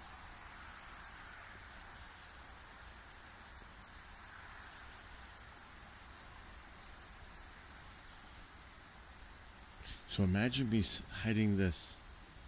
Imagine me hiding this in the closet, like deep, where it sounds muffled, but you hear that voice coming from the fucking closet.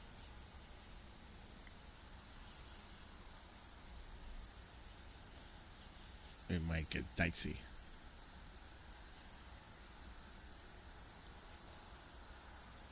It should be coming on any second.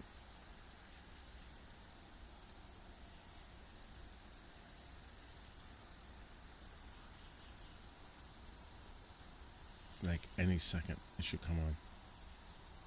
I seen one just down the bottom. There's it. I seen one, little one. We're right where we need to be. We're seeing it now. I just seen that one. I don't know if anybody else seen it in the middle, bottom, by the wire.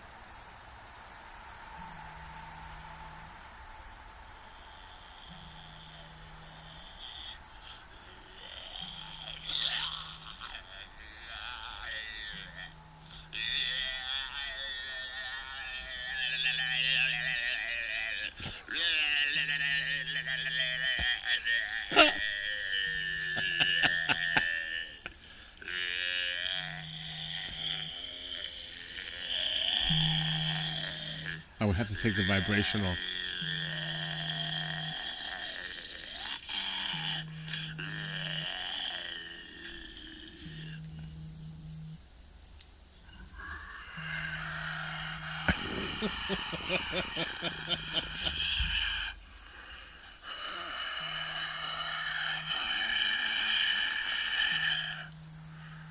And it's long.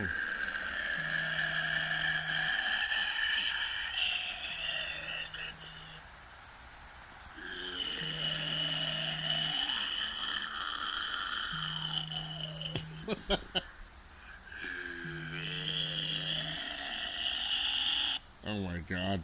I have to take off the vibration though, because it's going that would give it away. But it's a success. It would work. That's the key. It would work. So anybody who sleeps over my house is gonna get it. At some point, I gotta pick on somebody to do that to. As long as they don't destroy my phone.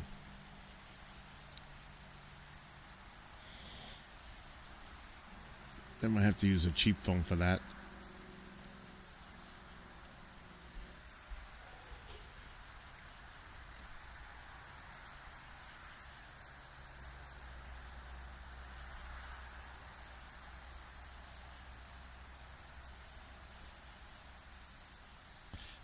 I just realized my neighbor has to take that tree down.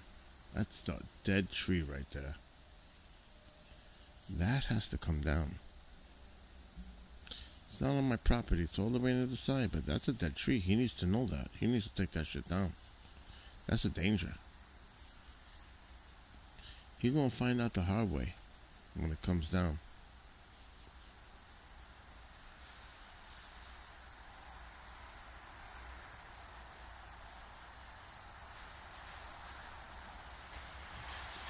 That's good. You got a wireless Bluetooth speaker now.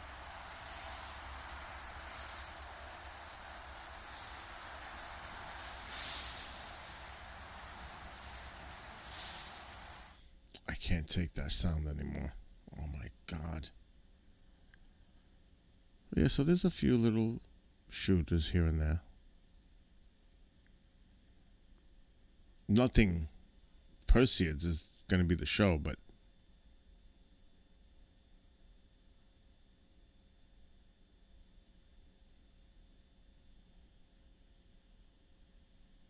that's the sound from outside the camera.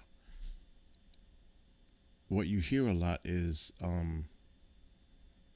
the road and the traffic on the road below. That's what you're hearing.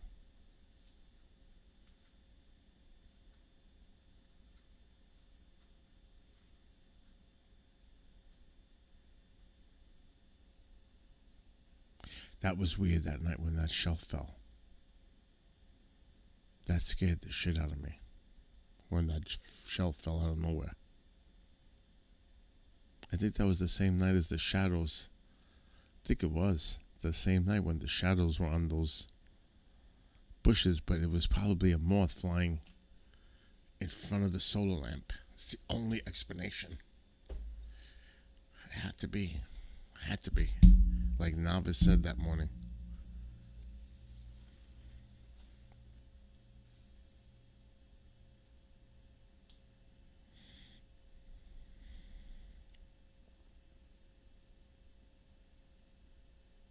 It is nice out though.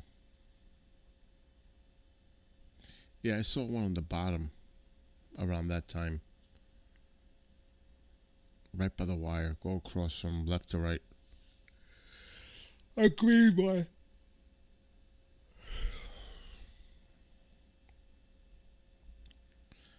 See, I want a real looking tarantula. And remote control it under someone's bed. Like say, okay, good night everybody. Good night. And even set up a Mevo. But you gotta be careful with people's privacy. But you know, set up a Mevo and then fuck with the spider so I could see how I'm moving the spider around in the room. Like, and see their reaction. And then put it back, like under the bed. And then wait for them to look under the bed and just let it race right out.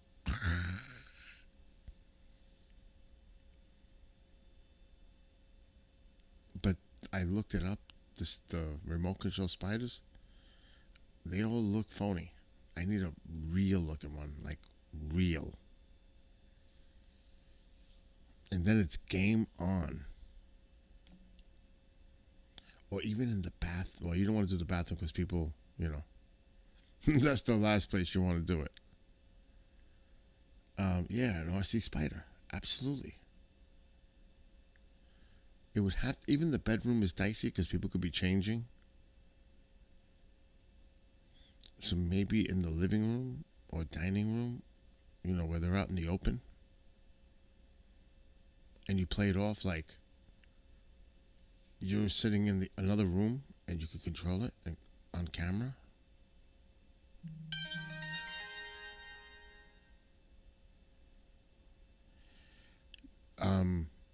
Jay, we will do that. Definitely, I will bring you on in a future time. But tonight is not that night. You know why? Because I'm ready to pass the hell out. I am so tired. I can't stop yawning. This is when I know the time has come to go to bed.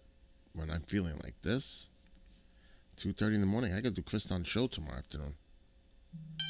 I see what you wrote. But I'll definitely get you on, Jay. Katie, just make sure to check under the bed. Check the closet. Make sure your windows aren't open.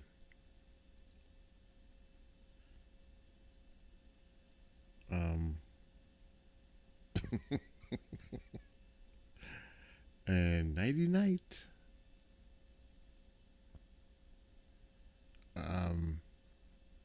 Good. Shady's leaving. Get up in 5 hours. Yeah, go. I'm going to sleep too. I'm saying Shady. I'm going to go to sleep too because I got to get up in the morning. Well, reasonable time.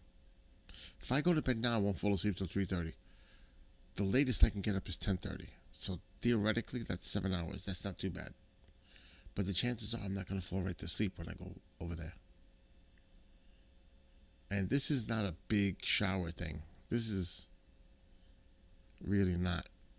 The big one's coming in a couple of weeks that I'm going to stay up every night. At least for the 11th, 12th, and 13th mornings. For the Perseids. Yeah, I'm going to go to bed, Jade. Jade, give me a call tomorrow afternoon. Late afternoon.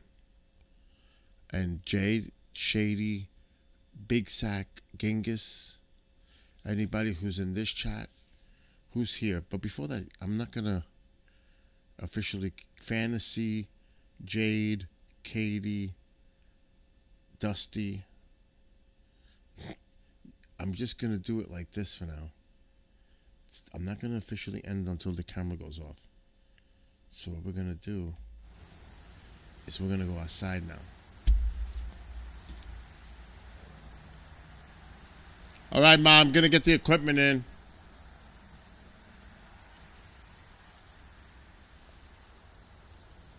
Let me make this camera bigger. Tycho's sleeping on the recliner. Hi, Baldo.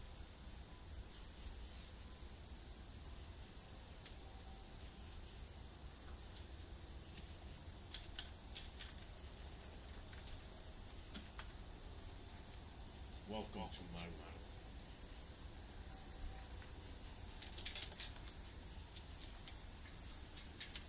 Wow, it's so comfortable out here.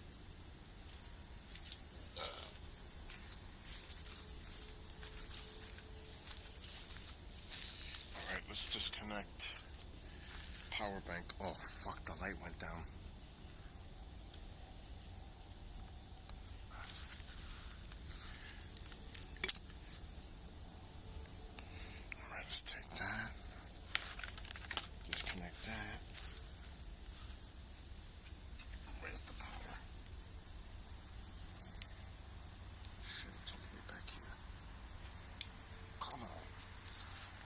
super damp. It's wet out here.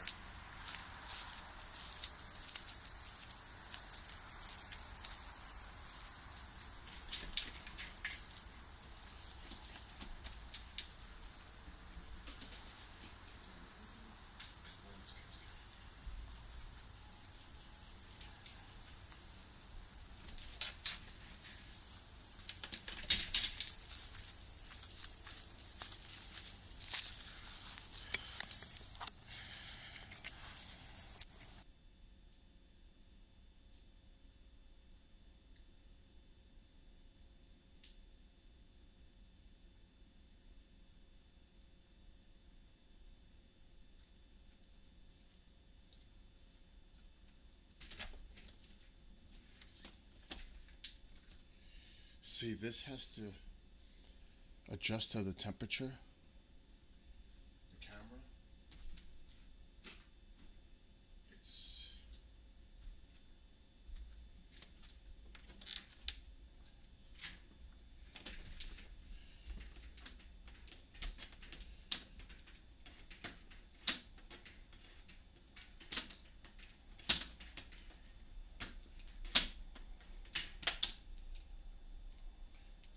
that's a lot of cable. That's a lot of cable that goes out to the front. You can't see it, but that's a lot of cable. You see it? What goes outside? This is 50 feet connected to here. That's 50 footer. You can't really see it.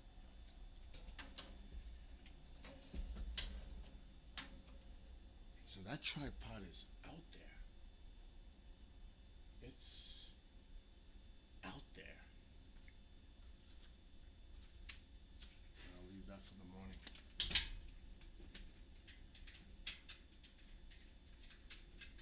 You know it's coming, right? The zombie apocalypse lock.